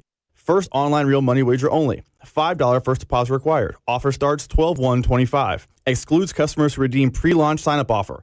Bonus issue is non-withdrawable bonus bets which expire 7 days after receipt. Restrictions apply. See terms at sportsbook.fanduel.com. Gambling problem? Call 1-800-GAMBLER or visit fanduel.com/RG. Gates Barbecue's distinctive flavors will make your holiday meals unforgettable. Spice up your holiday table with Gates sauces and seasonings. Prepare your meats, potatoes, and vegetables with Gates seasonings and top it off with one of the 5 Gates sauces. While watching a game or your favorite holiday movie, sprinkle Gates original seasoning on a bowl of hot buttered popcorn. So good. You can buy Gates at your neighborhood grocer or online at gatesbarbecue.com. Gates Barbecue, still doing it the old-fashioned way. Thanks, with love. Hey friends, it's noisy out there. With information coming at us all day, every day, it's hard to know what to trust. And the world of wealth management is no exception. That's why UMB Private Wealth Management helps you tune out the noise and tune into what matters most. They'll create a financial plan based on your unique goals. So it's your voice that comes through loud and clear. Get financial clarity. Go to umb.com/private wealth to schedule an appointment. That's umb.com/private wealth. This is the story of the one. As a maintenance supervisor at a manufacturing facility, he knows keeping the line up and running is a top priority. That's why he chooses Grainger. Because when a drive belt gets damaged, Grainger makes it easy to find the exact specs for the replacement product he needs. And next day delivery helps ensure he'll have everything in place and running like clockwork. Call 1-800-GRAINGER, click Grainger.com, or just stop by. Grainger, for the ones who get it done. Oh no. Ah, that's the sound of someone who's misplaced My debit card. their debit card. Where'd I leave that thing? Not at the gas pump, or the checkout counter, or the roof of your car. Now, if he has the Chase mobile app, he can use Card Lock. Wait, I could just lock my card. Yep, just a few tippy taps on his phone, and that sound? That's peace of mind from Chase. Chase mobile app is available for select mobile devices. Message and data rates may apply. JP Morgan Chase Bank N.A., member FDIC. Nationwide is so much more than a great insurance company. They're one of America's largest financial services companies. Like how I'm more than Saquon Barkley, the NFL's reigning leading rusher. I'm also the NFL's leading husher. Shh, hush up back there. Wow, I might have just set the hushing record. Well, almost. For your insurance and financial needs, Nationwide is on your side. Nationwide Investment Services Corporation, member FINRA, Columbus, Ohio. This is the story of the one. As a maintenance supervisor at a manufacturing facility, he knows keeping the line up and running is a top priority. That's why he chooses Grainger. Because when a drive belt gets damaged, Grainger makes it easy to find the exact specs for the replacement product he needs. And next day delivery helps ensure he'll have everything in place and running like clockwork. Call 1-800-GRAINGER, click Grainger.com, or just stop by. Grainger, for the ones who get it done. Straight Talk knows the best holiday gift is simply saying yes. Yes, you can stay up late. Sure, more cookies. Of course we can watch that movie again. That's why we give you real unlimited data, so you can say yes to all of your family's streaming, scrolling, and sharing. And now at Straight Talk, get another gift worth giving, a free 5G phone with select plans. Because yes is the best gift to give. Yes! And receive. Available at straighttalk.com and Walmart. For network management practices, visit straighttalk.com. As the winter season is approaching, you want to make sure you're in good shape with your roof. Century Roofing is the company that's going to take care of that for you. They've handled over 35,000 roofs in the Kansas City area, and for over 30 years, voted best of Johnson County 4 years in a row, voted best roofing company in Kansas City, thanks to reader of the Kansas City Star, just this year. I've told you they've worked on my roof. I was worried I needed a replacement. We'd started to hear a drip, and I didn't want a small problem to become a big one. They came and took a look at it. It was just repairs. I said, nah, man, your roof's in good shape. Let's fix these couple of things. And then right out the door, I was there. When I went to go to schedule because we had wind take up the back of our screen porch roof, I got the owner on the phone. I was just calling the regular line. I didn't text them up. And there we go, right in here. That's because it's locally owned and operated, and they're proud of the work they do. They can handle any style of roofing, whether it be custom metal fabrications, any kind of composite roof you might want, and they're going to stand behind their warranty for the lifetime of your roof. So schedule your estimate today from KC Basin female-owned Century Roofing. Trust the pillars of strength. Go to centuryroofingkc.com and tell them that Cody sent you. You're listening to 96.5 The Fan from the DM Injury Law Studios. Mike's got this. Back here on Cody and Gold, it's a Fan Club Friday in the 1 o'clock hour, presented by Jay Rieger & Co. Enjoying a couple cocktails here before the weekend. Today is the Ward 8 cocktail. If you're watching on video stream, you can see good-looking drink, great tasting drink as well. I'm going to make a second one when I get home. It's always hard when you drink at one. Either you get really tired, Dana, or you're like, oh, just fire up for the night. Load me up. I get home at 2:30. There's definitely been times. times. Like, you know what? Cocktail number 2. Because if I lose momentum if I stop drinking, you know? I lose the momentum. I've started drinking some weird old lady stuff. I'm gonna really be honest. Yeah, I started drinking port About drinking port? About a year ago. Oh man, I could never get into and it. it is. Oh, it's really good with some chocolate. And then we just go serve up, them to like we go up to 70 Weston. Weston. Yeah. We've got this winery there. It's called Pirtle Winery. I've never been. We went 3 weeks ago. They've got something called mead. Never heard of mead in my entire life. Mead and port? I know. No. Me, are you at the Renaissance Festival? Yes, that's what somebody said. What are you at the Renaissance Festival? Honey wine. Mead. I'm also wearing New Balance shoes, but I tried the honey wine and I'm like, shape-ups coming this your is way. the best thing I've ever had in my entire life. Now I'm drinking mead. We've got Dana Wright from KMBZ hanging out with us. Dana and Parks. We were talking off air, whatever, as well. You're going to Greece soon, it sounds like? Yeah, in September. What is it? Travelwithdana.info. Please sign up. And I'm Man, not I want to go to Greece. I can't say with this, you. but like 8 or 10 friends of mine have already said they're going. It's gonna be. It's gonna be fun. A cruise with Dana Wright. I mean, I just want to go to Greece. Greece would be incredible. I don't even know where Greece is. I was like, I'm in. You know what they said to me? They go, if you could pick like one place in the whole wide world, like where do you want one place in the whole wide world? And I go, like, where does George Clooney vacation with a mall? That's where I want to go. Italy, Yeah, Greece. like anywhere over It's there, probably Amalfi Italy, yeah. Coast or whatever. I've never even been to Europe, so yeah, we're doing a That's Greece thing in exciting. September. I'm super excited. Tell them to do a Cody and Gold. Where would you guys go? Truly, if you did like a cruise, overseas for sure. Cruise with Cody and Gold. It would where have to you be go? tied into a Chiefs overseas game. So, Oh, yeah. to Ireland or something when the Greece Chiefs is play in very, Ireland. I would say where you chose. Have you been? Very high up there. No. But of course I want to go. I also think those Norwegian cruises look sweet. Oh yeah. I could be talked into that. The one I would Drink some mead, lace up your New Balance shoes, and go No, I like, on did a see river cruise. earlier. If you're just joining, Dana was telling the story about the CO2 detectors. Thank goodness in her house saved their life, and how important it is. I saw in your Facebook post you're taking the CO2 detectors with you on. Did you go out of town I now? don't trust anybody now. We're Airbnb-ing it in Biloxi. And like I've stayed in the same Airbnb for the last 5 years down there. Like I found a house I liked. It's my favorite place to stay. It's in downtown Ocean Springs. I know the owner now. I just stay at this place. But like I don't trust my own mom anymore with the CO thing, right? Fooled so ya. I talked to my mom today and they're at Walmart and I go pick me up a CO detector. I'm not staying in a house without one of those. Evacuate now. Like it sounded like the DMV voice lady. Now serving Number R7. 7. Right? There's no rhyme or reason to those numbers, by the way. Evacuate now. It was a very pleasant way of telling you you're about to die. I gotta say, the fact that we can make an appointment for everything in our life, but I can't just say 2:15 at the DMV is gonna hit me.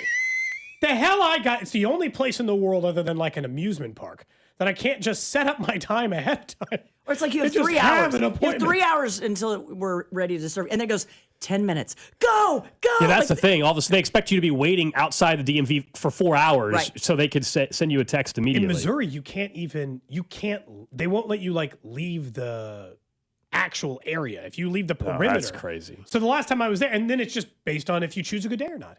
I'm sure there's days you walk into the DMV and it's only nobody there. 15 minutes. Last time I was there for 5 hours. But why, when Or they're something. calling your number, is there no rhyme or reason to the number? I don't know, yeah. R743. And then it Why goes isn't to that just like a deli in 1, 2, 3, 4, 5? 36 and a half Q. There's no anticipation of when your number is going to be called. My guess, they did a standard ticker tape thing. Somebody would cheat the system and lie. They would just they buy the little wheel of paper that said 5 and cut people in line and they'd cause like a problem. You did it like a deli, it'd be a problem. Conspiracy theories. Yeah, What's your favorite conspiracy going right now, Dana? Well, I do believe Flight 800 was bombed. I've always said that. If you look at all of the documentaries on that, too many people with the FBI and with the people who understand airplanes and all that looked at that. That was the one that crashed off Long Island. The TWA flight. All of these people saw something that looked like a missile going to it, and then the thing falls out. There's too many people that say the way that explosion happened looked external to internal. I don't think it was like sabotage. Like I think someone accidentally fired something they shouldn't have and brought that plane down. Okay. And then I think 2 different people shot Kennedy, and that's it. The one that I've been fascinated by still is the Malaysian Airlines flight, which was in 2014. What the hell happened to that thing? You've seen the Netflix documentaries on all that. None of them really get any. There's no real clarity. Obviously, that's the whole point. But I don't. That's the one that kind of fascinates me. How this plane just completely disappeared. Like I assume, yes, that it probably just landed in the ocean and it's gone. But like at the same time, It's like the whole doesn't premise add of up. Lost. It literally is Exactly. Lost. Yes. I still like the one that Avril Lavigne's been replaced by a body double. That's weird. I like to go lighter. That's weird. That's weird. I like to go lighter with my You guys, conspiracy. you want to go deep into conspiracy theories. I've seen it twice. It's called JFK, What the Doctors Saw. And it's a couple years ago. And they bring together all of the doctors from Parkland who are the trauma surgeons that were there under the bright light that day in Trauma Room 1. all 7 of them, like now in their 80s, they've never changed their story.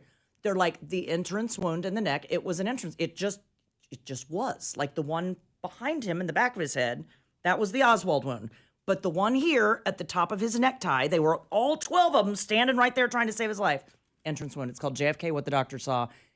There are 2 shooters, period. I don't know why. I don't know who. I don't care. It's 2.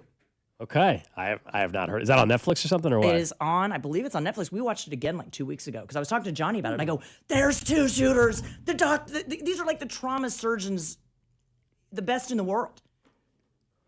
Interesting. Yeah. Have fun with that. I know you got a show. Never gotten down the JFK. I just crop dusted you guys No, you're with good. the I know- JFK I'm drop. thinking about it. Then I'm just going to leave. Yeah, I know you got a show to get ready for, so we're going to let you leave. I don't want you. Should we get her game prediction or no? Yeah. Are the Chiefs going to win? What's the score? Chiefs are 3.5-point favorites, Dana, against the Colts on Sunday. Noon kickoff right here on 96.5.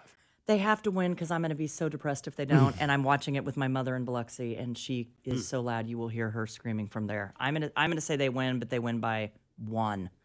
Okay. So they win their first one-score game of the year. Yeah. Okay, whatever it takes. Whatever it takes. Dana Wright from KMBZ. Thank you for Go having enjoy me. your time at Parks. Yes. Get your CO detector, please. Yeah, seriously, that was very Lesson scary. learned. I shall evacuate now. Yeah, yes, there you go. Dana Parks coming up over at on 2 o'clock over on our sister station as well. Of course, our game predictions are brought to you by Bet365. The gateway to big wins is coming soon to Missouri with Bet365. Or Bet365, sorry. When you look at the way that they're doing it right now, you and I really get torn on these games. I've been wrong on the Chiefs a lot this year. I've predicted them to lose in games that they won. I've predicted them to win games they've lost. I don't have a good handle on them, Gold. I don't. That's probably not uncommon. They're 5-5, and we're used to them winning 80% of their games. 79, 78%, whatever the hell it is, of their games. And so I think they'll win. I say it with no confidence and not with my chest at all. I think they'll win this football game. I will predict them to win 30-27. I don't say it with real confidence. I did predict them to cover because I just think historically this is a game that they would cover, and I didn't like a lot of the other games this weekend, but I know that's not a cover, but I just mean in general. But I don't know. I just feel like the Colts will still get points. I think the Chiefs will get some points, and I think finally they'll win a one-score game. So last week, I could have given you the same reason, admittedly. Yep. Big spot. This is when Andy's at his best. This is what. It's not even that. This is, anymore. you know what I mean? Yeah. Like this is when Mahomes that was frankly what I said, and a lot of people were saying last week. And I think there was some truth to that, but it's hard for me just to point to that after what I just saw out of the bye week. I don't think the offense is going to be, the game plan is going to be so different that they're going to do the things that we've all wanted them to do. I think they're just going to execute better. The season, frankly, is on the line. This is it on Sunday. They're at Arrowhead. You know my belief about the Colts. I'm a major skeptic. My brother was at the Denver game. He said it was loud. Daniel Jones, to me, and we've already started to see it, he is going to become very turnover prone down the stretch of the season. We've already seen a couple of them. I think even out of the bye week, he's going to make mistakes. It's not about a one-score game, Cody. That's why I like the Chiefs to win. This won't be a one-score game. If they're going to win, they're going to win comfortably. They're not winning one-score games. Alleviate the problem of the one-score game. 31-21. I think the Chiefs will make Daniel Jones beat them. And if he does, then so be it. The season's over and you lost to Daniel Jones carving you up. Blitz Daniel Jones. You're never going to go anywhere this year anyway, run blitz against Jonathan Taylor. He cannot be the reason you lose the game. As in, make Daniel Jones throw the ball, make those crucial decisions. I like Kansas City 31-21. They get above 500, then a short turnaround to the Cowboys, and all of a sudden we're talking about whether or not they can get to 7-5. This is it on Sunday. I'll be there on Sunday, by the way. You can fan or as media. Media. Okay. Yeah. Just curious. Drew, how is this going on Sunday, Mr. Cincinnati? How did he predict last week? Did he predict? I predicted a win for the Broncos. Okay. Correctly. He did. He was correct. I think this one is going to be another one-score game. And unfortunately for Chiefs fans, it'll go the same way that it traditionally has gone this year. I will say Colts 28, Chiefs 27. 1 point. 1 point. So you're saying 10-point game at least. Or no, well, not quite yeah, that, but yeah, 31, 31-21, yeah. It's not a one-score game. They'll be fine. That's a good way to look at it, honestly. I don't know. Some of this is, I was never completely down on the Colts the way you were, as far down as the Colts as you were. They're not some world-beating team. The Chiefs are at home, and they're catching. I think they're catching the Colts at a good time. The Colts, although they're getting Shavarius Ward back, so they'll have a good secondary to go with it. Daniel Jones looks a lot more like Daniel Jones the last couple of weeks than what they had seen in the previous ones. And if it wasn't for an absolutely Herculean effort from Jonathan Taylor against the Falcons, they'd have lost that damn game too. That man went for 250 and 3 touchdowns. Like, Daniel Jones was not the reason they won the Falcons game. He was definitely the reason they lost the Steelers game. And if you look at their best win on the season is still probably the Chargers on the road. Right? I mean, they beat the Titans twice, the Broncos at home. So, that's their best win. There's still something about this team that I'm not sure about, and I don't know. Look, the Chiefs are hard for me to quit. I'll be honest. That's part of it. It just is. For those, you're picking them after what they looked like. I get it. They're hard for me to quit because I still look at the roster and think this is a 5-6 football team. I'll say it's going to be a lot easier to quit if they lose this weekend. Oh, Cody, I've already committed to this. If the Chiefs lose I don't care if they lose because of a fluky field goal blocker. I don't care. If the Chiefs lose Sunday, I will tell you on Monday, and I think most people will be with me, that the season is over, even if mathematically it's not. The reason why I wasn't willing to commit to that on Monday is because the Colts game still existed. And if they beat the Colts, you're telling me people aren't going to be back on board beating a playoff team, a division leader in Indianapolis, and then a short turnaround against the Cowboys, and all of a sudden, in a 10-day period, they're 7-5, and they still have one game of wiggle room? If that happens, you're telling me you're not feeling decent about their chances? So I need to see them lose to another playoff team to put them below 500. Then it's over. I don't think they are. By the way, someone said, Drew, you said they were going to win out. No, you said preseason they would start 5-5 and then win out. He's now. Yeah, why are you changing on it now, man? It's right in front of you. Hang on a second. Hang on. So I referenced it last week. Yes, I did predict them to go 5-5 and all these other things. And I did say preseason that they would win out afterwards. Things change. This team does not. Them being 5-5, I wasn't expecting them to be this version of 5-5. But I mean, a lot of the advanced analytic numbers are good. Well, which is where I think, leading to my point here, that again, I picked the Colts to win this game. But if the Chiefs win this game on Sunday, they will win out. I will pick them the rest of the season. I hope you're right. I think. But now if they win this game, I think that is the turning point of the season where you can circle that on the schedule, and being them losing to Denver and bouncing back the following week against the Colts is what completely flipped the switch with this team, whatever it is, going forward. I think that I'd be willing to. Part of the reason it's not crazy is there's an argument to be made that the Colts are the best team in the AFC. You might not agree or disagree. You might say it's the Broncos or the Patriots, but there is an argument for. So you beat the best team in the conference, and your schedule lightens up significantly. Texans are still tough. After Chargers are still tough, but it's easier than it has been. Travis Kelce spoke to the media. I just want to play a little bit. This is what Travis Kelce had to say heading into a game that has the stakes that we've all discussed all week. You talked with your brother about saying this year's team, in your eyes, could be better than last year's team. Can you just expand on what you meant by saying that? I just think the chemistry, how together we are, how much we're willing to fight for each other. I think it's not a matter of effort. It's all just execution.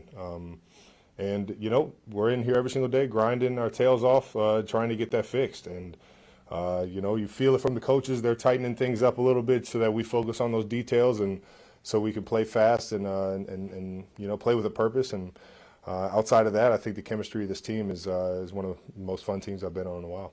You mentioned this team. It's a lot of guys that only know Super Bowl or AFC Championship game, right? They only know winning. You've been in a situation where you lost a few games before. What's the mindset like, and what's your what do you say to those guys? Well, I don't know. I think every season's different, right? Adversity hits you in different ways every single year, and the ups and downs of the season kind of mold you as a group. So, not to say that these guys don't know how to fight through anything. It's just you have to understand that just that every single season's different, and that our obstacles are going to be different, and sometimes it's just a matter of week in, week out, being able to recharge, refocus, even after a big time loss or a piled up a couple of losses and things like that. Like, you got to find ways to fight through that.